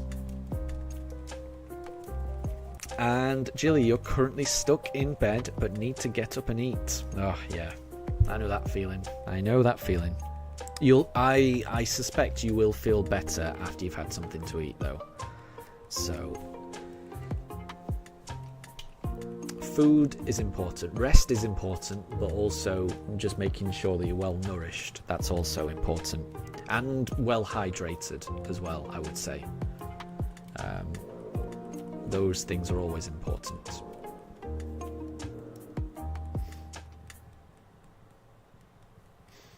So, Jilly, you were sore from work and you ended up getting way too hot from being outside and water was not helping you to stay cool. That sounds worrying as well. Because, yeah, you don't want to be working outside when it's hot. That can be dangerous. That can be dangerous. Yeah, it's definitely important to stay hydrated, honestly. Especially if you're working outside. Deb, when you're tired, you drink some ginger tea and rest. That sounds nice. Yeah, ginger tea is nice. Definitely. Definitely. Ginger's really good for you. Really good for you. I think, anyway. Not that I'm a nutritionist. No idea, but it certainly tastes nice. It feels like it'd be good for you.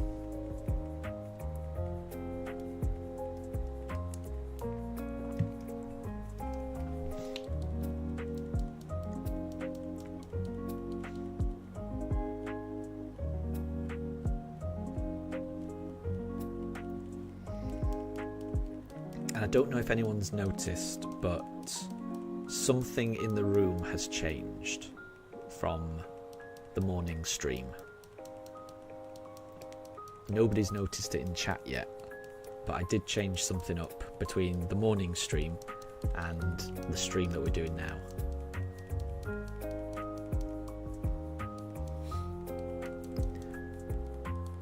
So, Jilly, so it's part of your job to actually work outside. You had to get the grocery carts, and they're very heavy, and it's a big parking lot, my gosh, and it was busy, yeah.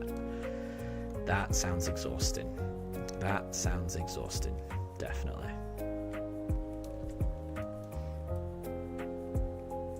And Deb says, the plushies. Yeah, the plushies changed, yeah. I switched up the plushies. Not Shinx. Shinx has remained, but Shinx is the only one that remained. I've switched out the plushies. So I've taken out Espeon, Plusle, Minun, Snorlax, the Vivillon, the Poltergeist, no, Sinistcha actually, and replaced them with Ogerpon, both of my Yampas, Ditto, Bulbasaur and Chandelure. I've switched up the plushies.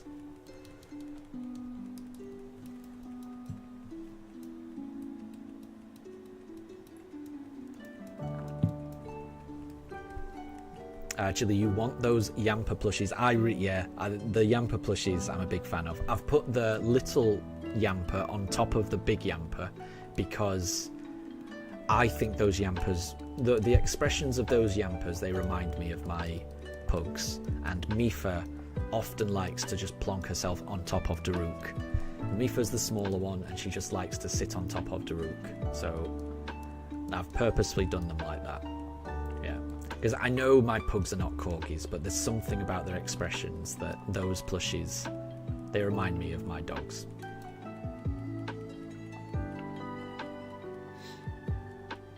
Oh, and Jilly, you currently have a quest to find every mega Pokemon that you can get in Legend ZA as a shiny, and you found your first one the other day. Congrats, that's great.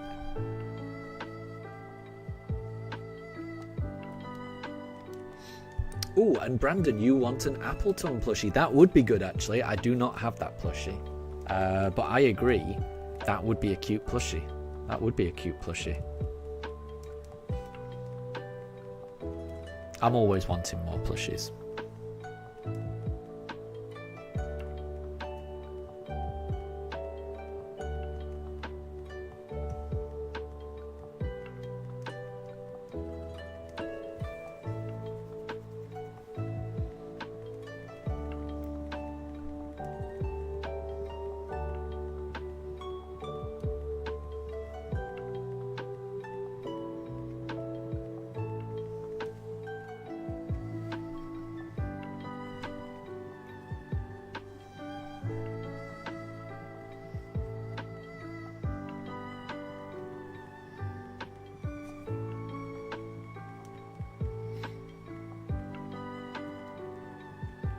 Oh, Deb, you need a big Luxray plushie. That would be pretty cool. I think that's on my wish list as well. I think I said eventually I wanted to get a Luxio plushie to replace my Shinx. And I think eventually I will get one. And then eventually I'll get a big Luxray as well. But yeah, I would like that as well.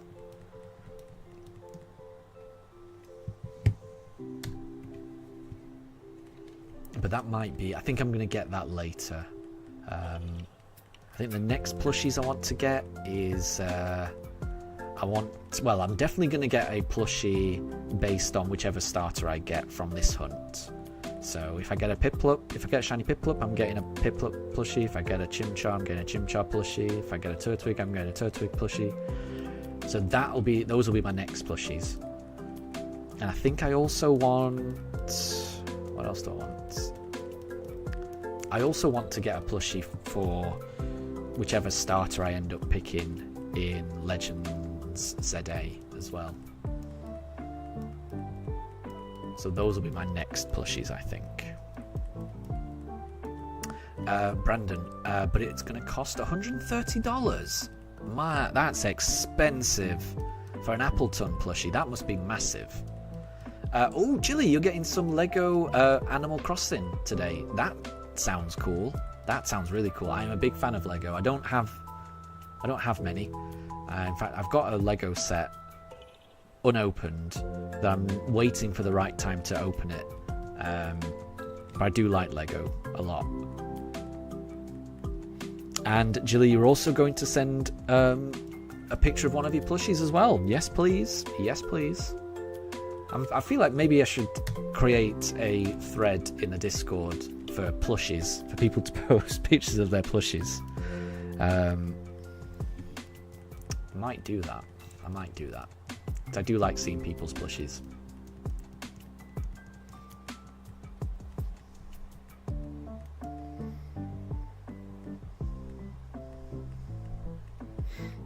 Check Discord. Let me have a look at this. Bear with me. Oh, there you go. Yeah, that is the Luxray. That does look good. Or is that Luxio? It's Luxio, isn't it? That does look good. That does look good. And Jilly, look at that Piplup. Yeah, I like both of these. They're good. They are good. They're good. And Brandon, the plushie is 21 3/4 inches high. That is pretty big, isn't it? That is pretty big. Let me get my ruler out. Oh, it's just in millimeters. Hang on. I'm going to see if I can get my head around how big that is. Hold Deb, it's I thought it was Luxio. I said Luxray, and then immediately I was like, nah, that is Luxio, isn't it? Okay, that is pretty big. 21 inches, that is pretty big. That is pretty big. I've just got my tape measure out so I could visualize it. That is very big.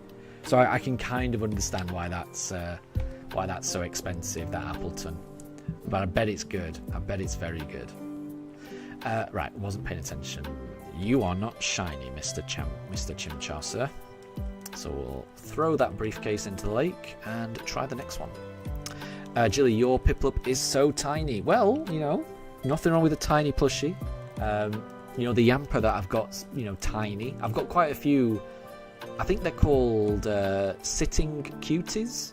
The small versions of the plushies that Pokemon do, and they are really nice. I do love getting like Pokemon.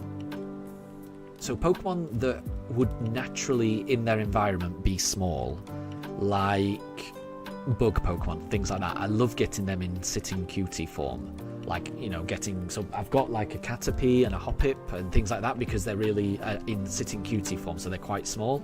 But in my mind, it makes sense for them to be that small because they're small Pokemon. So, like a first form, like Piplup, I think it works quite well as being quite small. But, I mean, any plushie's great. Okay, I did Chimchar last time, so I'm going to do Piplup this time. Jilly, you have a Mega Charizard Y plushie and a Victini plushie as well. Nice. Nice. And Deb, you've just posted a very fancy looking Lucario. A very fancy looking Lucario. Is that meant to be... is that meant to be Lucario dressed as Riley? It's very... It looks very... It's got a very familiar look, that Lucario.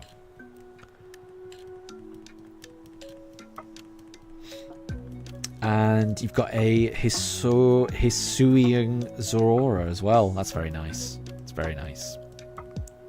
Very nice. Yeah, I'm a big fan of plushies. Big fan of plushies.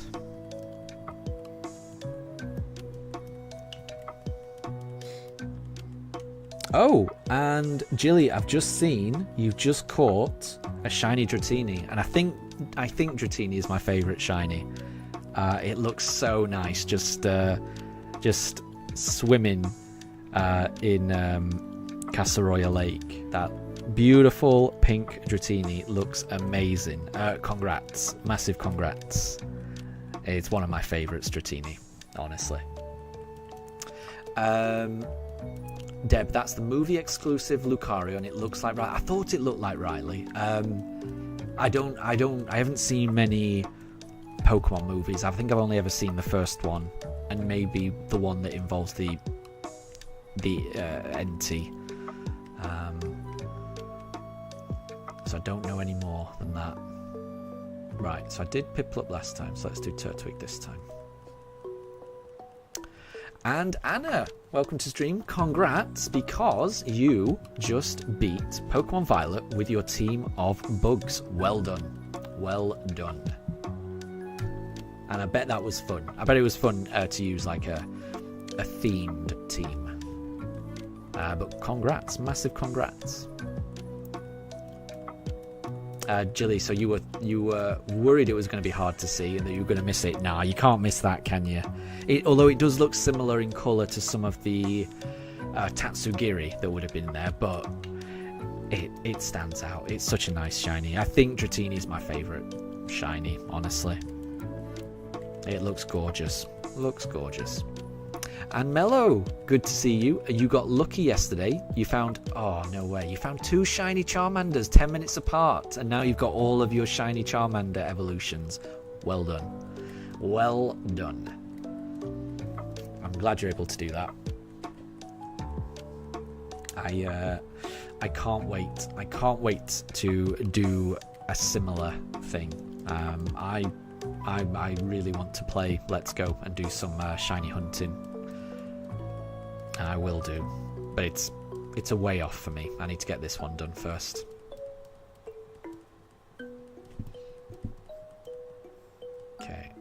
Right, I did Turtwig last time, so it's Chimchar's turn this time.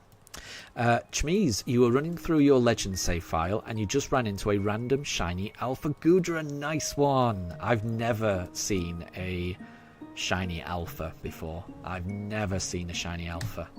So massive congrats. That's awesome. That is awesome.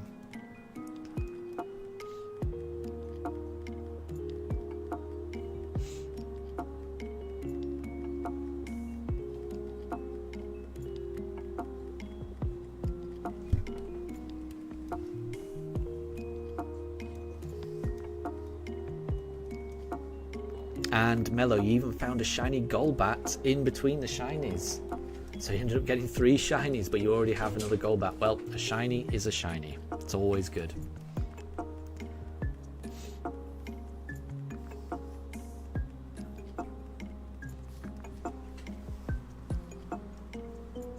And Anna, when you were going through the test, apparently you struggled with the bug gym, apparently. I'm sure that wasn't the case.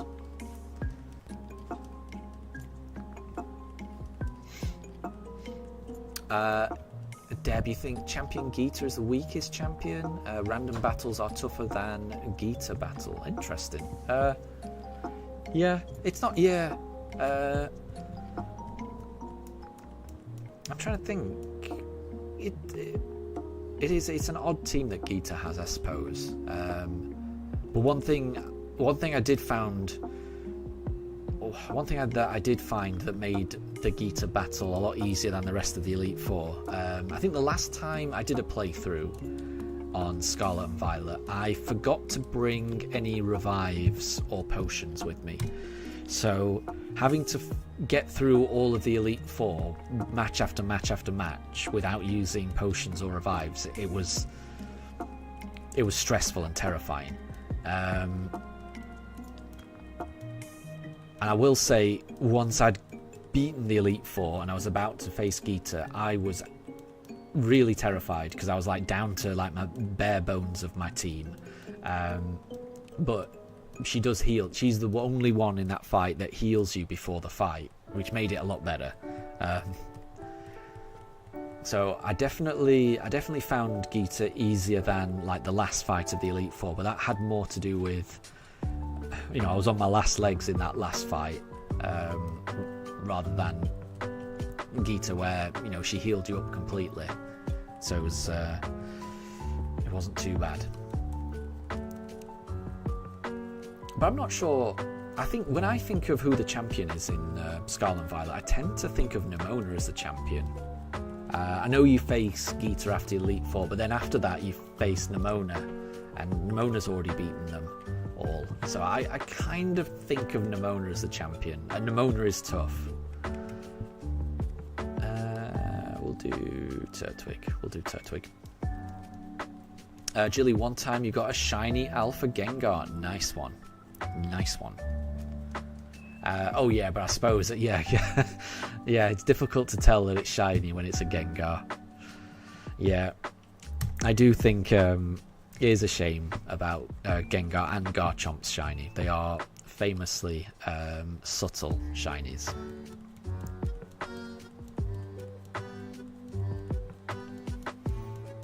And Anna, you have 3 versions of Volcarona on your team. Oh, nice one. So you've got Slitherwing and you've got Iron Moth as well? That's pretty cool to have like the past and future versions of Volcarona. That's pretty cool.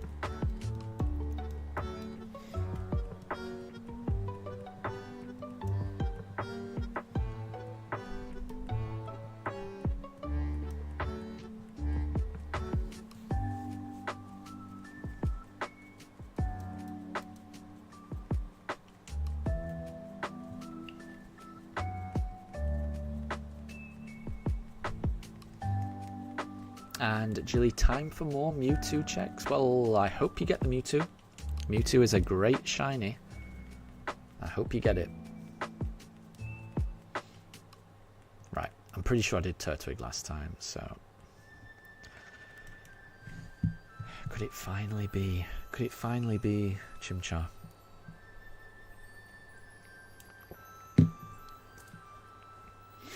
Deb, you like Shiny Mimikyu. It's a nice one, yeah. Don't mind it. It is a good one. Well, we didn't get a shiny Chimchar. We're about to do encounter 7575, which is a nice number. Deb, what's the best Pokemon ability for me?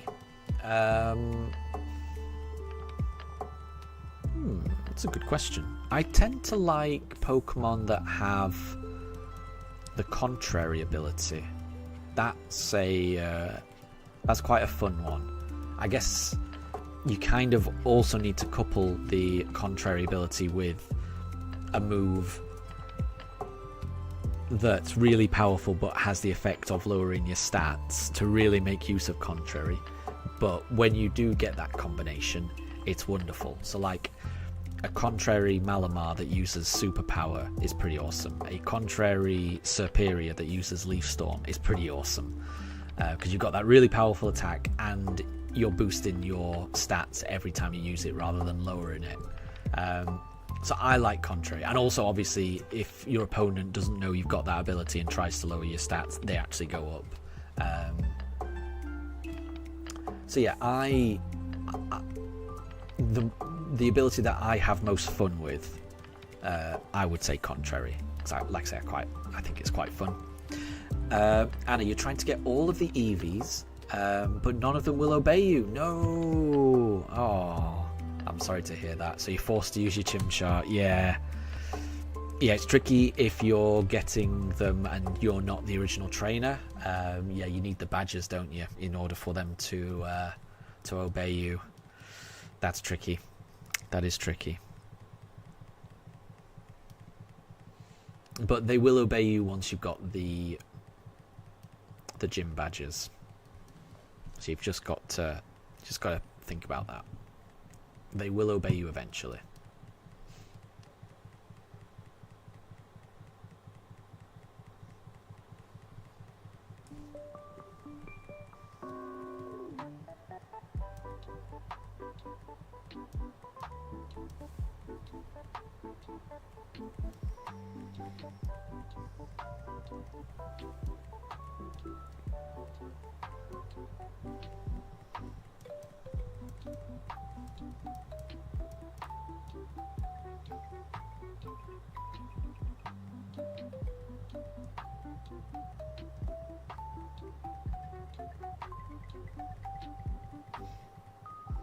Okay, right, I just did Piplup, didn't I? So, we'll try Turtwig.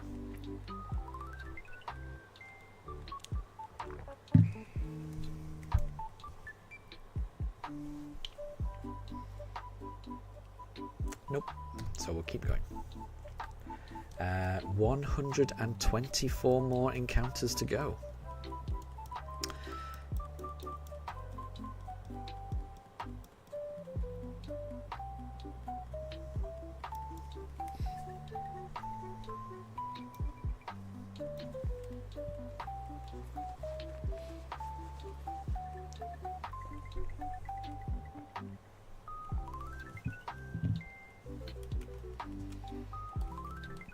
So Anna, what level are the EVs that are currently in your team?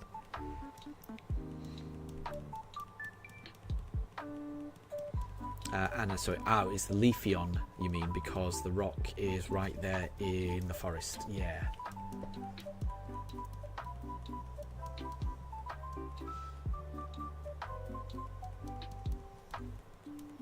And Julie, you're currently eating breakfast, and if you were to find a shiny, you bet you would choke on your food. Well, I hope not, or at least I hope you got someone there to make sure nothing bad happens. It's never good to choke, never good. Everyone needs to be safe. Everyone needs to be safe.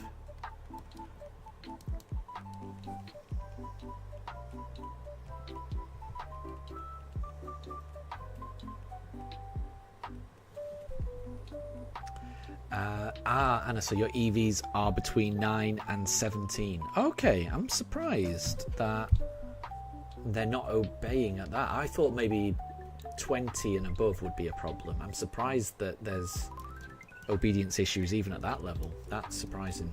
That is surprising. But once you've got that first gym badge, then I think it'll be alright. Hopefully. Hopefully.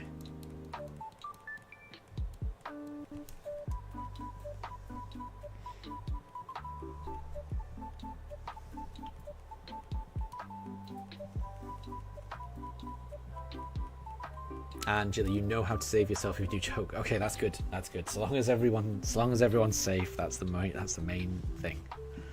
That is the main thing. Brandon, it's so cold in your room, but you hate the summer. There you go.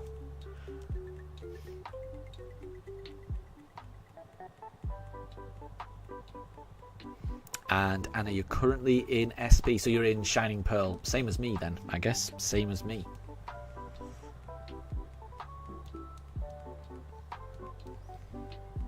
So, yeah, I would imagine if you can just get that first gym badge, then that should solve the obedience issues. So I think you just need to get to Rourke. He's not that far.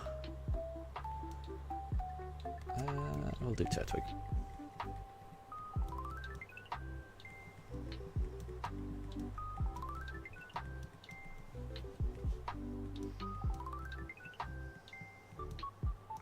Bah. No Turtwig, not this time. Maybe next time.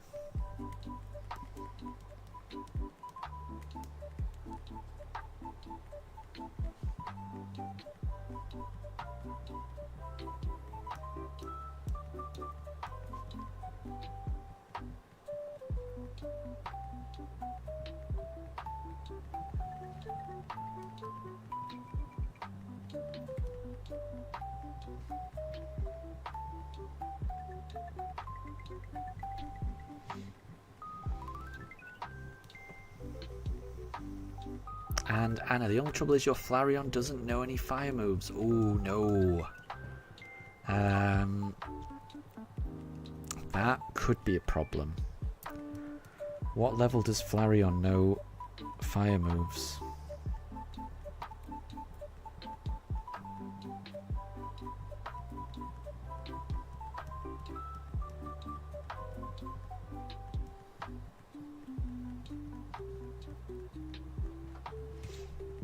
Let me have a look.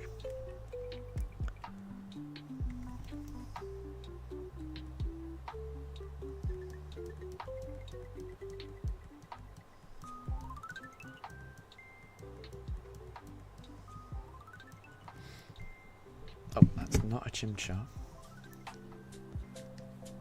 So we'll keep going. Jilly, the rice that you're having is so hard tasting. Are you sure it's cooked all the way through? If it's got a bit of a bite to it and it's a little grainy, then it may need a bit longer cooking.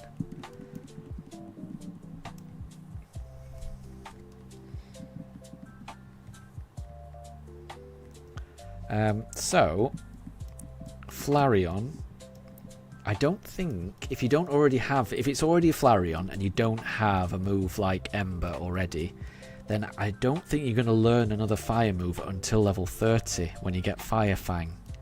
So it might be tricky. Oh, but Brandon's saying he could trade you the TM for Flamethrower. That would be powerful. That would improve the Flareon. Angela, you didn't make it. Oh, you got it from work yesterday. Oh, then it should be fine. It should be fine then. You'd imagine it would be fine. I'm not sure. I'm not sure. I'm not a very good cook.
Okay, alright, let's go Piplup.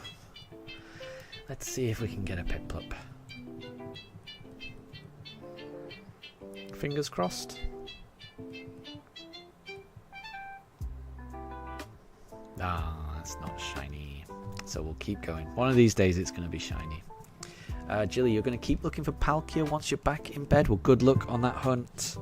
I hope to do that hunt in the future. I'm not going to say near future because I think it's a long way away from me. But yeah, I'm looking forward to doing that hunt. Shiny Palkia will be amazing.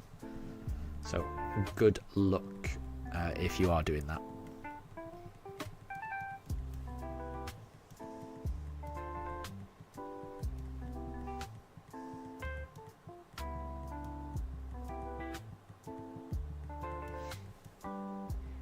Jilly, first encounter of the day, maybe? I hope so. I hope you get it first encounter. It's possible, you know. The first encounter you do has just as much chance of being shiny as any other particular encounter you would choose to do. So you've got just as much chance of getting it. So who knows? No. Ah, well, it could have been, and it could always be the next one. You never know. It could always be the next one, Jilly. That's what I tried to keep telling myself. It could always be the next one. So it could always be this Turtwig. It could be this Turtwig.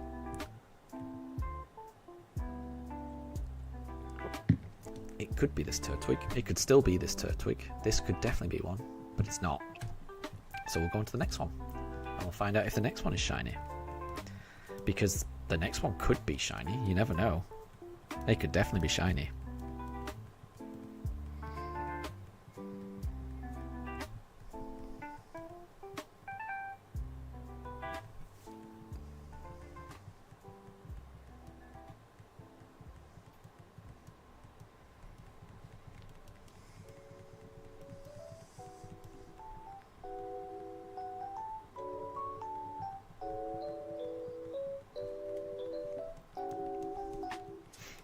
Angela, you're starting to go crazy thinking it's pinker than it actually yeah. Yeah, Palkia is a subtle one. Palkia is definitely a subtle one. So it's one I think you need to keep an eye on. Definitely. I think it's similar to the Piplup in that sense, that you've just got to keep an eye on it and make sure it doesn't try anything sneaky.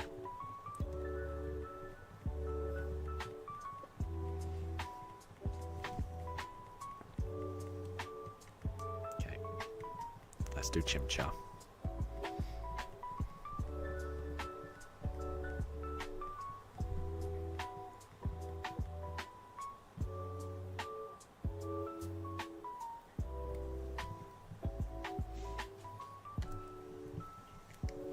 Angeli, yep, those pooches, they're awake. They're just chilling out on the floor.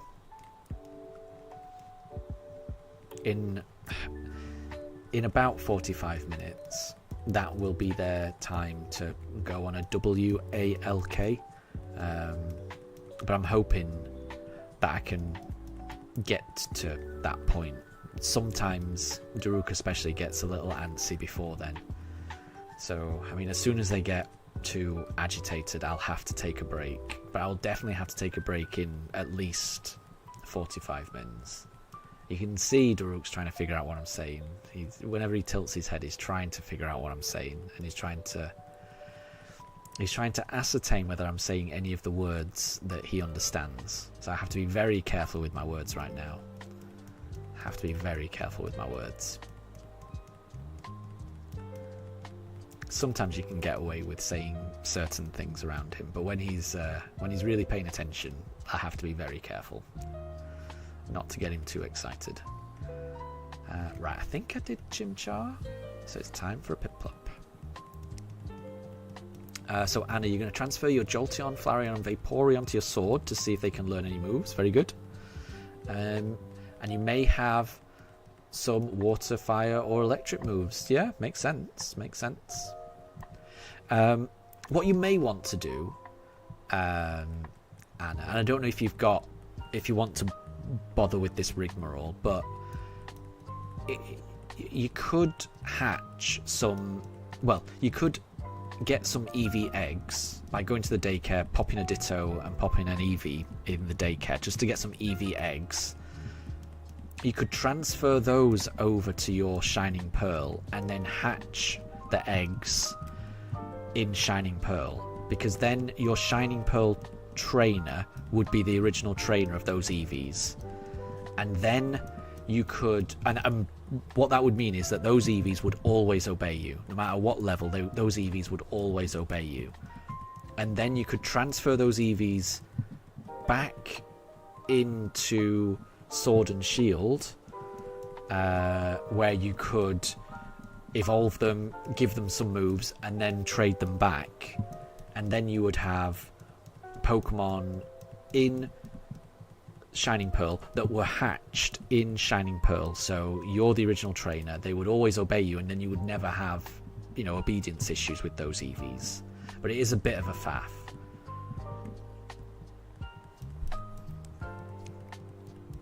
Jilly, look at him. He's so cute. He's just staring at you. He was, wasn't he? He was definitely trying to figure out what was happening. He was definitely... I could tell.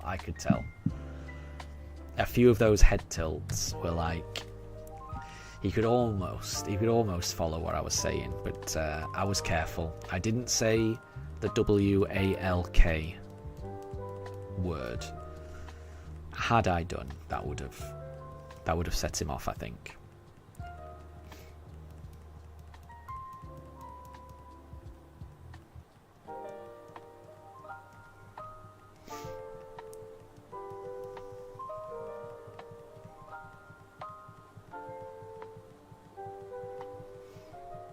Oh, Anna, the only problem with that is that you don't know if you want to hunt all the stones down. I get you. Yeah, I get you. Yeah, that can be a bit of a faff, can't it? Nope, you're right. Yeah, if you don't have the stones around, and they are a bit tricky to come by. And well, I can't remember how you even get them in Sword and Shield. So yeah, no, I appreciate that. And also, Jilly, the problem is the moves might not change if you put them on Sword. I think the moves just go back to what they were before. Oh, I didn't know that. I'm surprised about that. So there may be all kinds of problems with my idea. Right, let's do a Turtwig. Let us see how it goes.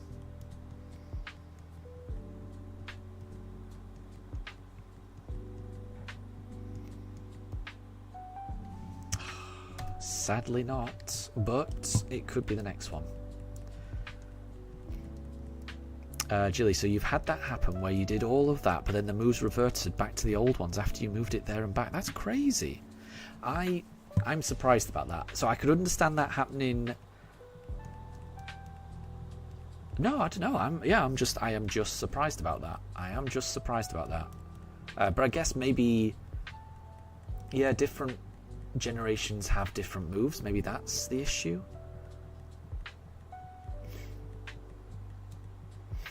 So Anna, you go in Shining Pearl, you go to the underground to dig for them. Yes, yeah, in Shining Pearl, that makes sense. I'm just trying to remember where you get the stones from in Sword and Shield. I can't remember.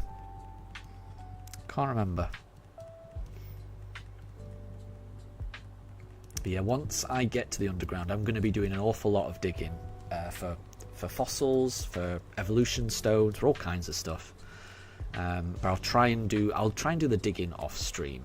But I do want to do quite a bit of underground digging, definitely. But it's so far away.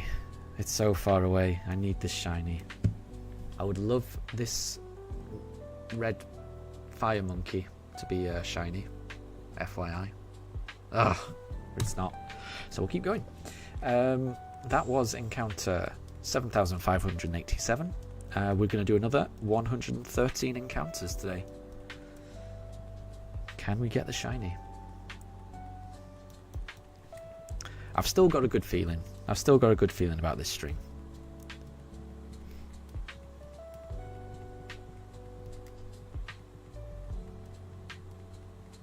So, Jilly, you can get certain stones in the wild area. You need to cross the water in the upper left area where there's a circle of rocks. sticking up with different stones under them. I think I know what you mean, actually. Yeah. Yeah, I know where you mean. I know where you mean. And that's good to know. I think I need to just stop by that area more often to get the stones then, on different days, it sounds like.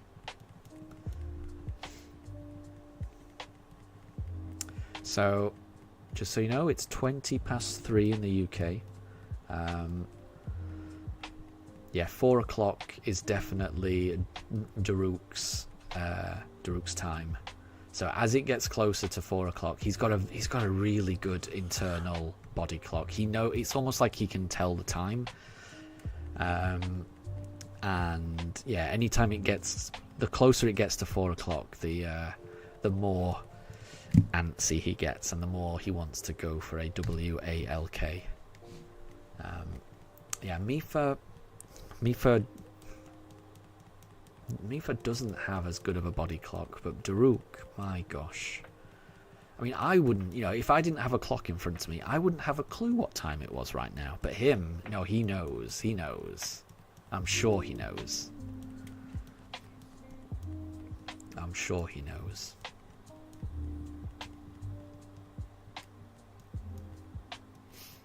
And usually the first time you arrive there, they'll all have a stone. That's pretty awesome. That's pretty awesome.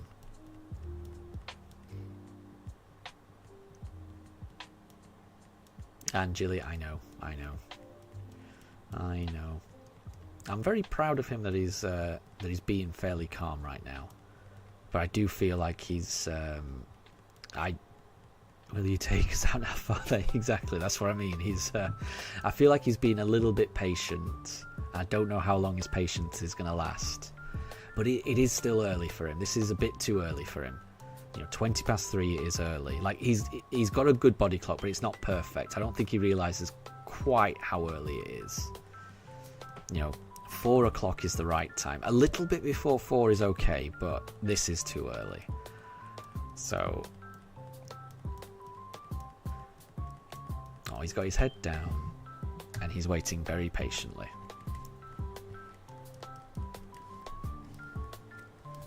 We'll see.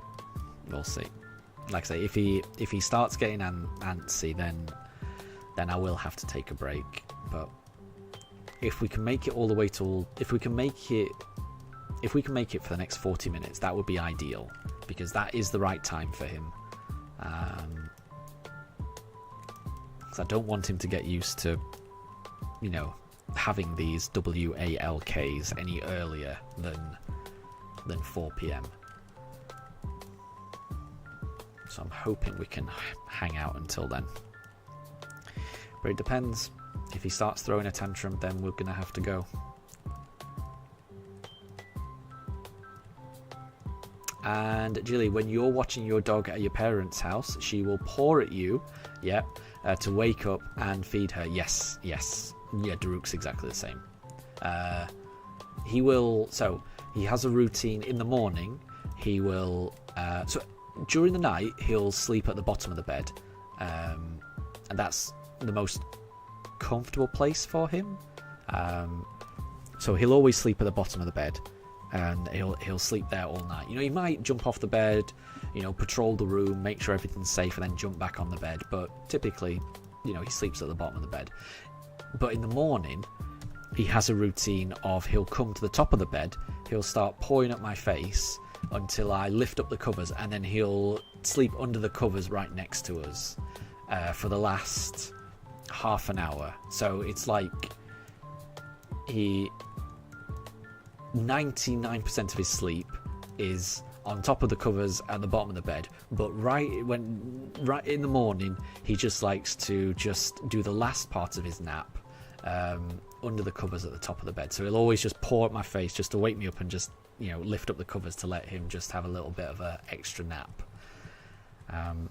And he will also paw when we've got something that he's interested in as well. So yeah, Daruk is definitely a pawrer, to get people's attention and to get people to do what he wants. And it's very effective. He always gets what he wants when he does a little paw.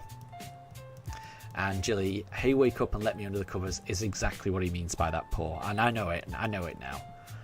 I understand him. It took me a while to figure out what he wanted. But once I did figure out what he wanted, then, yep.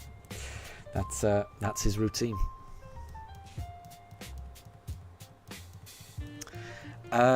Creminel, welcome to the stream. I hope you're doing well. We are pretty over odds. We are, aren't we? So the odds are 4,096. So we're not a million miles away from double odds here.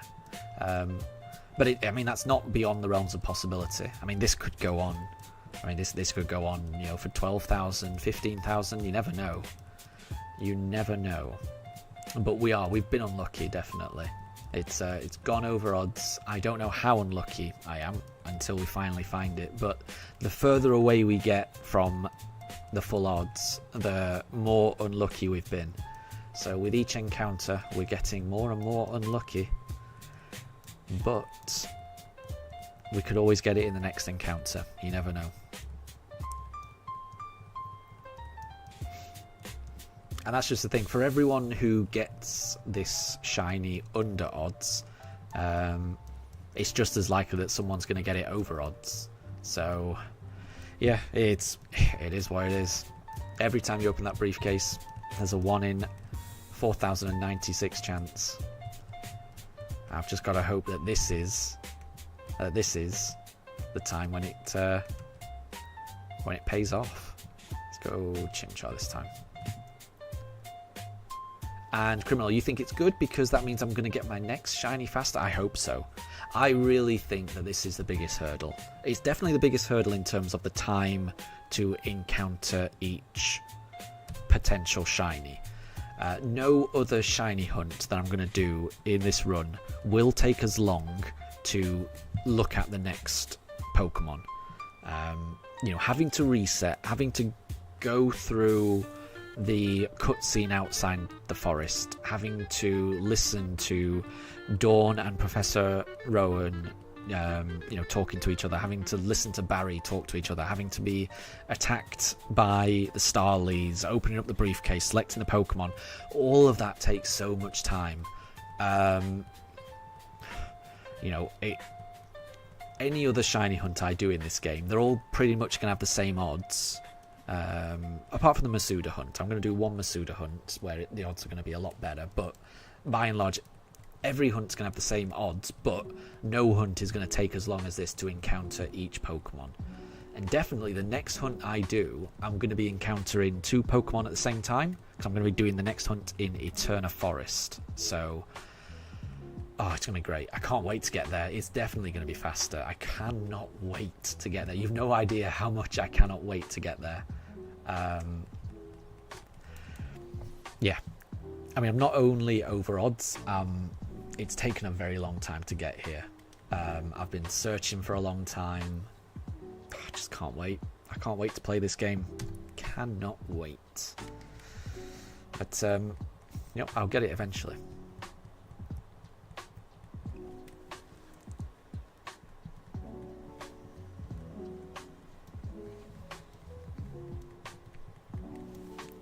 Jilly, Shiny Palkia is evading you and you just want to get into the post-game of Legends. Oh my gosh. That would be good. Shiny Palkia is great, honestly. It is great. Anna, can someone trade over your Eevee so it can learn some fire moves? Bear with me. Let me have a look. Because I've got my Switch here. Let me just have a look. And I think I've got Pokemon Diamond.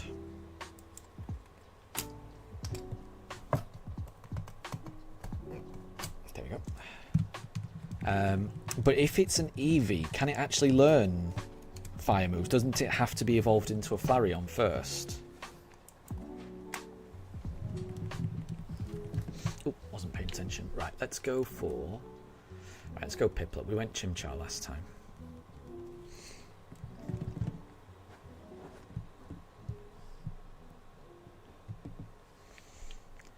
Could this be shiny? Please be shiny. You are not shiny. Oh, Poochcams is doing some random zooming. Right, so Anna, I'm just loading up my copy of Pokemon Brilliant Diamond. I'm just seeing if I've got some fire moves. But yeah, Anna, do you...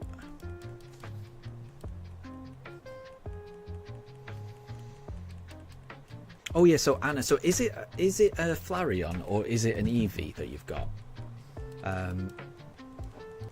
Because if it's a Flareon, I'll have a look and see if I can teach it something.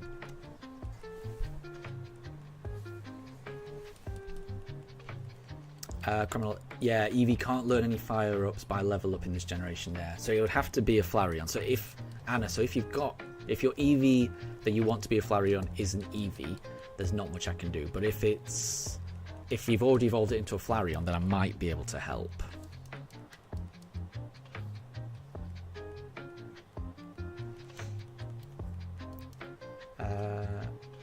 I did Piplup last time, so I'm going to do Turtwig this time. And oh, and right, so you do have a Flareon, it just does not have fire moves. Okay, cool. Right, I'm just loading up Brilliant Diamond now. And I'll see if I can help. I'll let you know. I think I've got quite a lot of items in my copy of Pokemon Diamond, so I might be able to help, honestly. I'm expecting to be able to help you out here, but bear with me.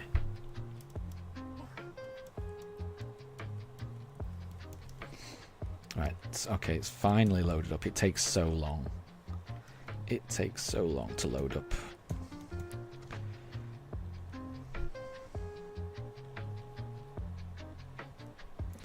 And we'll do this. Bear with me. Right, so Sunny Day, Taunt, Ice Beam, Hyper Beam, Giga Drain, Solar Beam, Thunderbolt, Earthquake, Low Sweep, Flamethrower. How many have I got? I've got 5. Yeah, I can teach your Flareon Flamethrower. I've got 5 copies of that TM. So if you want to, Anna, we can trade for your Flareon. I will teach it Flamethrower, and then I can trade it back. Alternatively, I could just give the Flamethrower TM to a Pokemon, and I can just send it over to you, and you could just send me a just any Pokemon, and then you could teach the Flamethrower to him. That might be better. That would save trading, actually. So I can send you a Pokemon holding the TM for Flamethrower. Right, let's do Piplup. And Jilly, do we want to see your Lego sets that you've got that you are coming today? Interesting, yeah. Or you could wait until you actually get them and take photos of them when you get them. That would be kind of cool. Oh, it's not a Piplup though. We'll keep going. We're on encounter 7,596.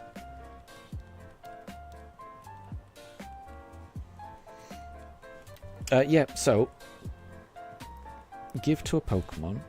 So if I give that to my Dunsparce, yeah. So Anna, if you want to trade, I can trade you a Dunsparce that I've got. It's just I think the Dunsparce might be the Pokemon that you sent me. Check summary. Oh no, it's my own Dunsparce. But I can just give you just a random Pokemon that I don't need back. So I've given this random Dunsparce a TM for Flamethrower. So if you just trade me just some rubbish Pokemon, then you can use that TM that this Pokemon's holding to teach your Flareon Flamethrower. So that is an option if you want.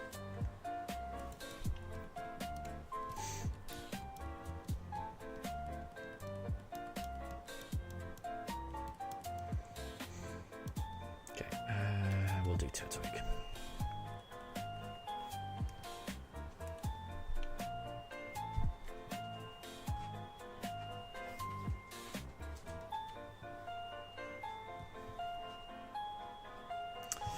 It wasn't that encounter. Anna, do I have a spare Thunderbolt? I'm pretty sure I do. I'm pretty sure I passed that when I was looking for a flamethrower. Thunderbolt. Ugh, I've got 2 of those, so I don't have many. Yeah. So I've got 5 flamethrowers, so I don't mind giving one of those away. I've got Shockwave. No, I've only got 1 Shockwave. Oh, Thunderbolt is a bit trickier for me to give away because I've only got 2 of those. Let me have a look. See if we've got anything else. Or a water move. Let me have a look. Let me have a look. No, I've only got 1 of that. What's that? Charge beam. I've got 5 charge beam, but it's only 90% accurate. I've got charge beam. I've got 5 copies of charge beam, an electric attack that has 50 base power, 90 accuracy. The user attacks the target with an electric charge. The user may use any remaining electricity to raise its special attack stat. Doesn't sound great, to be honest. But I've got 5 copies of it. Right, what did I do last time? Turtwig. We'll do Chimchar this time.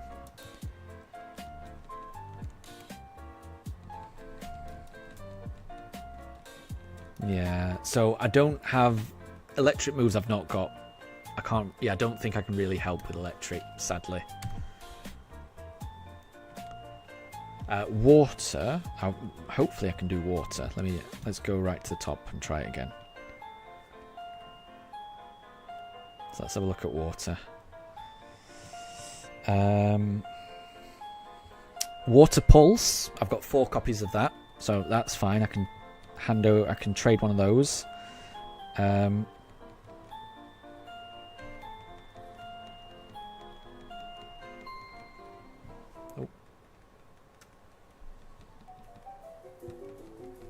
I'm still scrolling through. What's that? Scold? No, I've only got 2. I've only got 1 copy of that. 201. Brine. But I've got 5 copies of Brine. 65 power, 100% accuracy. If the target's HP is half or less, it hits for double power. So I've got Brine as well. So Water Pulse, Brine.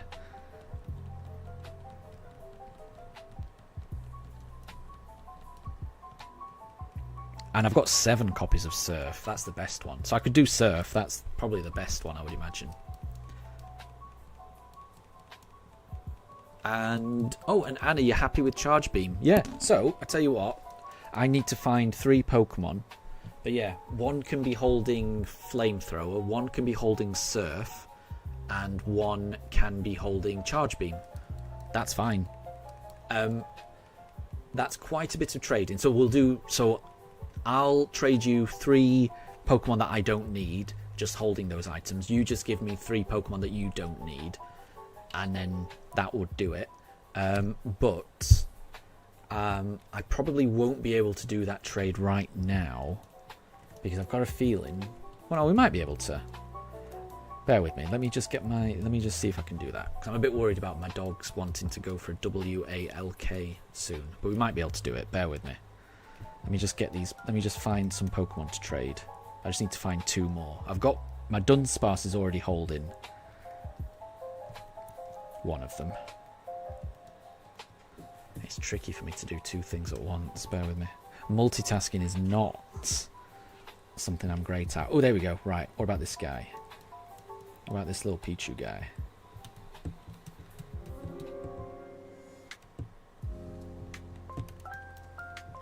Okay. We'll go with this guy. Pichu. And what about Weasel? Yeah. There we go, Buizel as well. So I'll trade you a Dunsparce, Pichu and Buizel, and I'll give them the TMs to hold. Let me give them the TMs to hold. with me. Right, so Surf. Surf's a great one. Give that one to Weasel. That makes sense. And then Pichu can hold Charge Beam, presumably. Where's Charge Beam? That's Thunder Wave. Charge Beam. There we go. Give to a Pokemon. Oh, right. Let's do Piplup. And then give that to Pichu. Okay. Right. So I've got my Pokemon ready. Anna, you just need to collect a third Pokemon. Yeah. Let me know when you're ready. Hopefully we can do this now. And it's not a shiny Piplup. So we have hit encounter 7,600. We've done 200 encounters already today. We're going to do another 100. In the next 20 minutes, we're probably going to need to take a break, though. Because I've got a feeling Daruk is getting more and more restless. I don't know if you can tell by his body language. But he's, like I say, he knows what time it is. He knows it's getting closer to 4 p.m. But at the moment he's calm. I am worried about what he's going to do when he starts throwing a tantrum.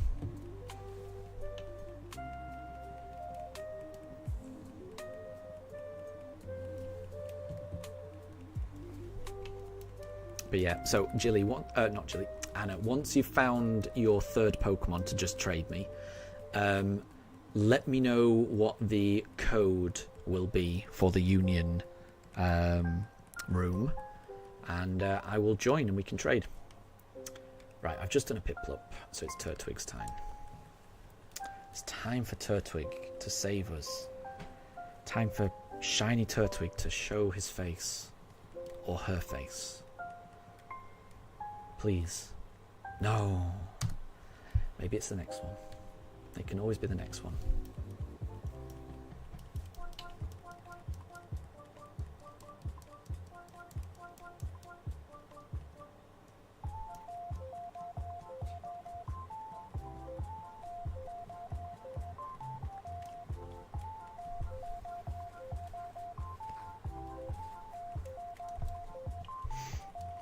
And Jilly, no problem at all. You love that emoji. That's is that the? I don't know what it means, but I'm assuming that's the Groucho Marx emoji with the glasses, big eyebrows, fake nose, and mustache. That reminds me of Groucho Marx. I don't know what it means, but that's what it reminds me of. That's the one.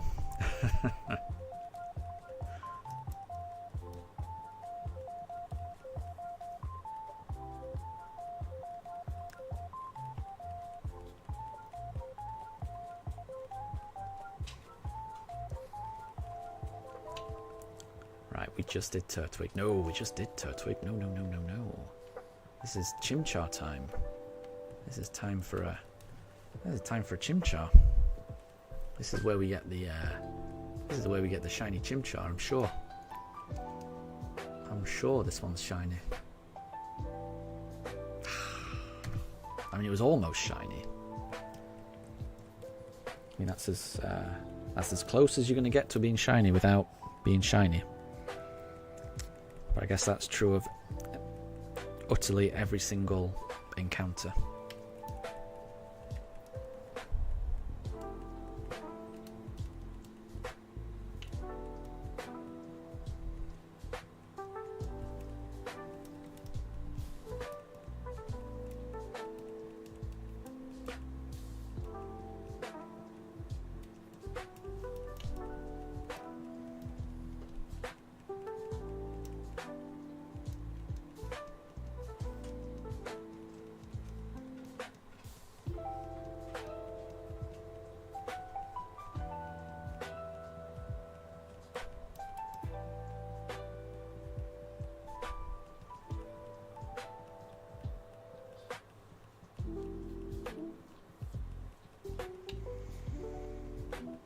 Okay, we just did Chimchar, which means it's time for Piplup, my favourite penguin.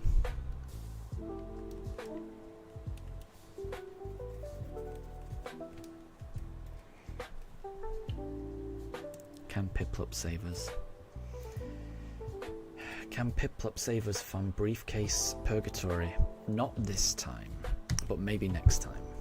Maybe next time. 97 more attempts.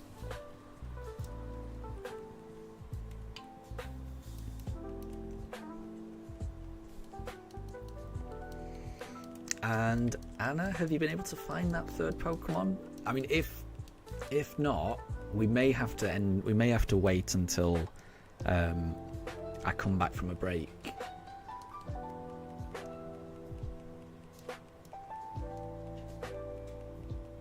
Because I will say the pooches are calm at the moment, but the closer I get to 4 PM here. Oh, the code. You've got the code. Got you. Thank you, Anna. Bear with me.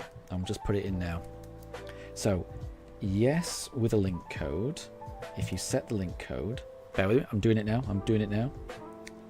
Would I like to save? I would. You saved your progress. And the code is 14701. Oh, that didn't do it. Bear with me. 14701.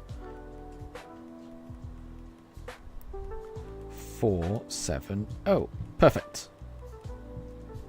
I am now entering the global room. What did I do last time? Yeah, we'll go Turtwig. Communicating. Please stand by. I'm almost there. I'm almost there, Anna. Right. I'm here now. I'm here. I don't see anyone just yet. Might take a while for someone to load in.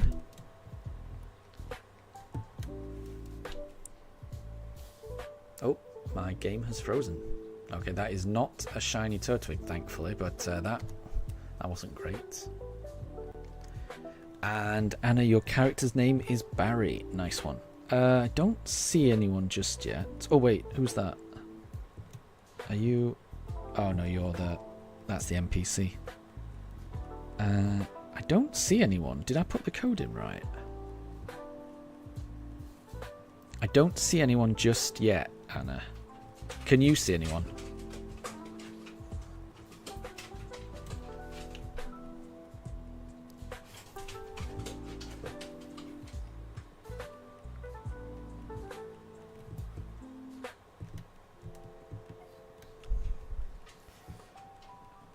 I'm not seeing anyone. I'm wondering if I should leave and try it again.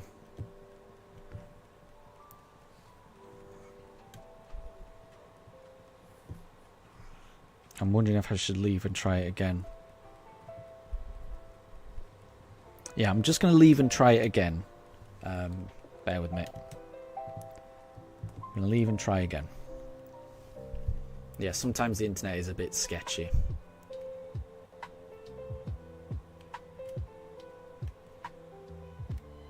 We'll go with Chimchar. Right, I'll try it once more. So, global with a link code. Jilly, was Daruk chasing his tail? I wasn't looking, but that is the type of thing he does from time to time. So he could have been. Yeah, I wasn't paying attention. I did hear like little tiny footsteps on the wooden floor. So he was definitely doing something. Anna, oops, you may have to wait. You don't have global set up yet. You might need to beat Rourke first. Yeah. Okay, then no worries. We can do it. There's no rush because, to be honest, Anna, I think I need to walk my dogs right now. So I think what's best is I'll do this last encounter and then I'm going to take probably a 40-minute break so that I can walk my dogs. I can give them their evening meal. I'll probably have a bite to eat myself. And then I'll come back. So then that might give you enough time to beat Rourke. But if not, I'll keep these Pokemon safe for you, and we can trade whenever. There's no rush. So yeah, I can hear him whimpering now. So I think I've made him wait for as long as I can do. So this is gonna be the last encounter. Then I'll take a little bit of a break if everyone's okay with that. So, I can't remember. Well, I mean, it's landed on Chimchar, so we'll do Chimchar. And then we'll take a 40-minute break. Oh, he knows what time it is. He knows. Oh, I don't know if you can hear him, but he's whimpering. Right, so we didn't find it that time, but maybe we find it when we get back. We're going to do another 94 encounters when we get back. So the time where I am is 10 to 4 p.m. It's going to take me about 40 minutes to... I know. Just hold on. It's going to take me about 40 minutes to give them their walk, get them fed, get myself fed, and then come back. So I think I'll be back at around about past. So if anyone needs to leave, thank you very much for stopping by up until now. It's been lovely having you. Have a great rest of your day. For anyone who might be here in 40 minutes, I will catch you later. So I'll see everyone in 40 minutes.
Hi there, we are back.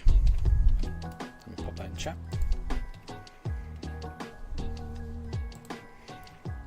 Oh. My keyboard's not working. Why is keyboard not working? Let me try that again. There we go.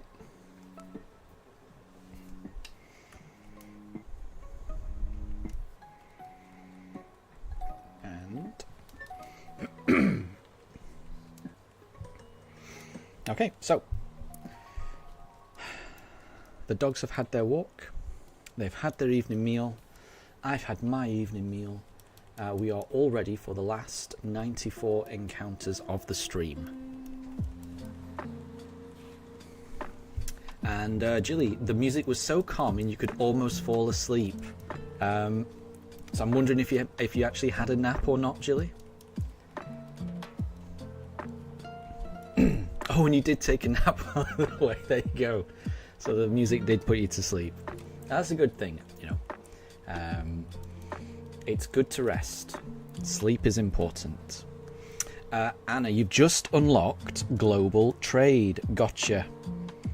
So I am ready to trade whenever you are, Anna. So let me know, and we can trade those 3 Pokemon.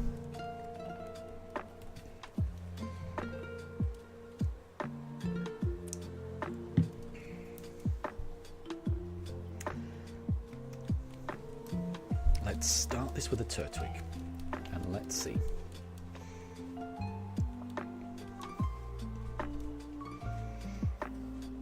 And I'm glad it was calming. And it is important. It is important. Because I can remember when I was younger, I never used to get enough sleep. And it's only when I've got older that I've really started to make sure that I get, you know, good 8 hours sleep.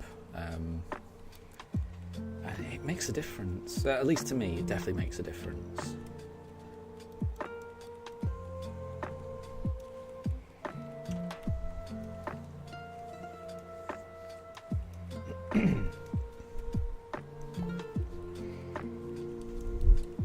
So yeah, Anna, whenever you're ready to trade, just pop the trade code in chat. Or if you want to keep it as the same one, just say it's the same code as last time. And we can trade.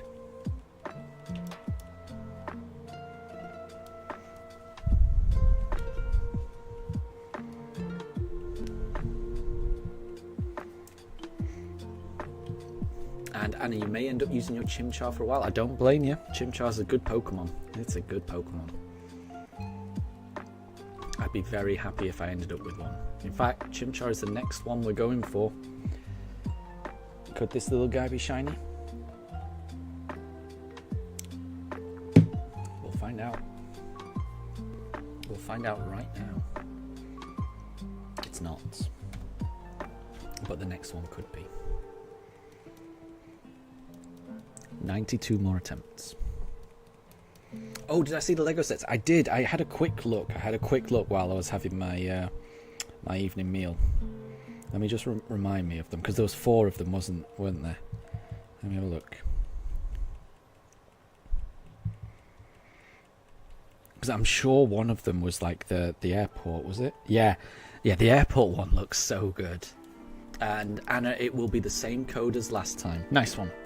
I'll get in the union room now with a link code.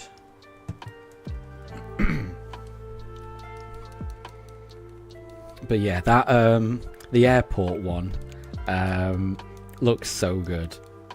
The airport looks so good. I love that. I love the airport.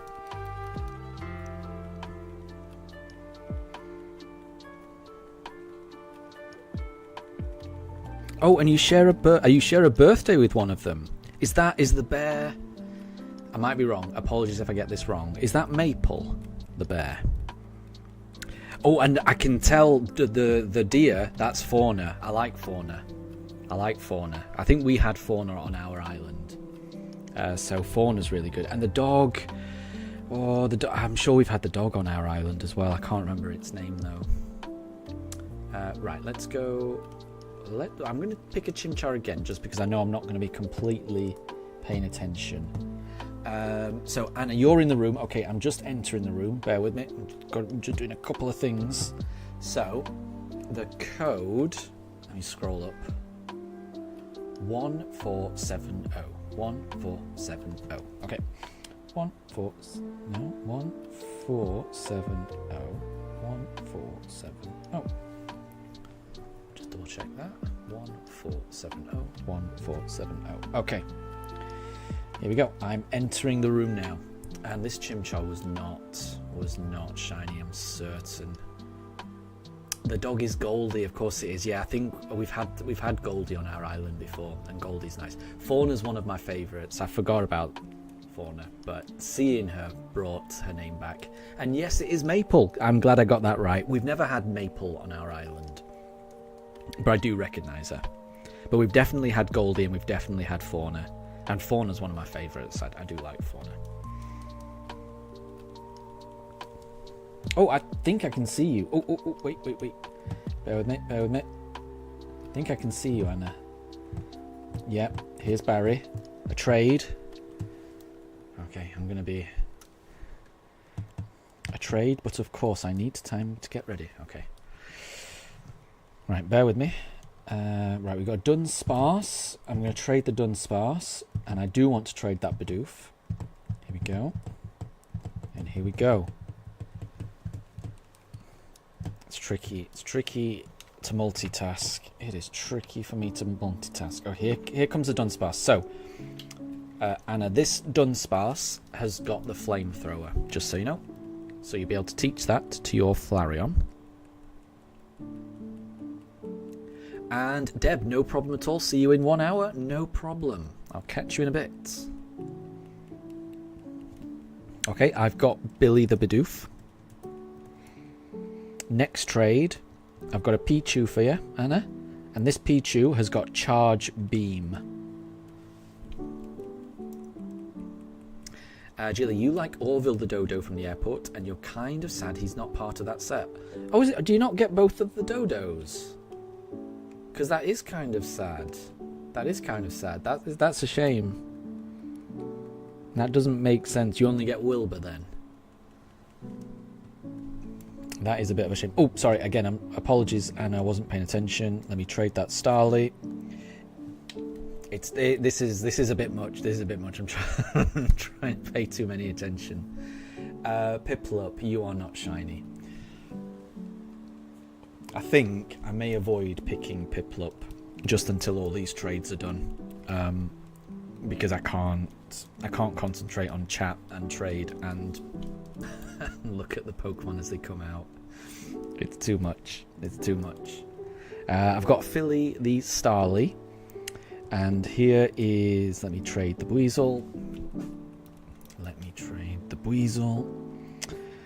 And this Buizel has got Surf.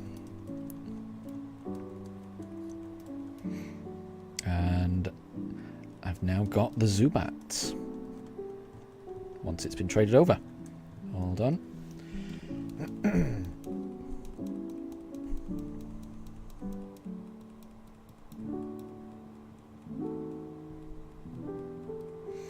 And Jilly, at least you get Tangy. Oh, okay. Is that the name of the rabbit in that set? I did not know that. I haven't... I've never had that Pokemon either. Okay, I'm going to go Barry the Zubat. There you go. I'm going to go with Turtwig just so that I'm not going to miss anything. And that should be it for the trade. So if I exit, you should have, Anna, everything you need there. And I'm going to leave. And then I can save it. And that Turtwig is not shiny. So we'll go on to the next one. We've got 90 more attempts this evening. So fingers crossed. And no problem at all, Anna. No problem. Let me just save it. I can turn this off. And there we go. Done. Done. Right, okay. 100% focus now. Hopefully that helps on your run. It's not going to help with the obedience issues, sadly, but it will help with the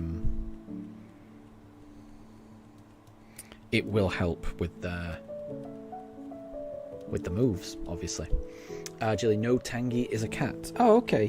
Which playset is Tangy included with?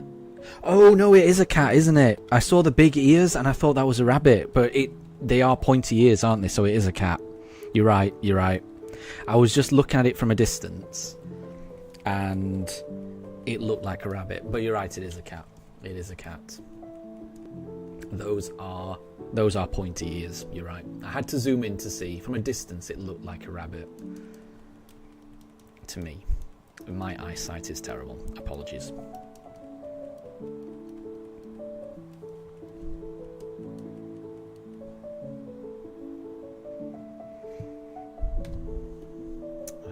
Well, that wasn't a Chimchar, so we'll keep going.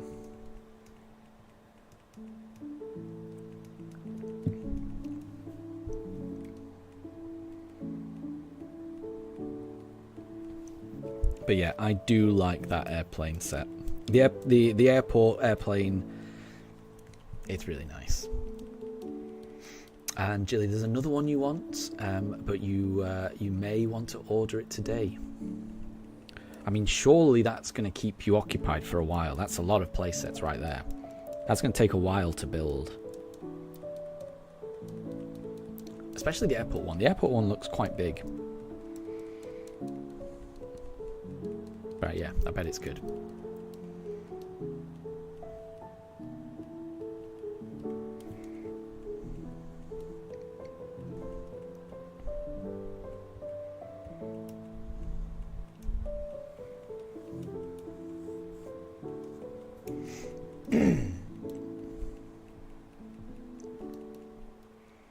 Right. Now that I'm 100% focusing on this, let's go for a Piplup and see if we can finally get the shiny. It's possible. It's always possible.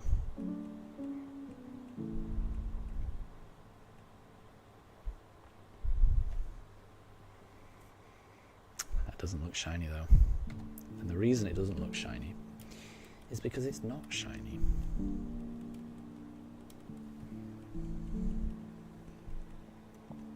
So Jilly, you'll be able to get it on the same day. Yeah, I'll check it out. Is it the town hall one with Isabel? I feel like if they've got a airport one, then they must have a town hall one. And do they have a Timmy and Tommy's Nook shop? I don't know what it's called. But do they have that as well?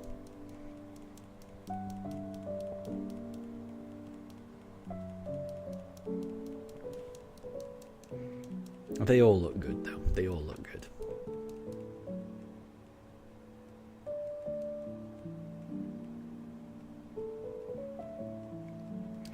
Oh, I tell you what, there was something that I saw, but again, this was a I can't say it right, a Japanese exclusive. And it was Animal Crossing sets. And it was a set of 6, and they all kind of fit together.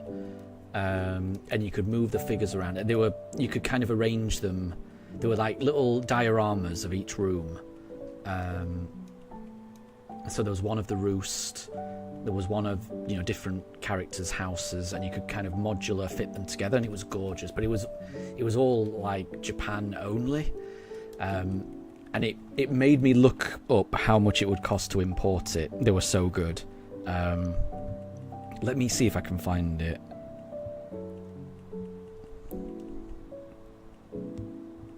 Animal Crossing. Japan gets all the best stuff, honestly. All the best stuff. Japan knows how to do merchandise. They really do.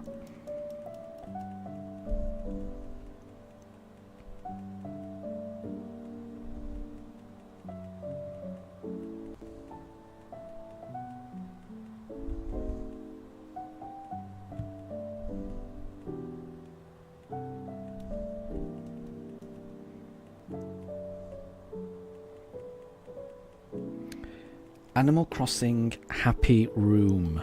Yeah.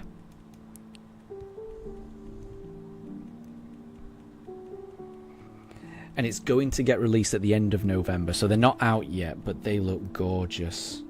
I wonder if I can find some pictures of it. Yeah, they look so good. Let me just, if I can download this. Hold on. Let me just pick this Turtwig, and I just want to save this. Download image. Because this is what I want to get this, but it doesn't come out until the end of November, and it's I'm considering importing it from Japan. It looks so good.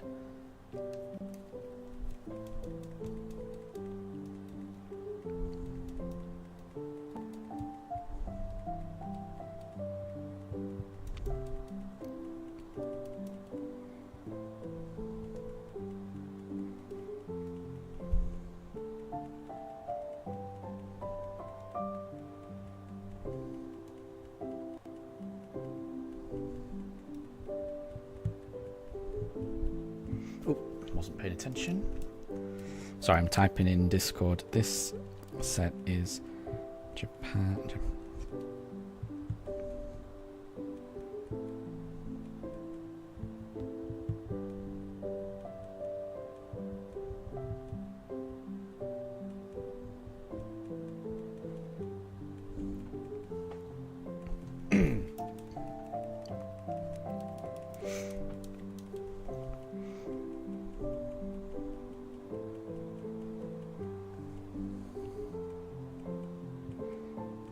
Let me have a look at what you've posted. Ooh, Leaf with a trailer. That's nice. And what's this one? Oh, the Able sisters as well. Oh, let me pick a Chimchar. Sorry, I'm looking at looking at all these pictures in Discord. Yeah, the Able sisters. That's a nice one. And what else is that? Is that the Town Hall? Oh, that's Audi. Yeah, Audie's one of my favourites. So that's Audie with the Town Hall. KK's there, Isabel's there. Yeah, that's a really good one, the Town Hall one. I like that. And then, yeah, and then the Nook Corner. Oh, that all looks really good. That all looks really good. Yeah, I like these. I like these. I do like them. I do like them. I think I'm going to try and get this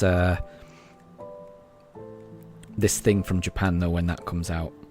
There's something about it that I really do like. I'm a big fan. Well, I do like Marshall. I like the Roost as well. So Brewster's Roost place. And I like the way that they kind of just, you know, they can fit together and you can put them in different places. So it's similar to the Lego stuff. I do like it. Animal Crossing does make the best merchandise, in my opinion. There's some more Japanese exclusive Animal Crossing stuff, where I think in Japan you can get a teapot and teacups. No, not teapot, just teacups, and you know, with the Roost logo. And they look so nice. They look so nice, honestly. Okay, we're going to do Piplup now. So, Jilly, you want to get the 3 that you sent at some point. They do look good. They really look good. I love the Town Hall one especially. Yeah, it looks so good. But I mean, they all look good, really. They all look good. And Anna, you wonder how many segments this Dunsparce will evolve into. Who knows? It's true. Yeah, if you evolve it, if you trade it to Scarlet and Violet, who knows? It could be a rare one. Never know.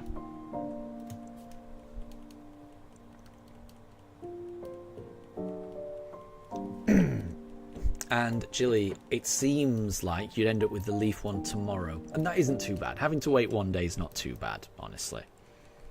You would still have it tomorrow, which is pretty cool.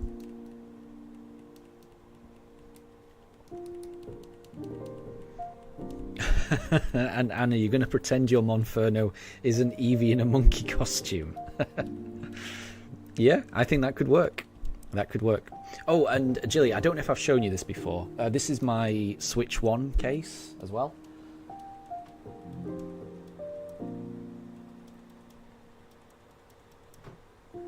Just so you know, I love Animal Crossing merchandise.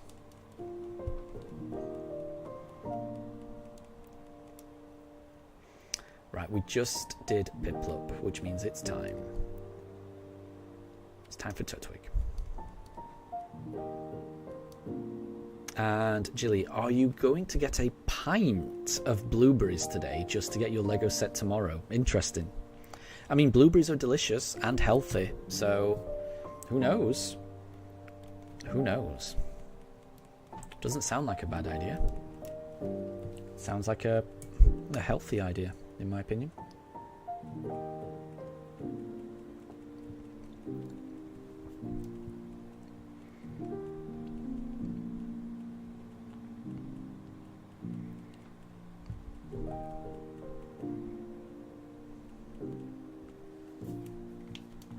And Anna, you have an Eevee Switch 1 case. That sounds cool. That sounds cool. I like that. I still need to get a Switch 2 case. But then I haven't really taken it anywhere. When I have gone anywhere, I tend to just take my Switch 1 because I'm not that bothered if it gets, damaged or anything like that. I'm still, with my Switch 2, I'm still very much wanting to protect it. But eventually I will need to get a nice case for my Switch 2 when I eventually do take it somewhere. And Jilly, you may go for bananas, they're cheaper. Fair enough. They're also very healthy.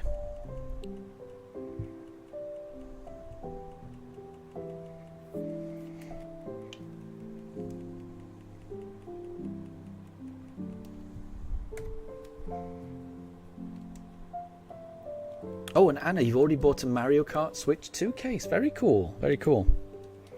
Yeah, I haven't got a Switch 2 case just yet. I do need one. Because, yeah, my Switch 2 will not fit in any of the cases I've got for my Switch 1. So I will need one. So I'll have to have a look for one.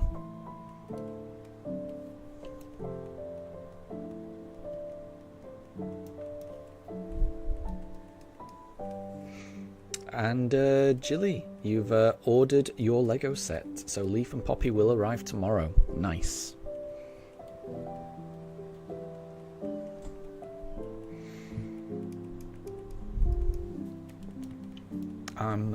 I'm certain you're going to have fun with that. So it sounds like you've got some sets that are arriving today, which I'm sure will be more than enough to keep you occupied, and then you've got something to look forward to tomorrow as well. So that sounds perfect to me. And Jilly, I think that is enough now. I think that will keep you occupied for quite a while. Definitely. I agree.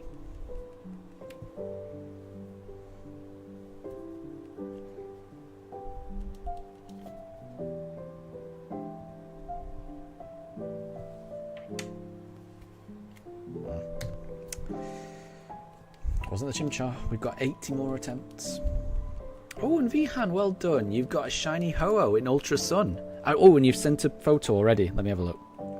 Let me have a look.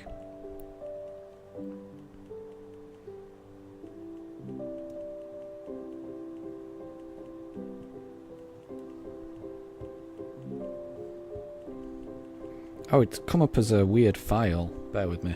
I can't see a preview of it.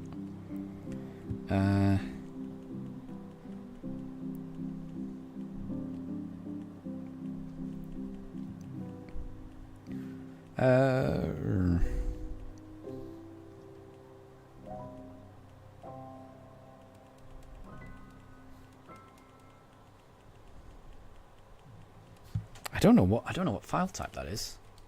It's a file. What type of file? I don't know. Bear with me. I can't tell what file type it is, that's all. It might be better just to send a JPEG or something.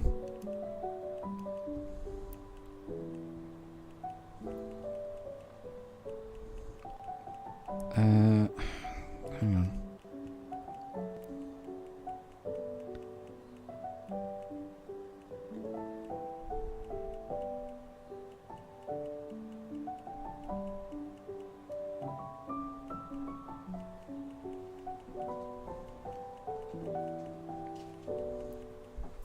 Oops, wasn't paying attention.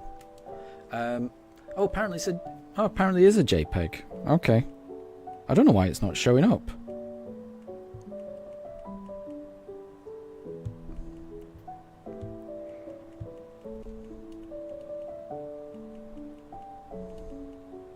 Ah, yeah, it is working now. It is working now. I can see it. Ho-Oh appeared. It does look good. It does look good. And Jilly, you're so sleepy. Well, I hope you've got enough sleep.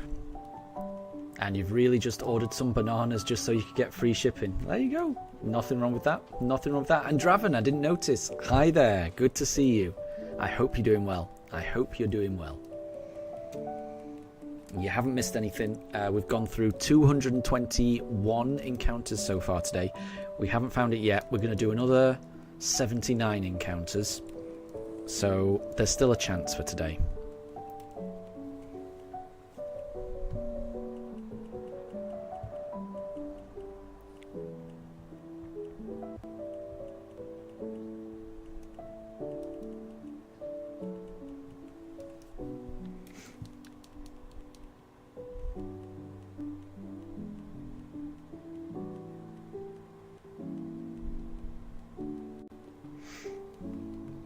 So Vian, it's hard to see shiny Ho-Oh, so imagine how hard it must have been tricky. Shiny Ho-Oh is a good shiny though. It is. I do like it. I do like it. I do like it. And you got it in 3,784 encounters, so just under odds. Not far off. Not far off. So, I mean, you definitely earned it by going through that many encounters. Definitely. So, Jilly, if you didn't get the bananas, you'd have had to spend £3 just to get it tomorrow. I think that makes sense then. Oh, and Vihan, you've been able to get the counter working. Good. Good. I'm glad to hear that. I'm glad to hear that. Did you watch a YouTube video to explain it? And Draven, you've been doing good. You've been playing Sword to complete the regular decks. It's well worth it. It's definitely well worth it to get the Pokedex in Sword and Shield. The shiny charm is awesome in those games.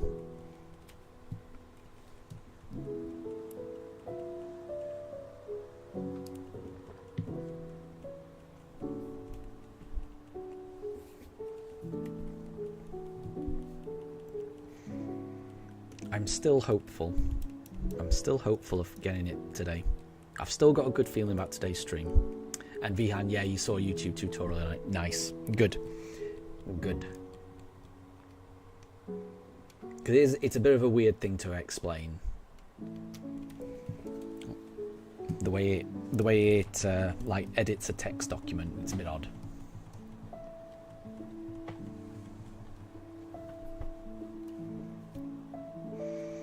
Oh, it's not Chimchar, so we'll keep going. We will keep going, because I'm pretty sure when I got the counter program, I think I had to watch a YouTube tutorial in order to make sense of it. So yeah, I was the same. I was the same.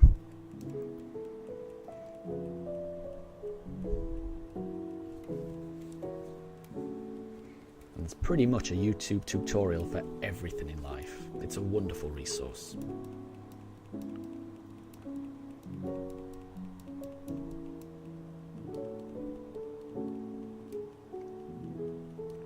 So, Draven, you've recently been playing and beating Sword, but now you really want to focus on the decks. That makes sense. Completely makes sense.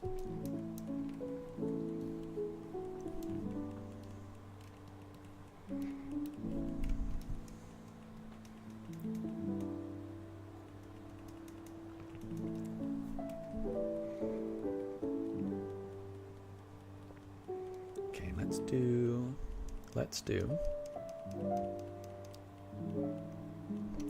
Piplup. The king penguin. The emperor penguin. Can this be shiny? Can this be shiny, please?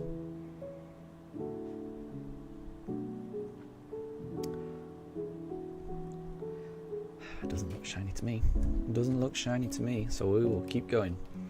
76 more attempts. Vihan, you thought it would look like the one on the screen, but it doesn't. Does it not? Well, that's a shame. I would have thought it would do. The Ho-Oh. That is strange.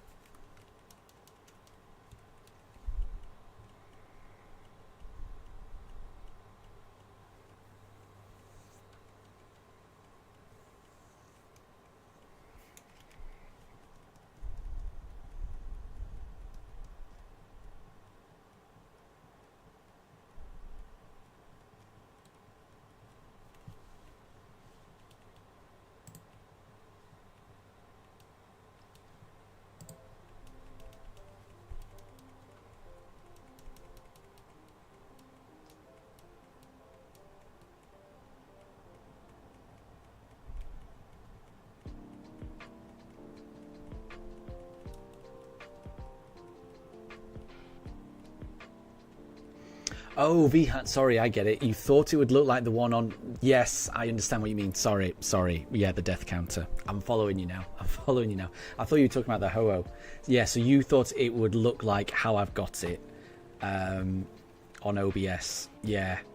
Yeah, it looks... Yeah, it does look different. Yeah, the reason it looks like that is because, yeah, that's OBS. That's the settings I've put in OBS to do it. Yeah. I know what you mean now. I know what you mean. But yeah, when it's on your computer, yeah, it looks like well, I mean, you know what it looks like. It's a tiny little window with two boxes, one saying counters, one saying sounds. I have no idea what sounds means. No, I've never used sounds. I've just got a few different counters. And that's it. Yeah, I know what you mean now. Vihan. Draven, the first time you play a Pokemon game, you like to focus on the story and the main missions, and then you go back to actually complete the decks. That makes sense, and I think that's the right way to do it. Definitely.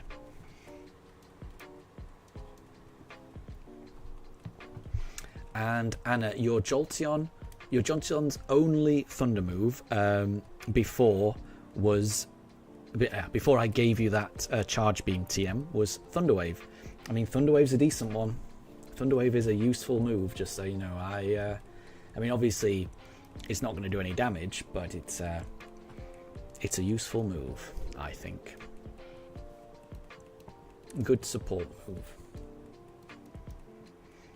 But yeah, I am glad I could help out, and hopefully your EV team goes well.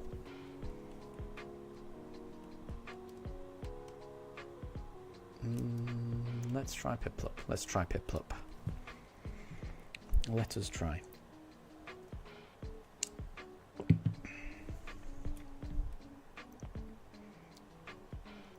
And Draven, you did that with Arceus, and you've done that with Sword. Nice. Yeah, I think that's the right way of doing it, definitely. Because that's just the best way to just focus on what's happening. Oh, and you also did it in Scarlet. Yeah, I mean, yeah, I could talk all day about how much I enjoy Scarlet's storyline. So focusing on the storyline in Scarlet and Violet, absolutely the right way to do it. Definitely. But yeah, even Arceus and Sword, I think it's just more fun just to go on a journey with your team. Soak up the atmosphere of the journey, soak up the plot, and just have fun on a first playthrough. And then once you've done that, then absolutely fill out the decks, get that done. And then I would say after that, then what I like to do is just play it, but with a few different rules. So some people like to do a mono type run, some like to just use their favourite Pokemon. Some maybe like to do a shiny only run, but I think the first playthrough should be for plot.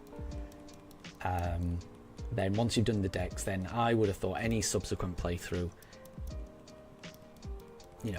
anything that you want to make the run more fun, I think is the best way to do it.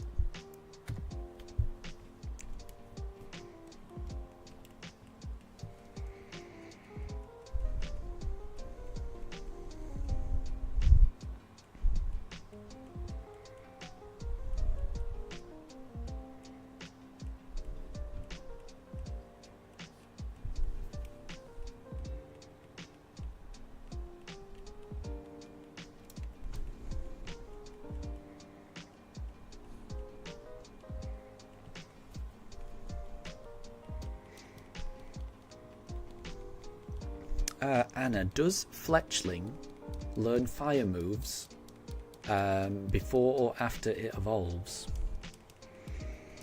Not sure. I'd have to look that up. Let's have a look. If anyone knows in the meantime, feel free to pop that in chat, but I'll have a look. Fletchling and Bulbapedia. Let's see. What moves does it learn?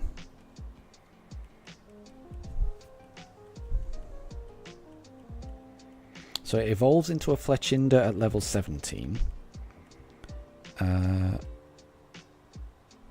Oh, is this not going to tell me what moves it knows? Oh, that's rubbish. Okay, I'm on the wrong site, clearly. Bulbapedia is not the right one. Let's go for a Turtwig. Cerebi, that's the best one to do, I reckon. Cerebi.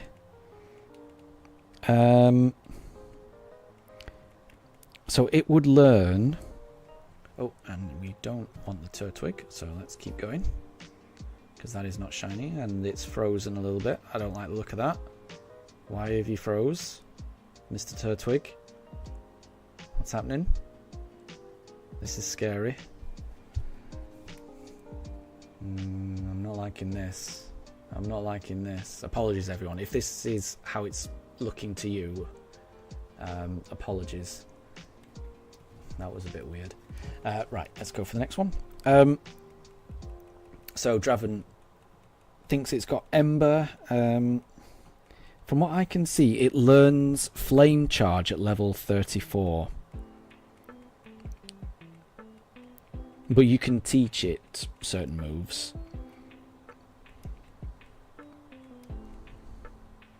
But I don't think it's going to learn a fire type move until level 34, from what I can see. If it evolves into a Fletchinder, then it would learn Ember at level 17. So maybe if you just evolve it immediately, then it will learn Ember. I don't know if I'm reading that right in Cerebi.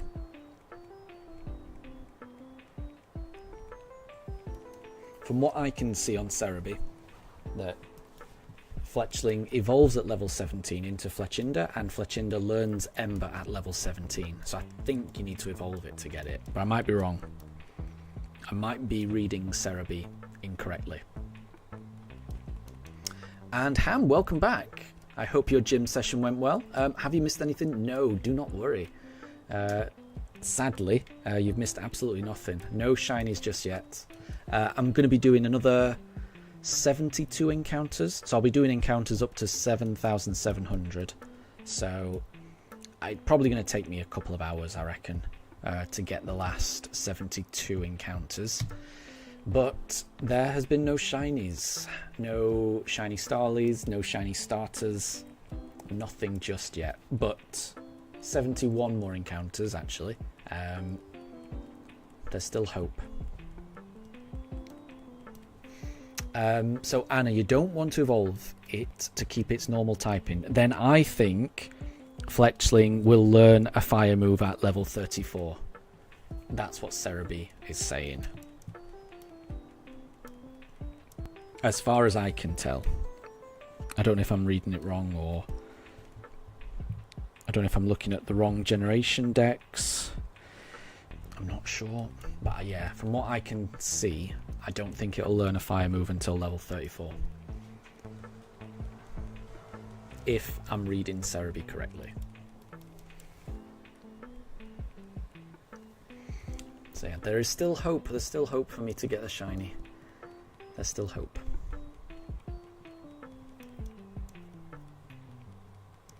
Yeah, Anna, are you doing a normal type run? Is that why you want to keep it as a normal type? Let's go Piplup this time.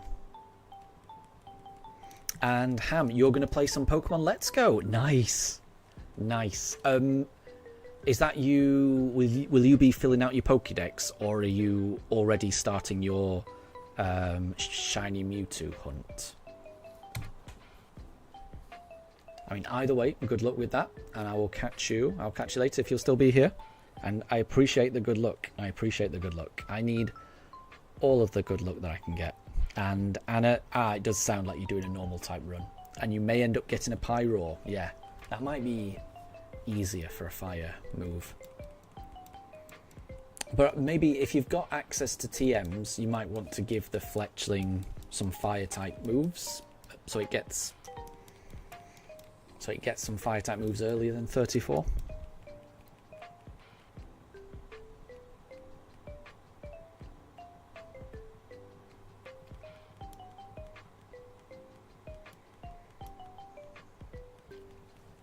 Mind you, Fletchling is a normal flying type, so it's not going to get same type attack bonus from any fire attacks. So, I mean, yeah, you may be if you're wanting a fire Pokemon for your team. I mean, yeah. I mean, any Pokemon will be as effective using fire moves as Fletchling, because it's not going to get same type attack bonus from it, I suppose.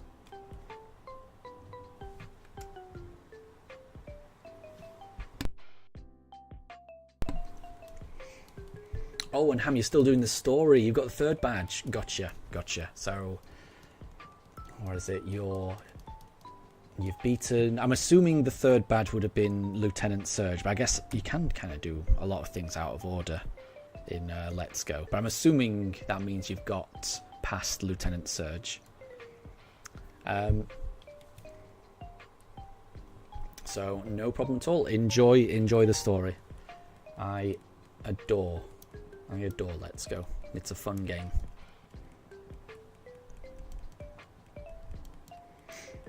And Anna, you'll be able to get Pyroar early on for your first gym. That sounds cool.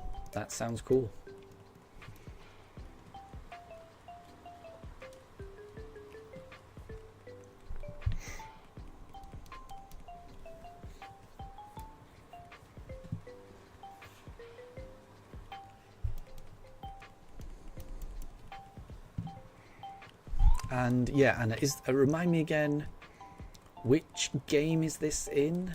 Are you playing this in Scarlet and Violet? Because if so, yeah, Pyroar in the early game is going to do massive damage to those first couple of gyms. The Bug and Grass gym will be perfect for Pyroar to just sweep through, I would imagine.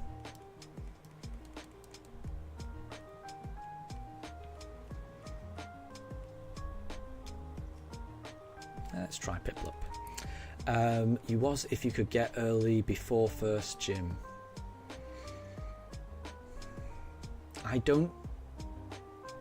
So in Scarlet and Violet, I don't think, and I might be wrong, somebody please correct me, but I can't think of an area that would have Pyroar that you can get to before the first gym.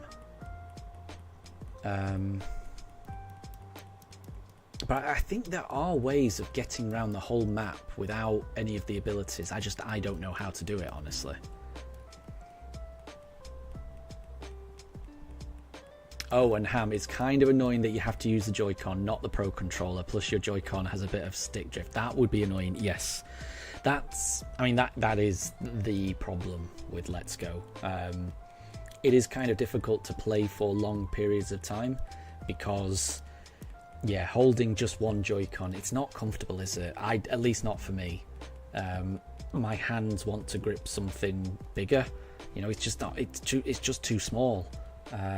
It's difficult to use the stick and use the buttons, you know, all in one. It's, I don't know. Yeah, it doesn't feel nice. It's a strange design choice because it works perfectly without motion controls. It would work perfectly with the Pro controller, because it works perfectly in handheld mode. So they could have designed it to use the Pro controller very easily. But my assumption is they wanted to drive sales of the Pokeball Plus, which is probably even worse than Joy-Con to use. I don't know if you've ever used it, but that's even more uncomfortable. It's fun. It's really fun the first time you do it because you really do feel like you're holding a Pokeball. It is wonderful. For those first few minutes, it's wonderful. But then you realise it's even more uncomfortable to use. But it's a funny gimmick. But I agree. I wish you could use a Pro controller, definitely. Anna, you can put them in the grips. So you can put them in the grips, but then you're all of the so you can only use the thing. You can put it in the grips, but only one of the Joy-Cons will be used for moving around. So you've still got to. I'm trying. It's hard to explain. So, like with the normal controller, you'd use your left thumb to control the thumbstick to move around, and you'd use your right thumb to press all the buttons.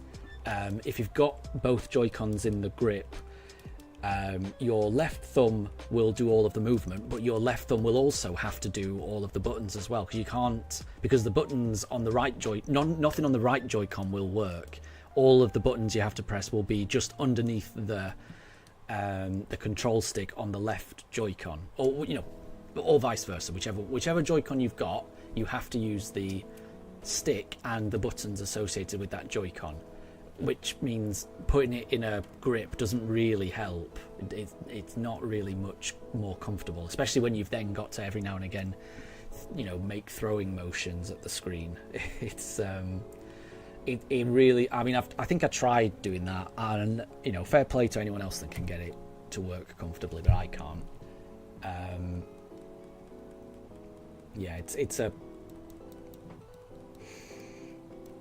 It really is just a kind of, you have to just use one Joy-Con, as far as I could tell.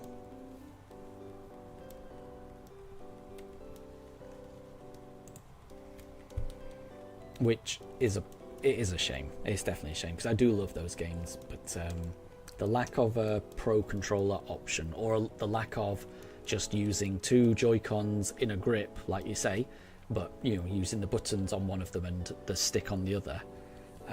The lack of that is a shame. So, Anna, you put it in a grip and handheld mode, you think? Well, I mean, if you use it in handheld mode, it's a lot nicer, definitely. But yeah, I've never been able to use it in a grip, personally, for Let's Go. I've never had success with that. And Overlord, welcome to stream. I'm doing really well, and I hope you're doing really well as well. Thank you very much for stopping by. Currently looking for a Shining starter in Shining Pearl. Today I've done 234 encounters so far. I'll be doing another... How many? Well, that's another one. So, how many is that? 65, another 65 encounters left for today's stream, which will probably take me a couple of hours. So there's still a chance I can find this shiny, but you never know. I've been searching for the shiny for a long time. I'm well over odds. I'm not quite at double odds yet, but I am well over odds at the moment, so I've been a bit unlucky. So I'm really hoping that we find it. Oh, and Overlord, you're doing well. You've caught yourself a shiny female Litten, and you've named her Peppermint. Nice one. I mean, Litten is a gorgeous shiny. It's a really nice shiny, so congrats on that. I really do like Litten's shiny. That's a good example of a shiny. So, well done.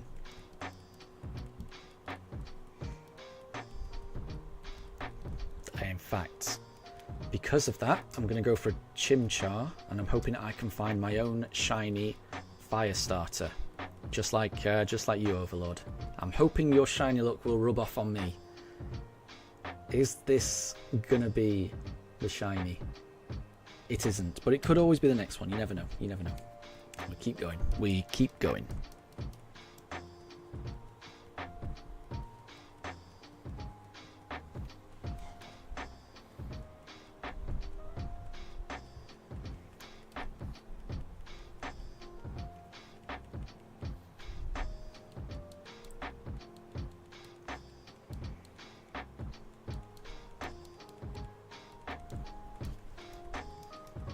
Pooch Cams is zooming in on something. Not sure what.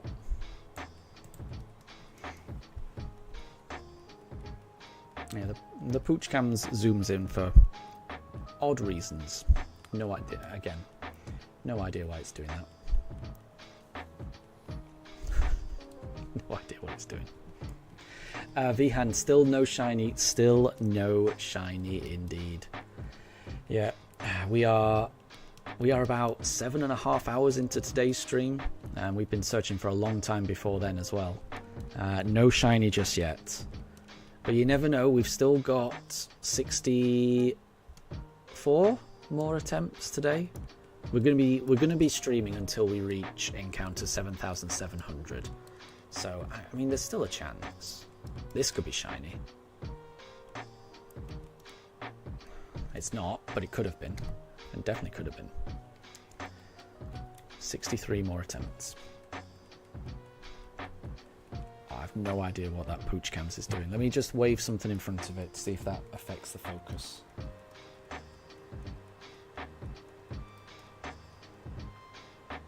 There we go. Hopefully that helps.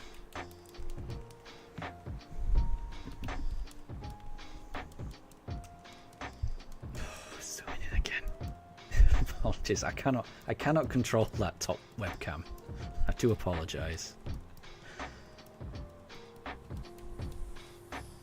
It's like it's drunk sometimes, honestly. Let's see that.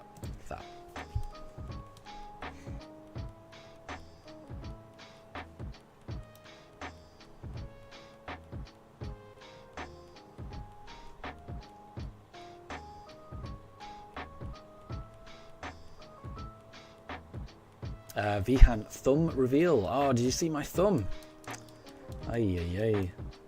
Mind you, I think I've already done a hand reveal. I think that has already been revealed before. I think there's also been an accidental top of my head reveal as well. Because last Tuesday was Daruk's birthday, and anyone who said that they liked the stream, I was pausing and giving the pooches a treat just to celebrate Daruk's birthday. And during one of those, I think the top pooch cam, the one that keeps focusing on random things, focused on my head as I was just giving a treat to them. I was trying to stay out of the camera's range, and I was out of its range, but then it automatically zoomed in on me. But I think you only saw the top of my head, so it wasn't too bad. Anna, you may end up putting all of your evolutions into a box until you get more badges. I think that makes sense. If you've got to deal with like obedience issues, it's more stress than it's worth. It is better just to put them in the box, and then once you've done a couple of gym badges, you'll be able to use them no problem. Vihan, face reveal when? I think it was on Tuesday's stream. I don't know which episode that was. And like I say, it wasn't much. You could only see my hair, a little bit of my forehead, and one eye. That's all you could see. It wasn't a face reveal, but it did zoom in and you could see my hair. That was about it, I would say. Everyone in chat was saying that it was a face reveal, and I got really worried because I don't really want to do a face reveal. I'm a bit self-conscious, so I was really worried. But then when I watched it back, it's nothing. It's fine. But I was worried when it happened, but it's fine.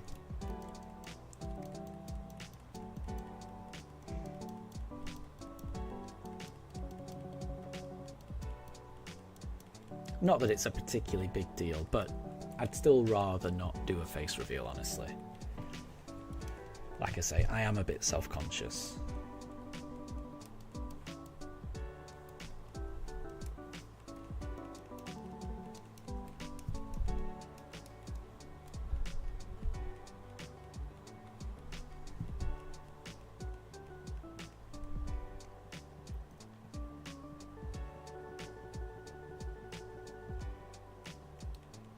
So yeah, I don't think there'll ever be a proper face reveal. That's the plan, at least. But then again, I can't really control that pooch cam at the top, so you know, sometimes it will just randomly focus in on things, so I can't rule it out completely. There may be an accidental one.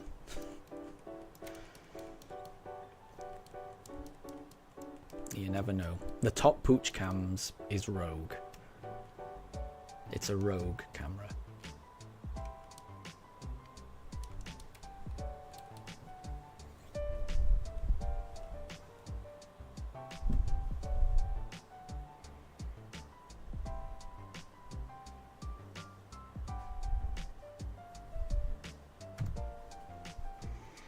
Vihan, why don't I want to show your face? I don't know. I guess I'm just self-conscious. That's the best way for me to describe it. I'd be nervous about doing it.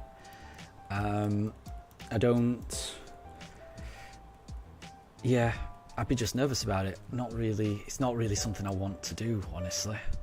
I'm much more comfortable not showing my face. I much prefer that idea.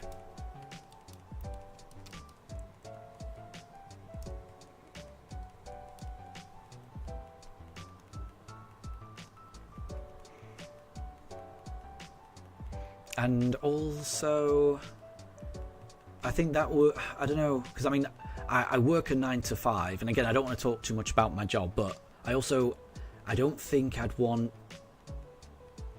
my people at work or anything to know that I do this as well.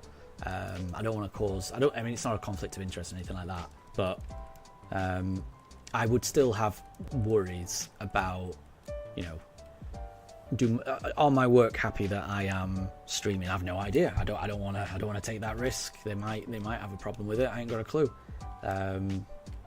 So I just rather not deal with any potential worries like that and just keep it as it is.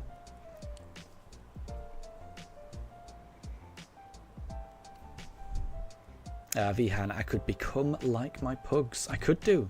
But then I like my pugs being the star of the show. You know? That's the name of the channel, Pokemon with Pugs. Pugs are the name of the game.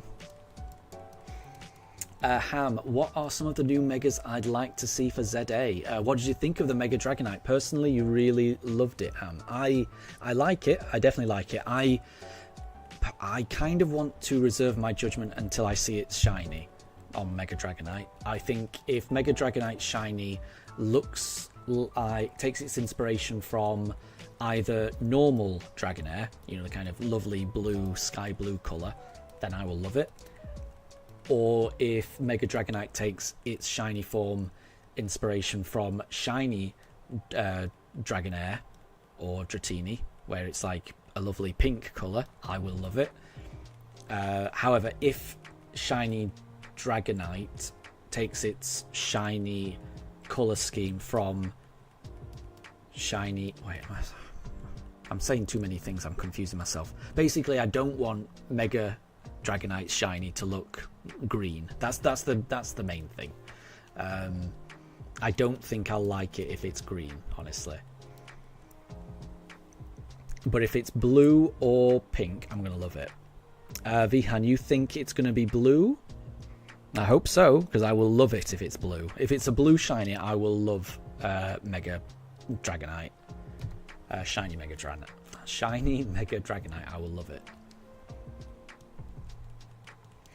And Jilly, no problem at all. You've just gone to organise your desk in preparation for your new Lego sets, which will be arriving today. Very cool, very cool.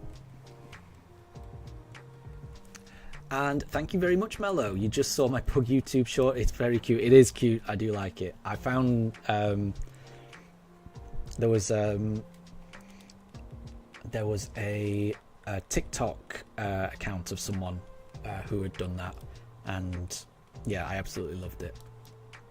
I think it works well. It works well with Daruk because he does think of himself as the protector of the house, and he does think that everything can be solved with a bark. Definitely, that is his mindset. Vihan, you think because Mega Dragonite is kind of based on Dragonair, it makes sense for its shiny to be blue? I would like that. I mean, whether it's blue or pink, I'll be really happy. But I do like Mega Dragonite at the moment. I'm liking it. I like how it's inspired by Dragonair. Yeah, at the moment I'm liking it, definitely. Some new Megas that I'd like to see.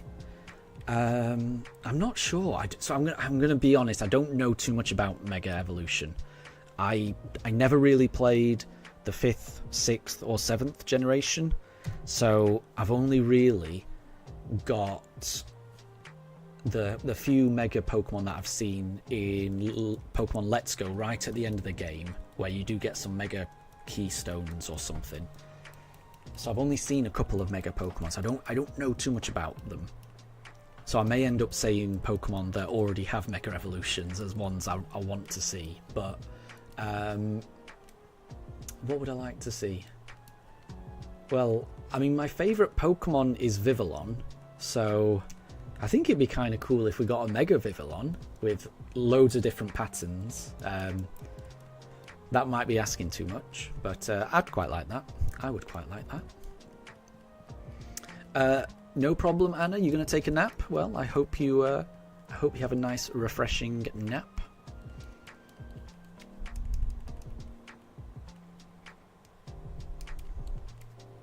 And Jilly, yeah, that's fair actually. Yeah, if anything has been leaked, it's probably best not to talk about it. I do agree.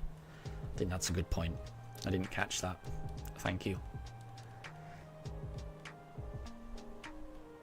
Okay, let's go for Chimchar.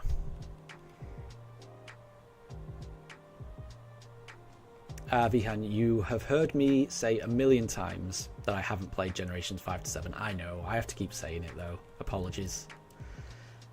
You will find I am quite repetitive. I am quite repetitive. I don't actually have much to say. I do think you could probably listen to maybe an hour of these streams and then probably get everything you need to from me. There's not much to me. So I will end up repeating the same things. Apologies. 1,000 apologies.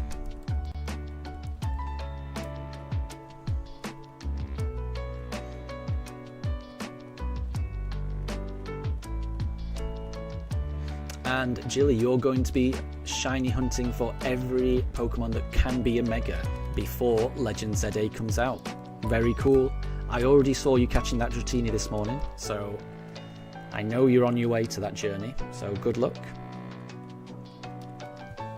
What is happening with that Pooch Cams?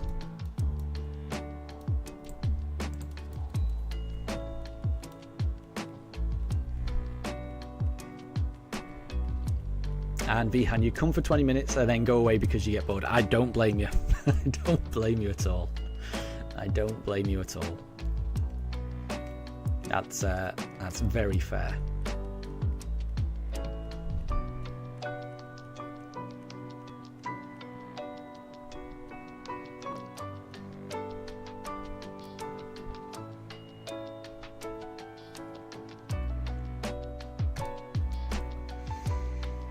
Well, that Piplup wasn't shiny. We've got 55 more attempts.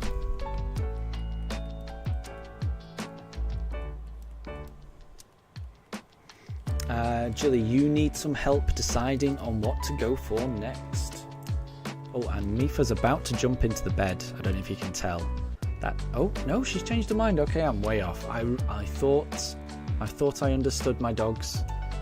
I really thought Mifa was about to jump into the bed then, but then she decided against it. And Jilly, oh my god, the zoom on the pooch cam. I know. I wish I could control it. I cannot. It's convinced that Daruk is the star, and it's zooming in on him.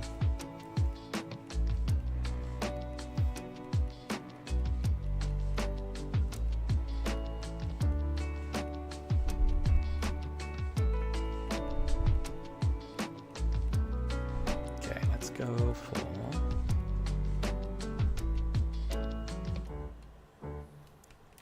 Let's go for Piplup this time.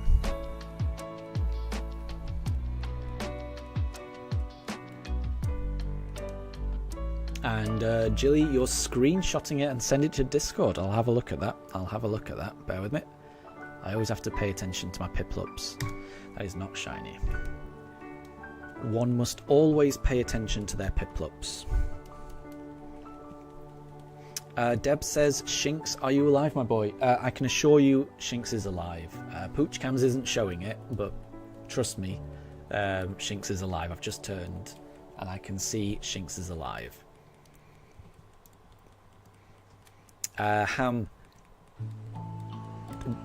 Jilly's talk of Animal Crossing Legos is making you want to buy some Legos, but you've already got a Jurassic Park figure coming. Very cool. That sounds cool.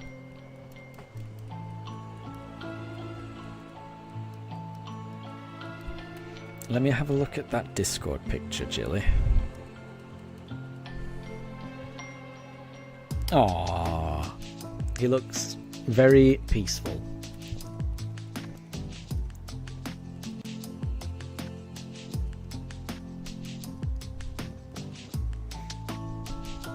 So, Jilly, you're taking suggestions on which shiny Pokemon to get that will be Mega in the next game.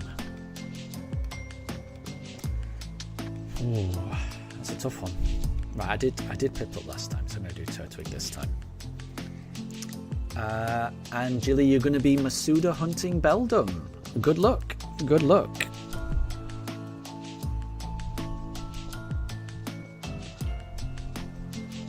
And it's not Turtwig, so we'll keep going. 53 more attempts for this evening. And Shmeez, welcome back. It's such a funny zoom on Daruk. It's giving that camera angle that uncles have when taking pictures of themselves on holiday. Okay. I hadn't seen that before, but now you've said that, there is a kind of chilled out, on a sun lounger kind of vibe. I can see that. Now you've said that, I can see that. He's looking very chilled out. And again, apologies for the extreme zoom. I don't know what to do about it. Oh, and Jilly, it sounds like you just hurt yourself. I hope you're okay. I know how that feels, and that sounds very painful. It's never nice to stub your toe. That's never nice.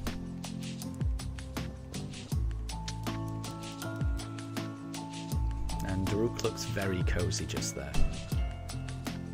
Oh, he's just getting comfortable. Right, I think I did Turtwig, so we'll do Chimchar this time.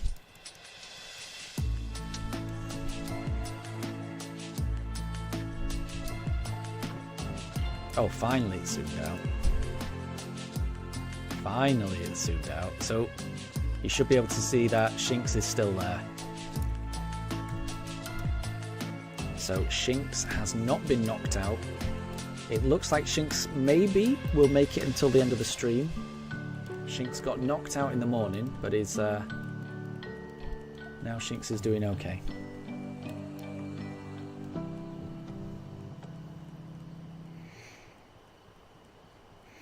And Jilly, it's the same chair that you've already stubbed your toe on once before at night. That does sound like it needs to be moved. You don't want to take that risk of stubbing it again.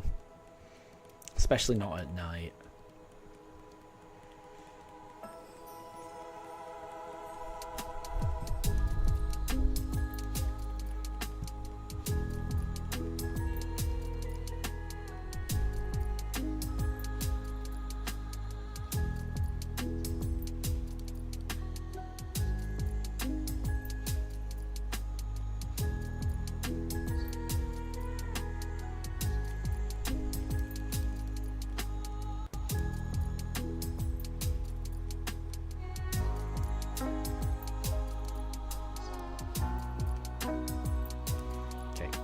it's time for Piplup. Can Piplup save us? Can Piplup be the shiny that saves this stream?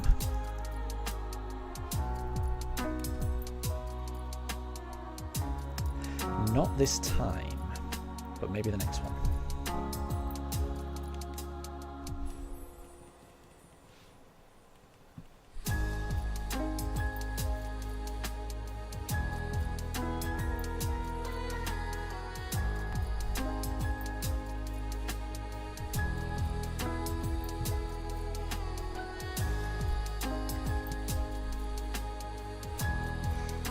And Jilly, you're going to open a can of root beer? That does sound nice. I do like root beer. It's I mean, it's not impossible, but it's kind of tricky to get that in the UK. We don't have it very often. But it is nice. I do like it.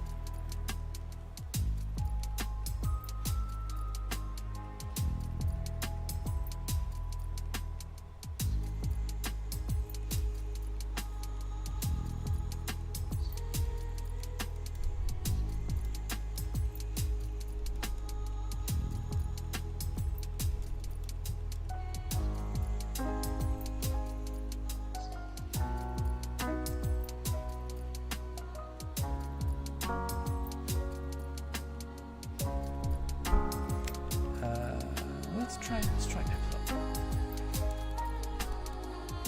And Vihan, maybe the next one. Maybe the next one. It could always be the next one.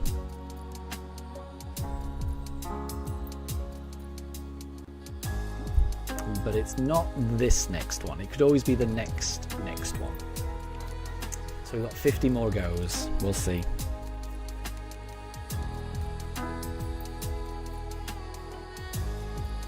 But yeah, root beer, it is not. I've tried it before and it is nice. I think the UK equivalent of root beer might be Dandelion and Burdock, which I do like. But Dandelion and Burdock is a very British soft drink. I would imagine you wouldn't get that anywhere else in the world. But I think whenever I've had root beer, it reminds me of Dandelion and Burdock. It's quite a similar flavour. Ham, what's my thoughts on Pepsi Max? You're practically an addict. I do like Pepsi Max. I do like cola in general, so I do like Pepsi Max, I would say. But I think my favourite soft drink might end up being Dandelion and Burdock. I think it's a very nostalgia thing for me. Vihan, Pepsi versus Coca-Cola. I'm not sure. I may go Coca-Cola, but I like them both. I do like them both. I do like them both.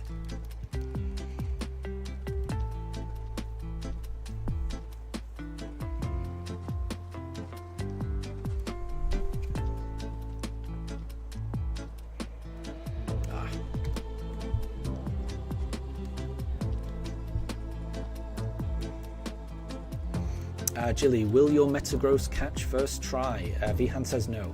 I would probably agree with that. Metagross and Beldum are notoriously difficult to catch, aren't they? They're almost like legendaries in terms of catch rates. It's ridiculous, really. Unless that's been corrected. They used to be impossible to catch. That's why doing a Masuda hunt for a Beldum is probably the best thing.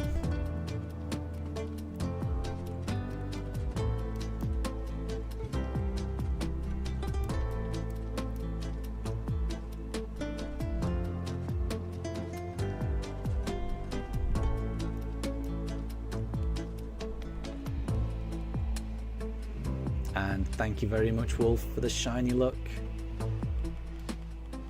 We're into our last 49 encounters. We'll see. It could always be the next one. Let's try a Chimchar. Come on, little guy. Can you be shiny, please?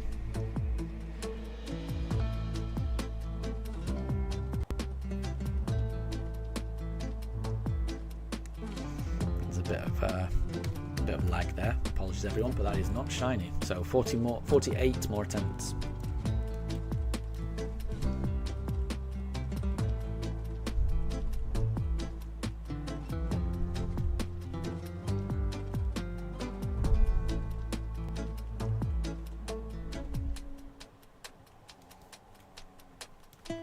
And thank you very much, Wolf. I hope I get that shiny starter soon.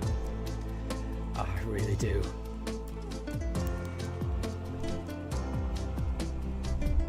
And Erazushi, good to see you again. I hope you're doing well. How is it going? It's going well. I mean, we haven't found the shiny, so it's not going perfectly. We are still looking for it, but we're keeping on going. So you haven't missed anything. Do not worry. No shiny has appeared just yet. I will be doing another 48 encounters this evening. I've been streaming for almost 8 hours so far. So we've got through quite a few encounters already today. So we started today on 7,400. So I've got through 252 encounters so far. And then, yeah, we're going to do a few more just until we reach 7,700.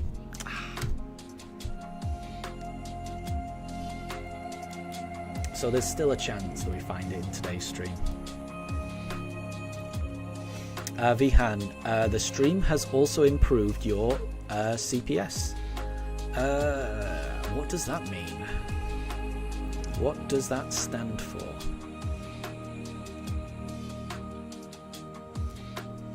And Jilly, look at the Discord. Let me have a look. Let me have a look.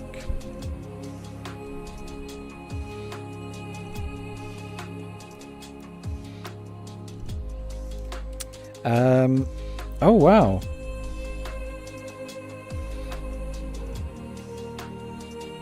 Is that Zygarde? I didn't know Zygarde looked like that. I didn't know Zygarde looked like that, Jilly. Metagross got you to half health. Look at this beauty.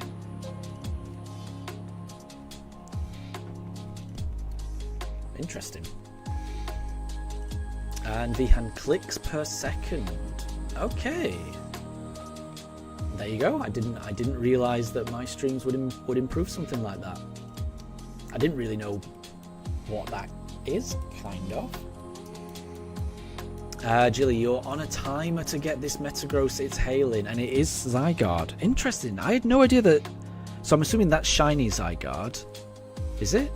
I had no idea shiny Zygarde had bits of red or blue. Or is that normal Zygarde? I don't. Oh, I'm confused now. I'm so confused.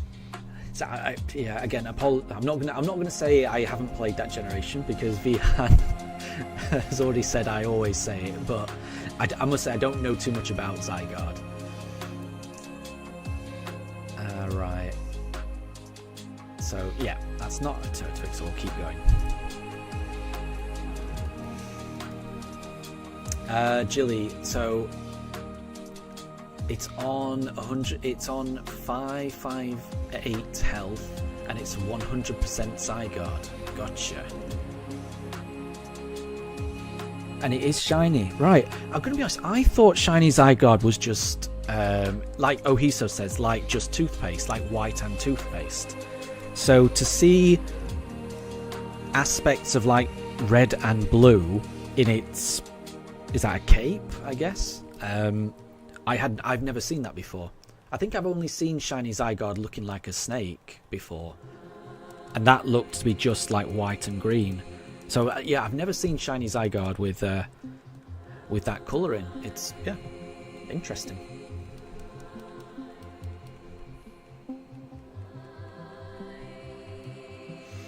And Jilly, this thing won't catch. Yeah.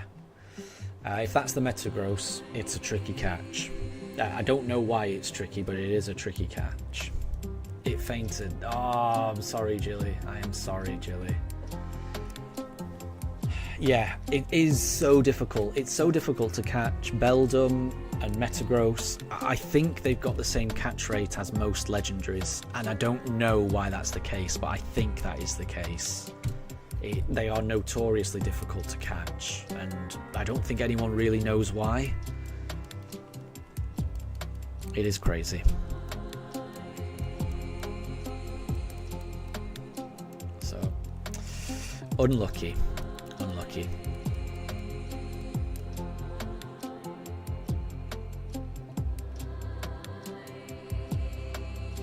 Right, we've got 45 more attempts. We've still got a chance. There's always a chance. There is always a chance.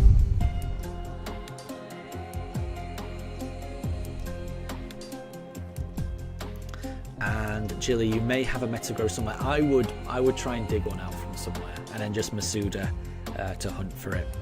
Hunt for the shiny, I should say.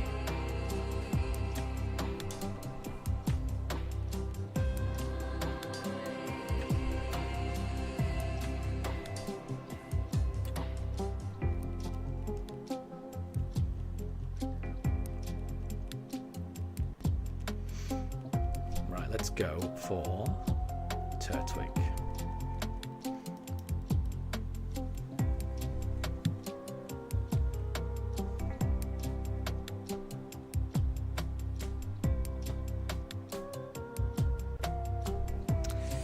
It's not that Turtwig, so we will throw that suitcase in the lake and we will find a different suitcase. One of these suitcases is going to be the right one. I just have to find the right suitcase. And Jilly, you were going to Masuda, but you just need a Metagross to breed. Exactly. Yeah, that's the tricky part, isn't it?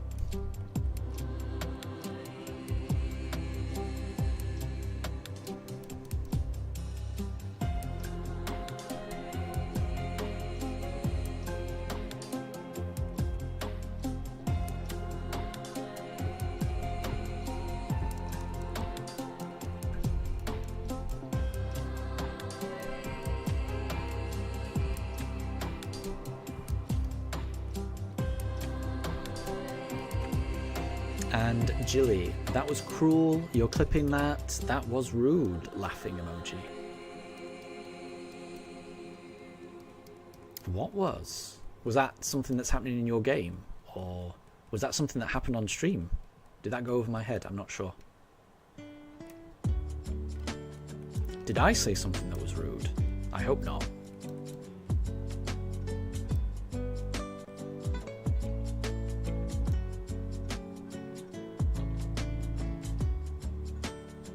It's not Chimchar. It's not Chimchar, so we'll carry on. I'm a bit worried now. Did I say something that was rude, Jilly? If so, it was not intentional.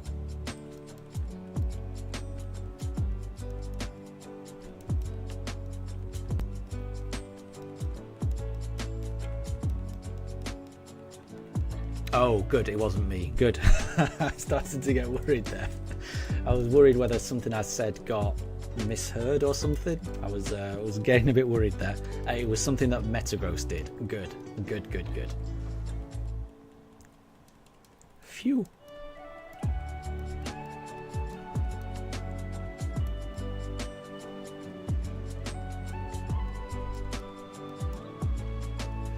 Ah, it was Metagross. Good, good, good. Don't worry, don't worry. I understand now.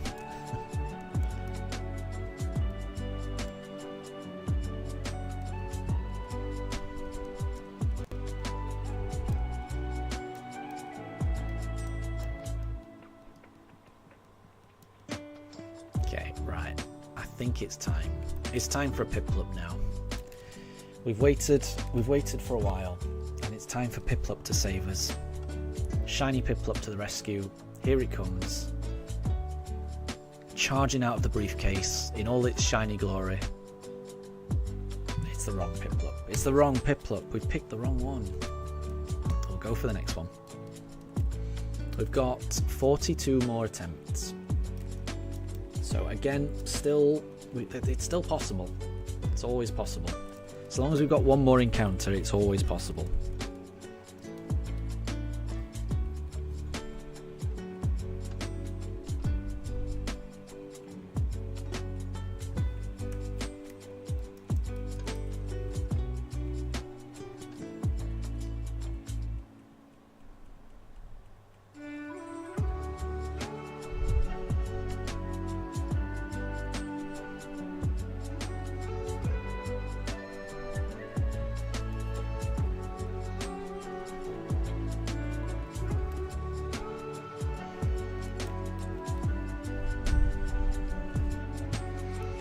And you've sent the clip. Oh, and Vihan, my chances have increased to 84.2. So having done 7,658 encounters, there is an 84.2 chance that we would have found the shiny by now. And yet, here we are in the 15.8% chance of not finding it. Which is still, it's not unbelievably unlucky, but it's getting more and more more and more unluckier the further away we get from full odds, isn't it? The longer this goes on, the more unlucky I'm getting. But that's the way it is. That's the way it is. It will arrive at some point. I just have to keep opening briefcases, even if it means throwing every single briefcase into the lake to find the correct briefcase. That's what we will do. I'm not going to stop opening briefcases until I've found it. And Jilly, you do have a Matang. There you go, that's going to make it easier. Nice one. That is going to be a lot easier than trying to catch it. Okay, right, Jilly, I've got the message. So I can see the Metagross. So you're in Sword and Shield now, I can tell. Oh, is that a shiny Evital that you've got? And let's go for... Let's try Turtwig. And it's in the Discord, but it's not loading for me. I don't know if it's a big file or... Oh, here we go. Oh, no, it's a yeah, it keeps loading. Bear with me.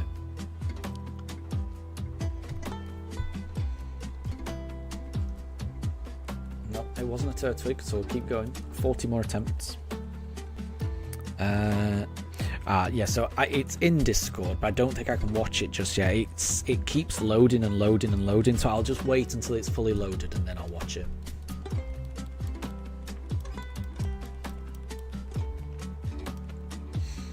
Okay, we are on 7,660. Oh, and Jilly, that's the evil tile that you got from yourself from a Dynamax adventure. That's awesome. I would love to find a shiny legendary in Dynamax Adventures. I can't wait to try that. I really want to return to that at some point. I really do.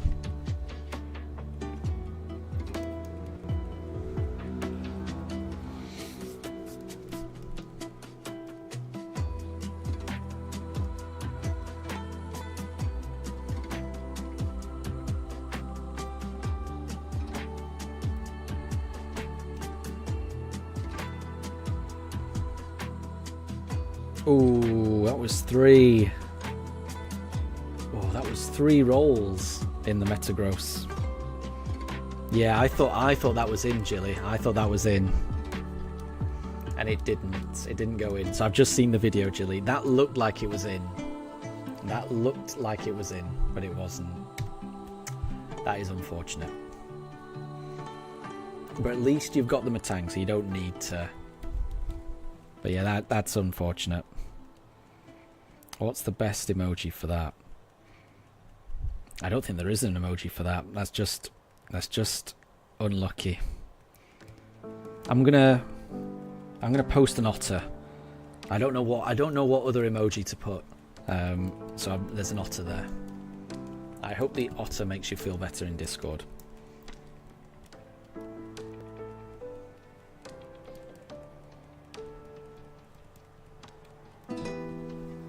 But yeah, that is unfortunate.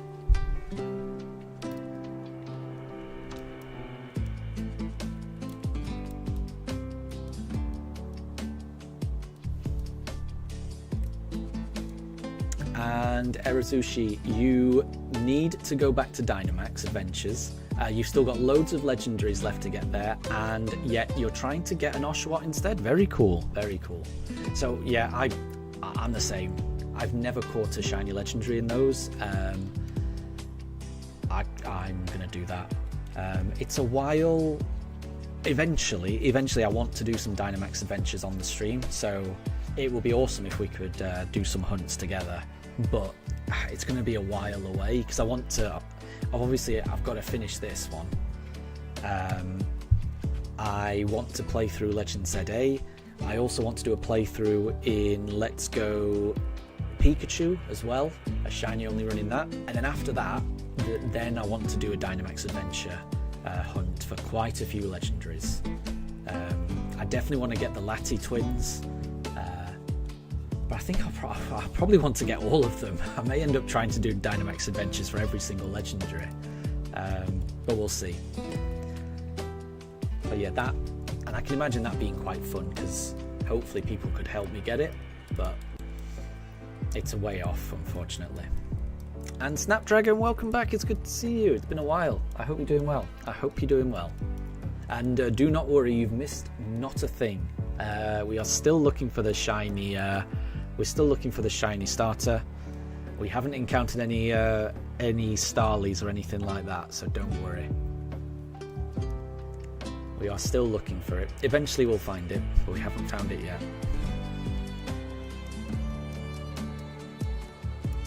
Let's go for a Turtwig.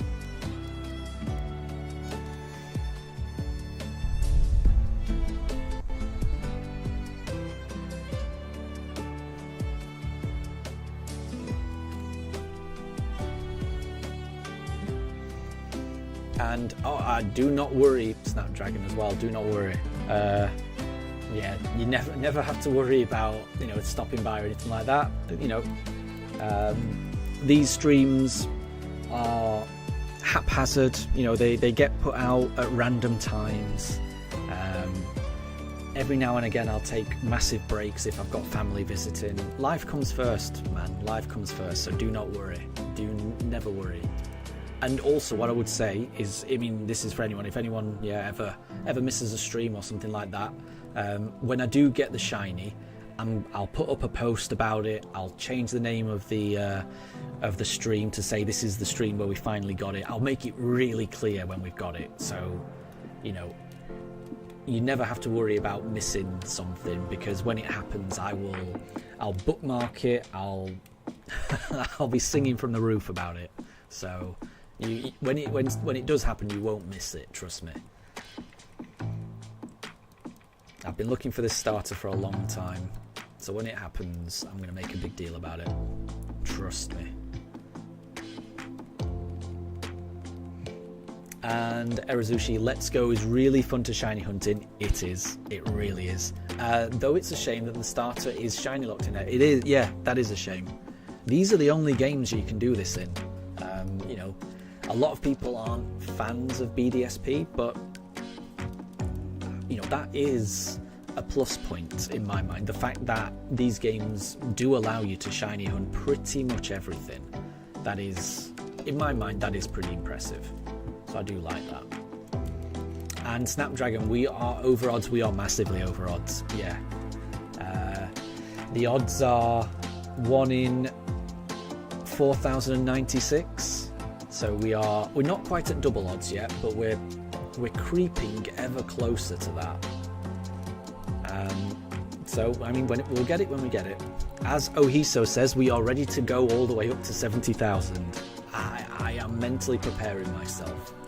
I'm not sure if I'm mentally preparing myself for quite that high a number, but I am preparing myself. Deb, what am I getting for dinner? So I've already had my dinner. I've already had my evening meal. I go to bed really early and I get up really early as well. So I tend to, I'm usually in bed by like 8:30, and I'm falling asleep by about 10, and then I wake up at 6. So I get my 8 hours that way. But because I'm in bed by 8:30 and I need to, get these dogs ready and get all them sorted by about 7:30, I'm generally, I generally eat my evening meal at around about 4-ish, something like that.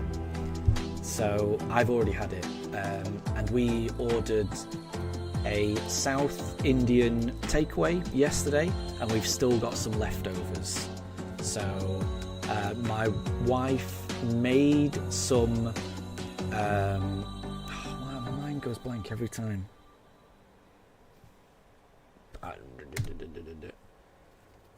Bear with me. Dosa. Oh, thank you. I don't know why that took so long. There's something wrong with my brain, just so you know. Remembering things, there's something wrong with it.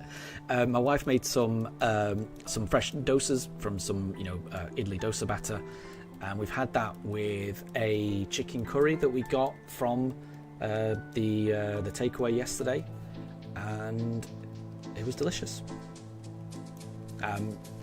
It's sometimes difficult to find takeaways in the UK that don't put loads and loads of sugar in their food.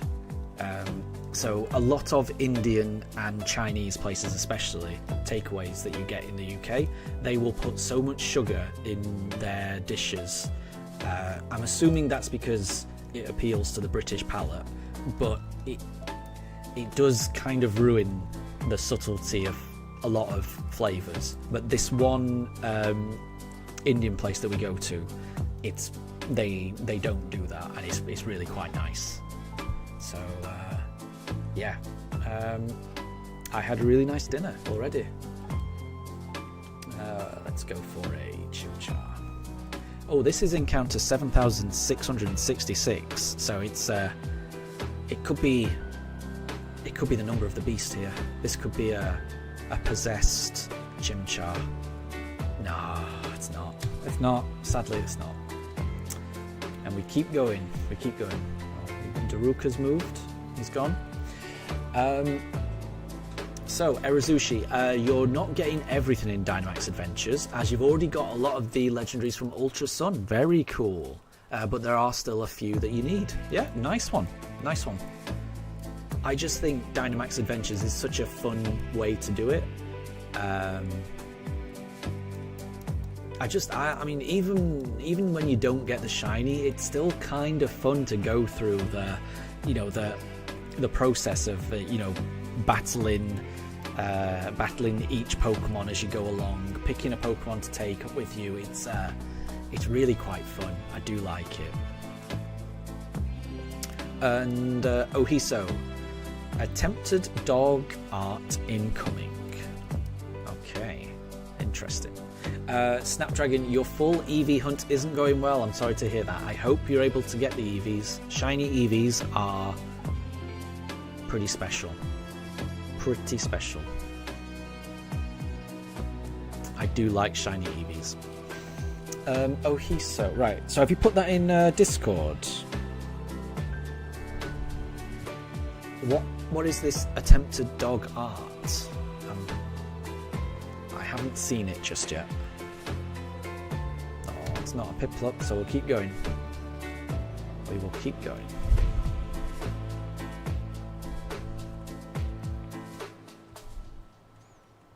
Oh, and Jilly's been screen grabbing Daruk, taking pictures of him. He's very nice. Oh, what is Poochcam's doing now? Where is that going? God, I didn't even know he was down there. There you go. Yeah, some of the zooms on Poochcams, I never know where it's going to zoom to.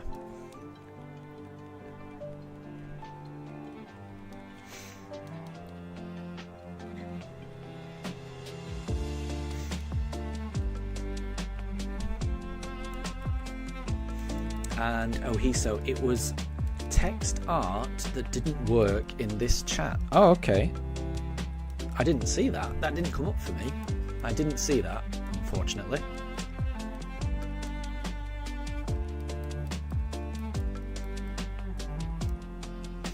And Jilly, you're so used to seeing Ohiso's profile picture as a dog, you just imagine that it is a dog watching the stream. That's quite nice. I like that.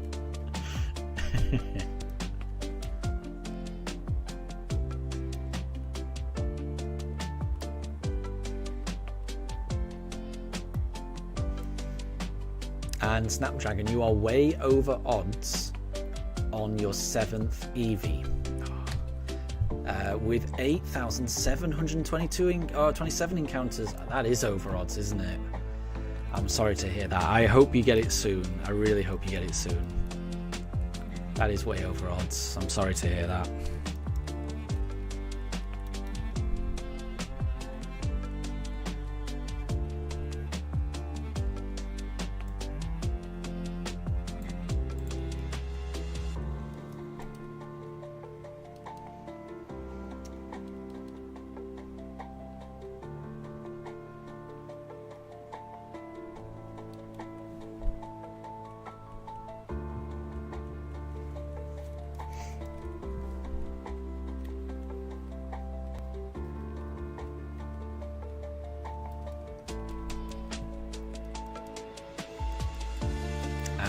Jilly's first egg in your shiny Beldum hunt, so that you're getting a shiny Pokemon for every possible Mega in Legend ZA.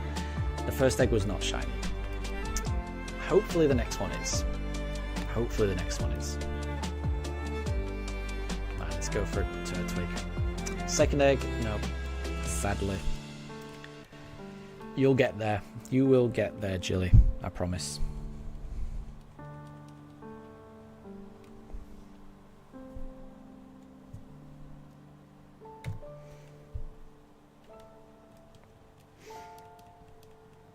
But Snapdragon, when you watch the stream, you think you get better luck. So you're hoping today will be the day. I like that. I like that. I hope today will be the day as well. In my head, I think other people getting shinies motivates me and just makes it more likely that everyone else will get shinies. I feel like shiny luck is contagious. It's I'm not going to base that in science or anything like that, obviously. I'm not going to try to create a logical explanation for that, but it just feels like it should. And if nothing else, like I say, hearing other people get shinies, that always puts people in a good mood.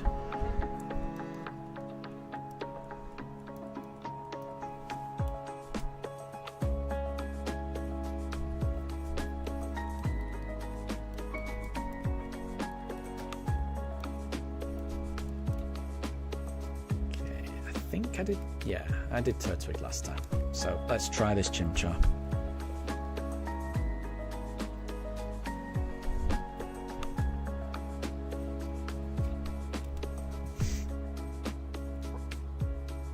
Sadly not. But it could be the next one. 30 more attempts. Which I think will probably take us about an hour. There is still a chance. There's always hope. As long as there's another encounter, there's always hope. And Jilly, you've got your tracker on. Hopefully you get that. Hopefully you get the shiny under odds. Fingers crossed. Fingers crossed. And Deb, 15 likes. Is there 15 likes? That's pretty good. That is good for me. 15 likes is good for me. Definitely. That is good for me. I'm very happy with that.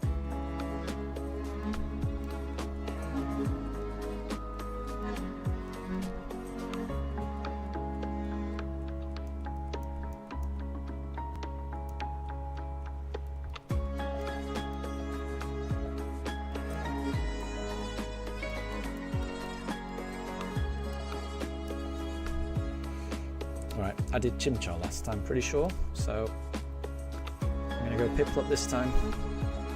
Piplup could save us all. How amazing would it be? How amazing would it be to do the last hour of stream just playing the game? Making my way to Abra City. Can you imagine? I can't imagine. I would have so much fun doing that. I would have so much fun doing that. Part of me doesn't want to get the shiny right at the end of a stream because I really do want to just enjoy having the shiny. Deb, you're posting 15 shiny stars in chat for the 15 likes. Thank you. I need all the shiny luck I can get for these last 29 encounters for today. I've been streaming for almost 8.5 hours. So it's looking like this stream's going to be around the 9-hour mark. Probably not quite 9 hours, but around that.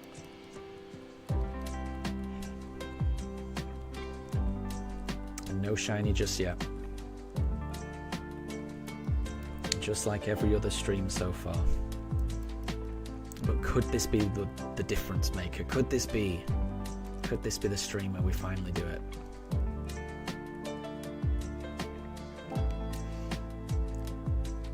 And Jilly, I am certain it'll feel nice when I finally get it. It will feel amazing when I finally get it. I don't know how it'll feel, because yeah, I don't think I have never done anything like this before. Not anything that has gone on as long as this.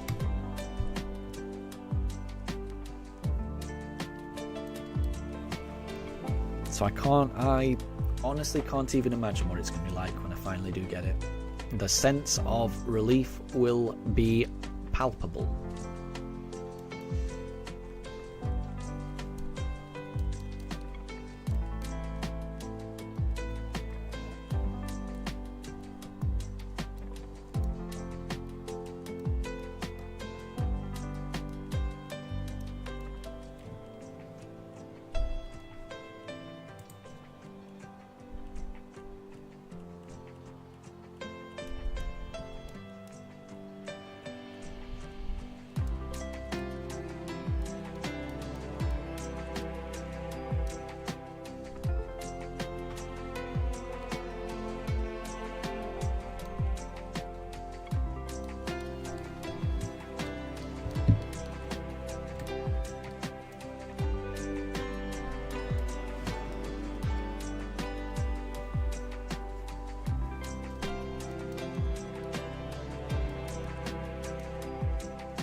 Let's go for a Turtwig. 28 more attempts, including this one.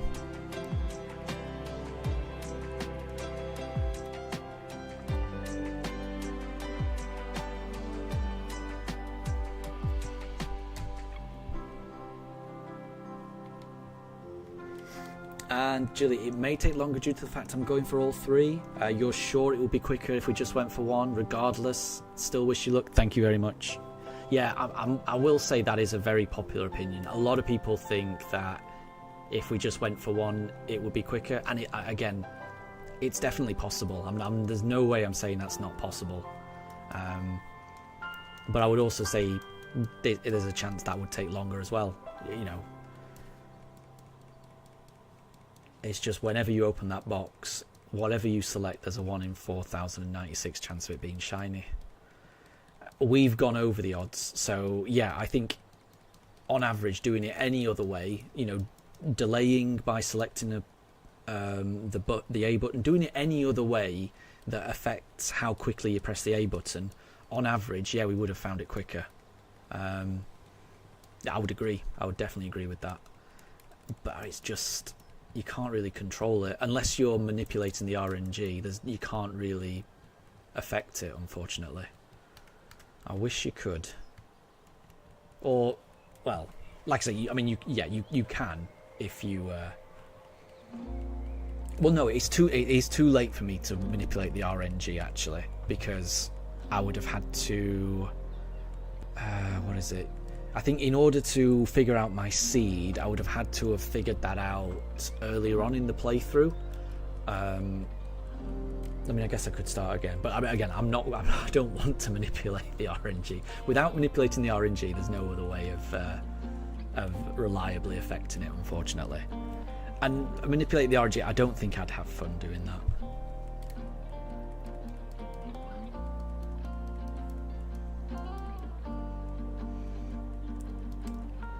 And it takes as long as it takes, you know. When I do get it, this shiny is going to mean an awful lot to me. It's going to remind me of the journey that it's taken to get here. It's going to remind me of everyone that's, you know, joined me on this search up to this point. It's going to remind me, you know, before I started this shiny hunt, You know, I didn't have a microphone. You know, these streams looked, you know, if you were to watch the first episode, it's very different. You know, without my voice, it's very different. And I think, and you know, and a lot of people have joined through this hunt. If I'd done it any other way, maybe not everyone would have joined. You know, if we'd got it straight away and we were doing a different kind of shiny hunt, you know, maybe, who knows, there's lots of maybes.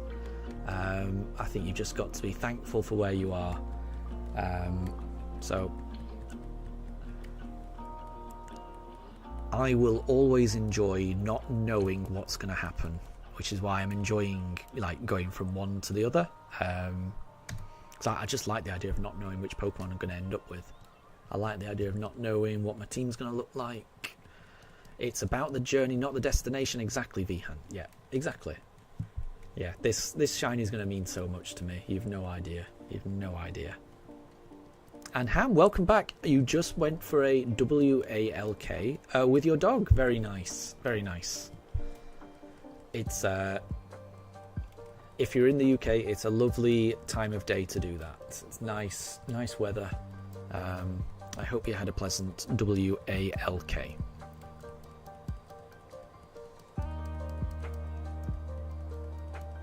Oh, Snapdragon, that's really nice of you to say.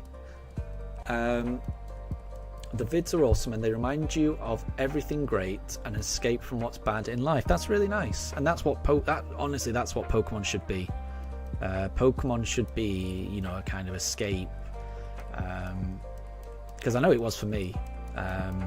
When I first got into Pokemon, I was older than the target demographic when Pokemon first came out. And Snapdragon, you got to go. No problem. Thank you very much for stopping by. I really appreciate it, and have a wonderful rest of your day. But yeah, when Pokemon first came out in the late 90s, I was probably older than its target demographic. None of my friends liked Pokemon. It was just me that liked it. Let me just have a look at that Piplup again. Bear with me. Hold on. I'm 99% certain. No, you're not shiny. Yeah. So I think when it came out, I would have been like 16, 17. None of my friends liked it when it came out. It was something only I was into. But when I went to university, you know, I was moving away from home, you know, no family anywhere near me. It was a bit daunting. And one thing that made it a little bit easier to get my head around and not be so daunting was, you know, thinking that I was going on a little journey, kind of like Pokemon, you know, going on an adventure, going out on my own. The whole Pokemon journey philosophy kind of made it easier for me to deal with the stages of my life, like going off on my own to university. And I don't know. I just think Pokemon can, you know, there's a lot of good messages in Pokemon. There's lots of things you can apply it to life that just make life just easier to deal with, I think. So I've got nothing but good things to say about Pokemon, honestly. And Vihan, yeah, P-A-R-K and W-A-L-K. Those are the words that I tried to spell out and not say out loud. Not within earshot of my dogs. I can sometimes get away with W-A-L-K. I'll sometimes say that, but I generally try to avoid it.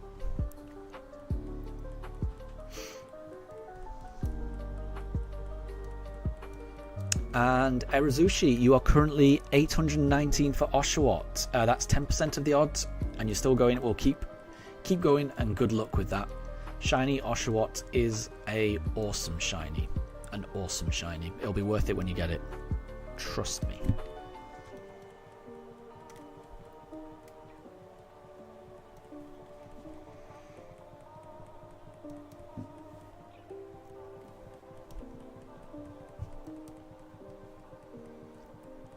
Alright, we've got 23 more attempts left for today. No shiny just yet, but it only takes one encounter. And Deb, you've just put in 17 shiny stars for 17 likes. We're up to 17 likes. That's pretty good for me. That's better than a normal one for me. So thank you to everyone that's done that. I appreciate that.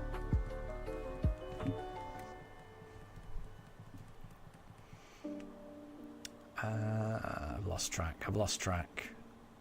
So when I've lost track, we go Piplup. Vihan, you think Shiny Ember is the best Unova starter? Blue colour is so good. Yeah. Any fire Pokemon with blue flames as its shiny, you can't go wrong with that, can you? It is a good one. It's a really good one.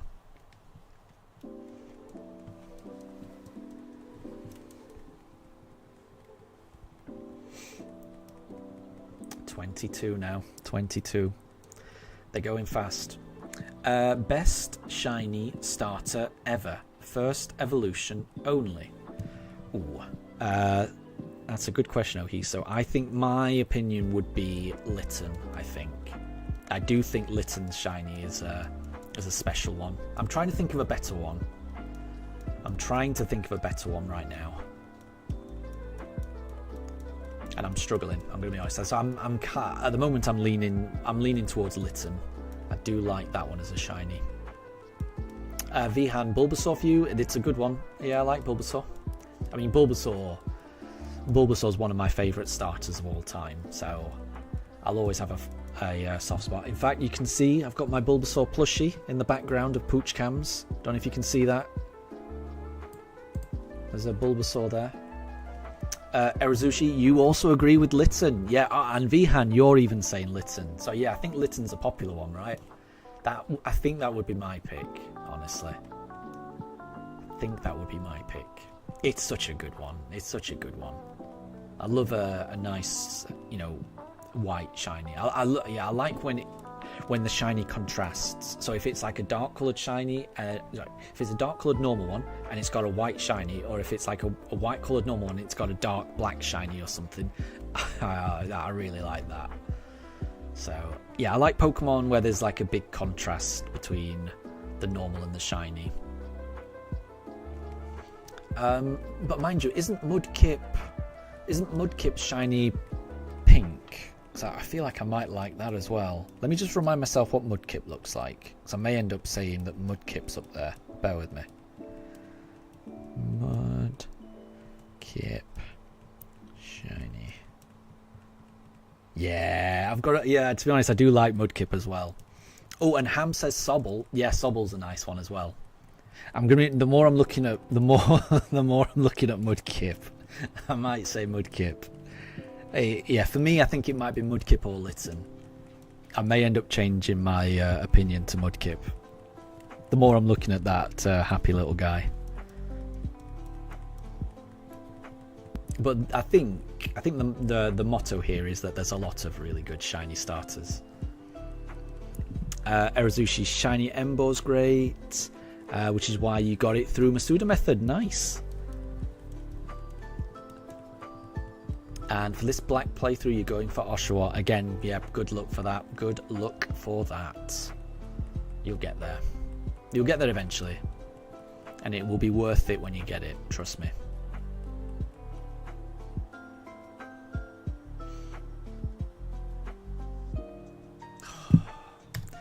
All this talk about shiny starters. I was hoping that we'd get it while we were talking about shiny starters, but doesn't look like it. Maybe I've angered shiny Piplup, Turtwig and Chimchar by not mentioning them in the amazing shiny starters conversation. Oh, and shiny Fennekin looks good. Yeah, you're right, Deb, actually. You're right, now you've said that. I forgot about that. It does look good. It's a grey shiny, isn't it? If I'm remembering it right. I think it is quite nice. Yeah, it is. It's gorgeous, actually. That's a really nice one. Deb. I agree. Fennekin is nice. And Force Classic, good to have you back. I hope you're doing well. Vham, what about shiny Greninja? Yeah, it's a nice one. It is a nice one. That's another, black shiny. It's nice. You can't go wrong with that. It is nice, definitely.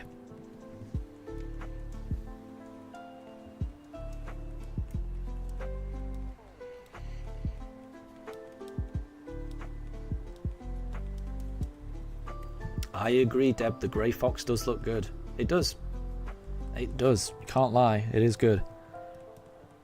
I think maybe my top 3 is Mudkip, Litten, Fennekin. I think that would be my top 3.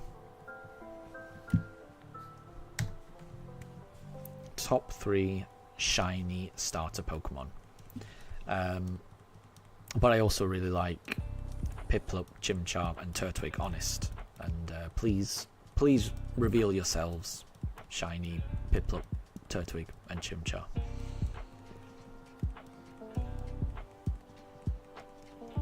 They're hiding in one of these briefcases. I've been hurling empty briefcases into this lake for 2 months. One of these days I'm going to find the correct briefcase, and it's going to be amazing.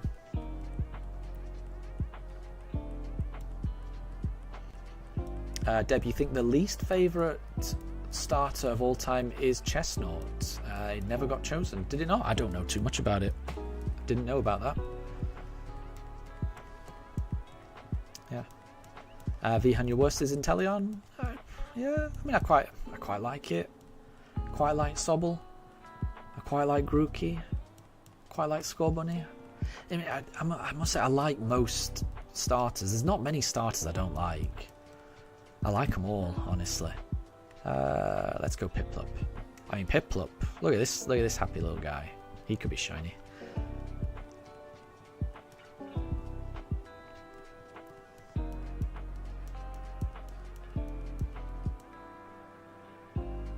Doesn't look shiny though.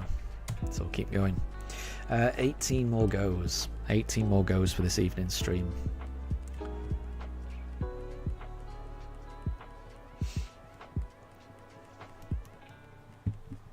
It only takes one encounter. It only takes one encounter. And I tell you, if we get the shiny, then we're going long. If we get the shiny, then I'm heading to that gym. But failing that, we'll be ending the stream on encounter 7,700.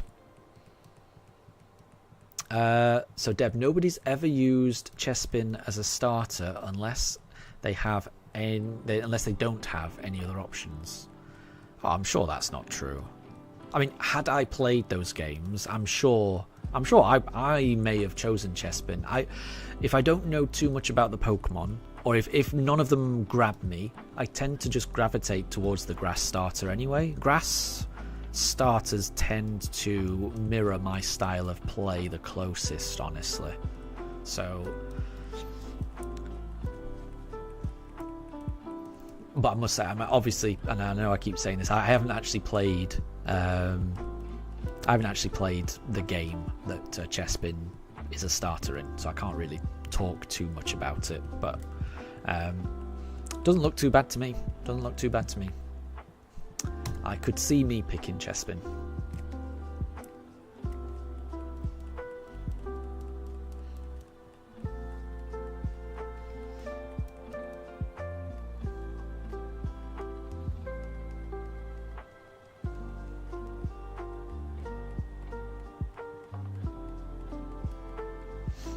Alright, we got 17 more encounters.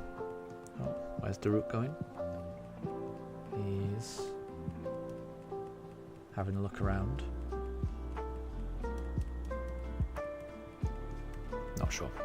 But yeah, we got 17 more encounters. Oh, he's having a stretch. Look at him, he's having a stretch. And he's decided that the rug is more comfortable than the wooden floor. Very smart of him.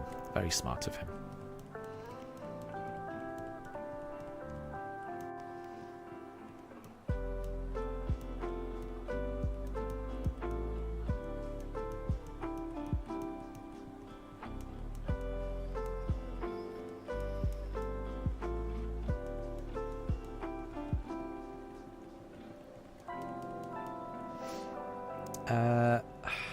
I keep forgetting. Apologies. We'll go for Piplup because I can't remember what we went for last time. Vihan, most people get attracted to grass starters and you don't know why. Well, I mean, I know why I get attracted to grass starters, but yeah, I can't speak for everyone. But, I mean, well, the first Pokemon I ever picked was Bulbasaur. So there'll always be that sentimentality to a grass starter for me. But more so, when I actually do play through the game with a grass Pokemon, the moves that they learn tend to be quite status heavy. And I really do like that. You know, I love putting Pokemon to sleep. You know, I love using Leech Seed, Ingrain. There's loads of ways to kind of stall out a battle that mean you can kind of take on Pokemon that are, you know, higher level than you, rather than just all-out attack, where you kind of need to be, I don't know. I like having a grass Pokemon because it tends to get me out of sticky situations. So I like grass Pokemon. Bihan, yours would be Litten, Bulbasaur, and Chespin for your favourites. Deb, your favourite 3 would be Fennekin, Litten, and Rowlet. Yeah, I mean, Litten seems to be a firm favourite here, and I would agree. Litten would be in my top 3 as well. Right, I think I did Piplup, so let's do Turtwig. Deb, Piplup the starter. When in doubt, choose Piplup. Exactly, that's the motto I live by. That's the motto I've always lived by. Even before I started this, when in doubt, choose Piplup. Even if Piplup's not an option, I'll try and choose Piplup.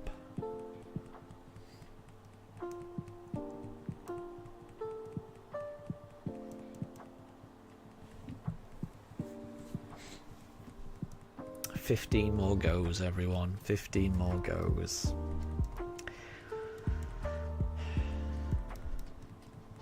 There's not many attempts left. Erazushi, you're usually a fire starter guy. Nice. Your brother usually goes water. You don't know about battle styles, but you think that pyrokinesis is cool. Fair enough. Fair enough. And there's nothing wrong with that. You know, fire Pokemon, they are pretty cool. It's always nice to burn a physical attacker as well. It's a good status condition to do.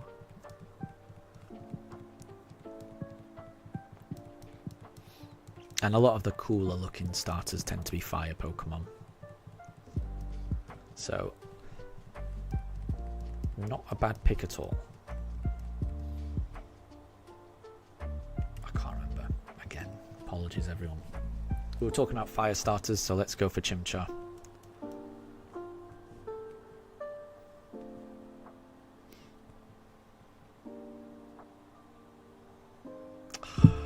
Sadly not. Sadly not. 14 more goes. We're running out of encounters now. We are running out of encounters. Only 14 more tries left for today's stream.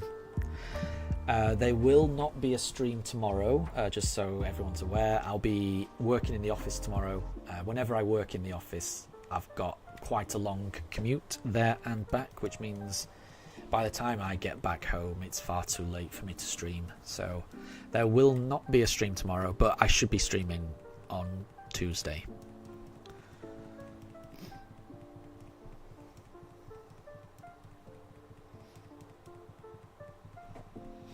Vihan, what's your favourite bug type? Yours is Genesect. Interesting. Oh, I mean, my favourite bug type's pretty easy. My favourite bug type is my favourite Pokemon. So my favourite Pokemon is Vivillon. So naturally my favourite bug type would be Vivillon, I think.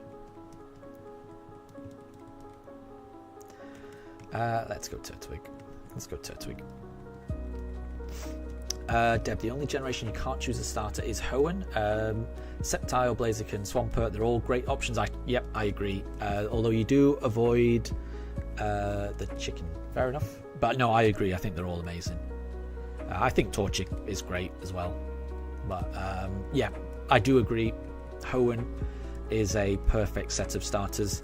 But then I would probably say that of a lot of generations.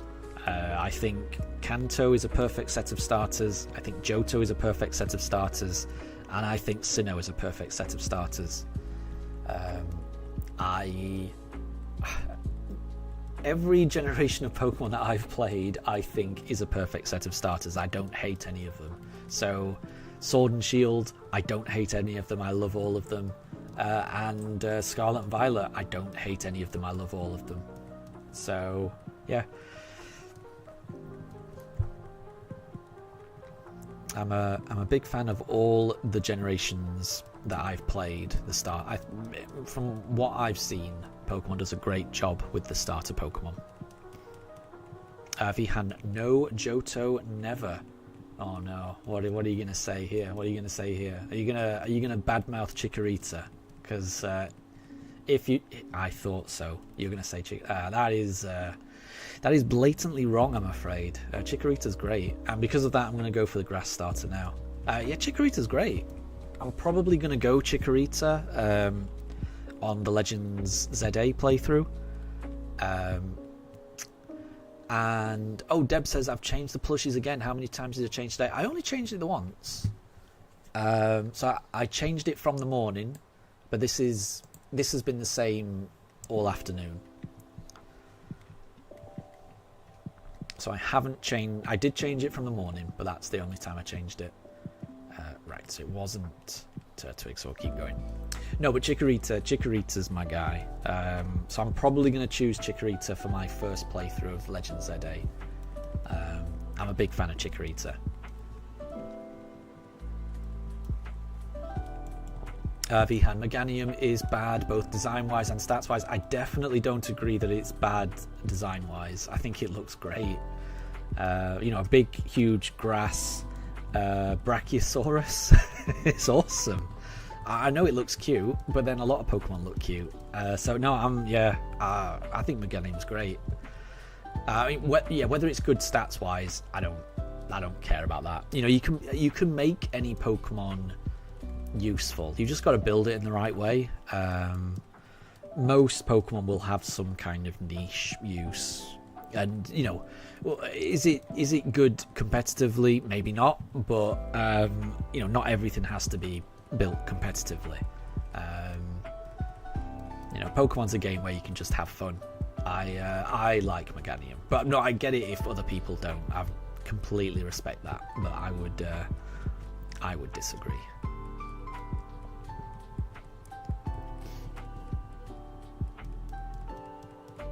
And Erazushi, you're pretty sure that Hoenn is the only region that you've played with every single one of the 3 starters. Mostly the regions you haven't played through enough times to have done that. That's fair enough. That is fair enough. Debbie, think Hoenn's perfect, but others have some faults. Some are useless in the game. Yeah, useless is a harsh thing to say. You've just got to build them in the right way. There's ways of using almost any Pokemon. Ham, you would pick Totodile because your grass Pokemon will be Carvanine. Nice. That would be good. Vihan, you prefer Snivy more than Chikorita. That's fair enough. Fair enough. Deb thinks I should do a poll about my ZA starter, and you choose Froakie. Froakie's not an option for ZA, is it? The choices are Totodile, Chikorita, and Tepig. And yes, I was really hoping to have my starter decided by randomness.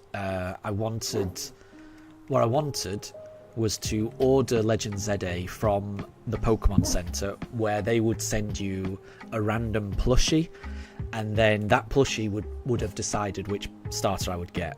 However, it looks like the Pokemon Center have sold out of those plushies, so they're no longer doing that offer. They are doing a pre-order bonus now where they'll send you a random pin, and I like pins, but I don't like pins as much as plushies. So I won't be getting that, which means I won't be able to decide the starter through whatever arrives through the post, which I was really hoping to do. So I mean, in the absence of that, what I might do, rather than doing a poll, I might find some random number generator online, some kind of something where we can like assign, if it lands on you know, a 1 to, you know, some kind of 1 to 3 random number generator where if it lands on 1, we choose Chikorita, lands on 2, Totodile, lands on 3, Tepig, and we do it that way. Again, this is all leaning into, I just like randomness. So, I mean, rather than a poll, I think maybe a poll would be my second choice, but I would rather it be random, truth be told. There's something, I can't explain it, I don't know why, but I'm very drawn to it just being random and just leaving it up to fate. Deb, you think we could do a random starter wheel in Google? Yeah, I don't know what that is, but that sounds like pretty much what I want to do. Yeah, I didn't know that existed, so yeah, I might look into that and do that because that sounds about right. I like that. So Vihan, you would have chosen Tepig. Deb, you would have chosen Totodile. Nobody likes Chikorita. Oh, this is just like Gold and Silver all over again. Poor Chikorita. I am going to be hoping for Chikorita. I just want you to know, if we do a random thing, I am going to be hoping for Chikorita. I'm going to be rooting for Chikorita, definitely. But I'm happy to respect randomness, definitely.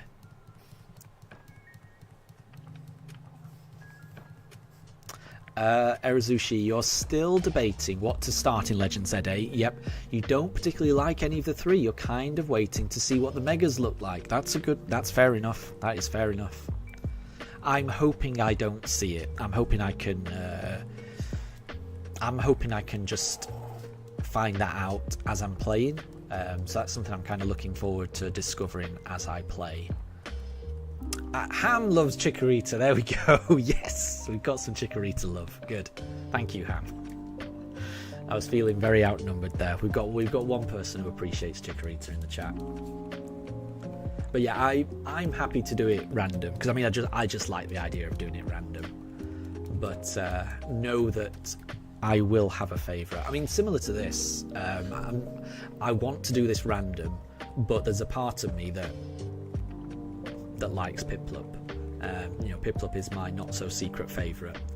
Chikorita would be my not-so-secret favourite in Legend ZA, definitely.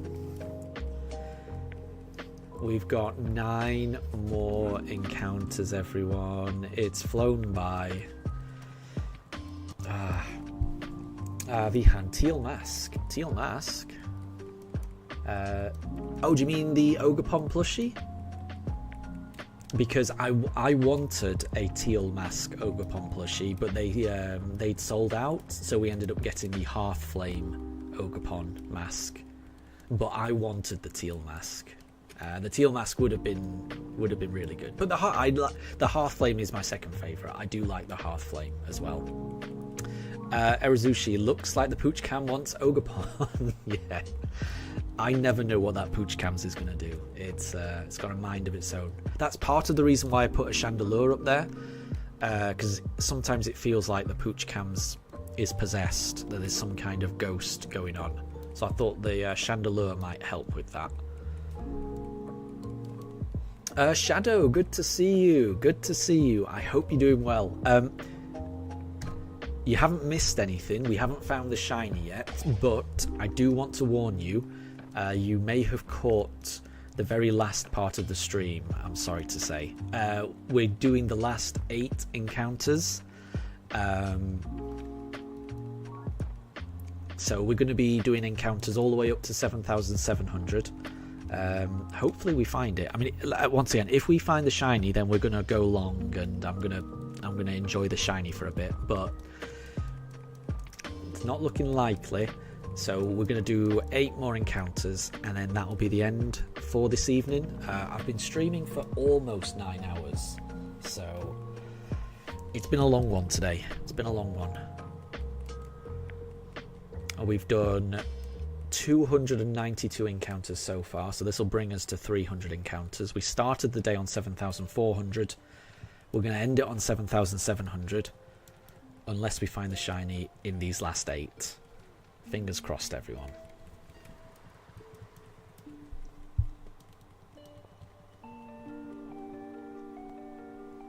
let's go for Piplup, my not-so-secret favourite. And Deb says, check Discord. Let me have a look. Oh, Wheel of Names. I like that. I like that. Thank you, Deb. That sounds perfect. Let me just check this Piplup, though. Got to always focus on a Piplup. It's not. Vihan, nobody has missed anything in this whole run. That's not true. In the very first couple of streams, we did find 2 shiny starlies. But in the subsequent 120 hours, you're right, nobody's missed anything. I mean, realistically, you could have watched the first stream. Maybe, I think the Starly turned up in like the 3rd or 4th stream. I don't know when, but something like that. You could have just caught those 2 streams, and then you could have skipped everything else. And you wouldn't have missed much. But it is all about the journey. It's not always about the destination. It's about the journey that we take on these shiny only runs. You know, we've been looking for it for a long time. It's going to mean a lot when we get it.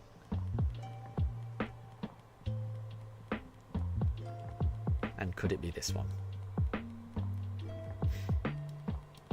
And Vihan, pretty much nothing. And those Starlies are not catchable. They're not, but they are shiny. They are fun to encounter. I like encountering them. And Deb, some missed my face first look. Yes, Pooch Cams accidentally zoomed in on my face once. I tell you, that top Pooch Cams is rogue. It is rogue. It goes where it wants to go. And it did zoom in on the top of my head when I was trying to give a treat to the dogs on one of the streams. But you could only really see my hair and an eye.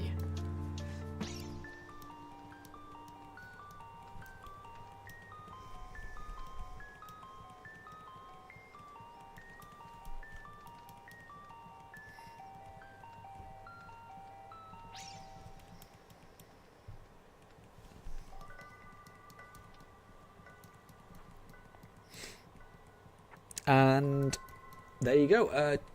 Thank you very much for that, Deb. You've sent me a Wheel of Names link, which you've designed, which shows Tepig, Totodile and Chikorita, and you just click it and it spins it. I just clicked it then. I mean, this isn't the actual one because I want to do it when I'm doing the run, I just want to say. But I just did a test and it came up Totodile. So yeah, kind of cool. I like that. I think that's how I'll end up doing it. Just doing like a random thing like that. That I can just put my phone on the Pooch Cam so everyone can see what it looks like, and then we'll do it that way. I think 6 more encounters, everyone. 6 more encounters. Could this Piplup finally be shiny? It is not. So we're going to throw that briefcase into the lake. And we're going to go into the last 5 encounters.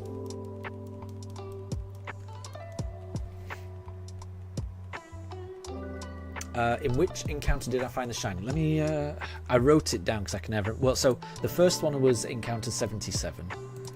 The next one was encounter 679. I had to write that down because I can never remember that number. The second shiny, I can never remember the encounter number. But the first one was 77, and that was in the first episode. And Deb, Totodile, your boy won, but it's not official. No, exactly. I don't want to do the random thing until we actually get the game and we're starting. I want to do that kind of live on stream when we're starting the run. But thank you for sending that, because that's pretty much what I was thinking. That's what I had in my head for like a random way of determining it. So that's perfect. Thank you, Deb. And Katri, good to see you. I hope you're doing well. You've kind of caught the end of the stream. Apologies. We're going to do 5 more encounters. So we're going to do up to encounter 7,700, but that's pretty much it for today. I've been streaming for about 9 hours, so this is the end. This is the end. We've got 4 more encounters now, because that is not a shiny Turtwig. So, apologies that you've caught the end, but thank you very much for stopping by. And Vihan, Vihan, you've written, holy nothing. Your Switch 1 encounters were so slow. Yes. Yes, yes, yes. And if you have a look at episodes 20 to 23, that was when... So, the first 20 episodes were all done on the Switch 1, and it was so slow. I was genuinely shocked at how slow the Switch 1 was. And I was petrified about how long this hunt would take. I got the Switch 2 in episode 20, and I ran them both side by side just so I could get an understanding of what the Switch 2 was like. And it's when you see the Switch 2 and the Switch 1 running side by side in the streams that you really get a sense for how slow the Switch 1 was.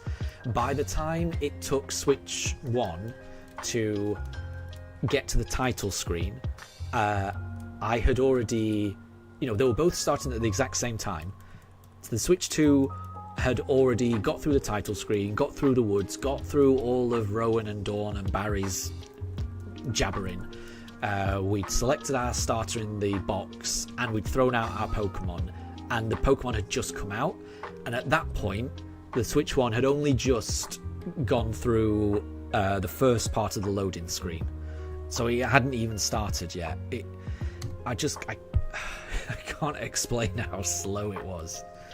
Which is part of the reason why I know a lot of you are frustrated that we've gone over odds now, and that we haven't found it yet. And I get that a lot of you are getting restless, and I do apologise for that. And I can't control it. I don't know when the shiny's going to appear. All I can do is just keep opening this briefcase. But for me, this is so much nicer because I've had to go through the Switch 1 for a long time.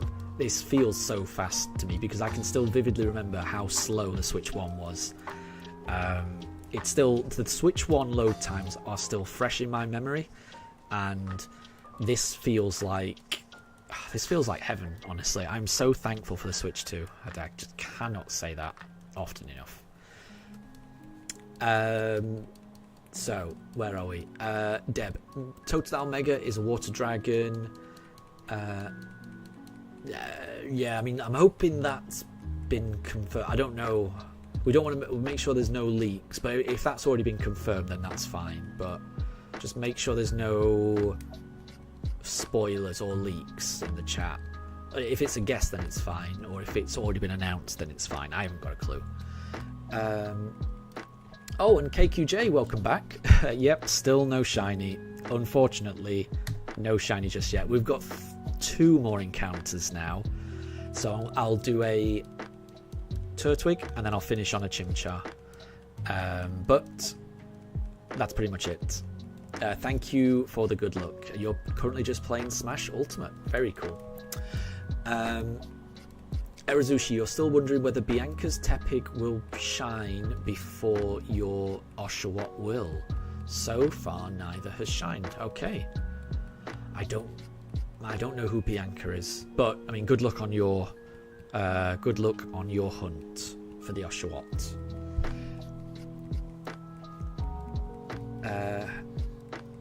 And Debbie, it's already been confirmed. Ah, gotcha. Okay, I didn't realise that.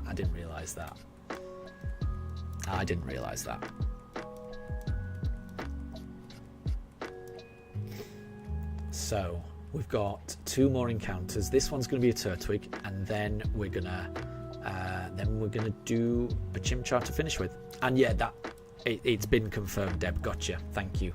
I just wasn't sure. I don't keep up to date on everything. But that makes sense. It makes sense that they would announce that. So yeah, that makes sense. I just wasn't sure. And I just wanted to make sure, just so that everyone's on the same page. So here we go for Turtwig. It is not a Turtwig, so we are not going to get a shiny Turtwig in today's stream. We are not going to get a shiny Piplup in today's stream. All of our hopes rest on the tiny monkey shoulders of Chimchar. Can Chimchar find us that shiny? Here we go. This is the last encounter, everyone, so just thank you all for joining today. This has been a long one, so however long you stopped by for, I really appreciate it. Thank you very much. I hope everyone has a wonderful rest of your day. Whenever I say that, Daruk gets excited. But yeah, I hope everyone has a wonderful rest of your day. Let's see if we can get the shiny. If this Chimchar is shiny, then we're going to keep going. But assuming it's not, the next time we're going to be streaming will be on Tuesday. So maybe we get it on Tuesday. Quizzo, good to see you. Did you arrive here for the final encounter? Yes, you did. You're just in time for the last encounter. It's going to be Chimchar. So you did make it in time. Thank you very much for stopping by, Quizzo. No worries, you're not late, you're here just in time, because it could be shiny, we never know. Here we go, we're going for it, we're rolling the dice, we're opening the briefcase, we're about to find out whether this Chimchar is the one that we've been looking for. It is not. That would have been too perfect, honestly. Thank you to everyone who has stopped by, I really do appreciate it. I'm just going to have a look now. Bear with me 1 second, because I think... Let me have a look what's happening at the moment. Apologies, everyone.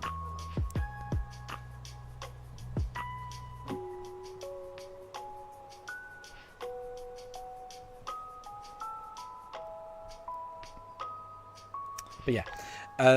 So, yeah, there will be no stream tomorrow. But there will be one on Tuesday. We didn't get the shiny today. Sorry about that, guys. Maybe we get it on Tuesday. We'll see. But thank you to everyone that stopped by. Have a wonderful rest of your day, and I will catch you next time. So I'll catch you later. Bye, everyone. Bye.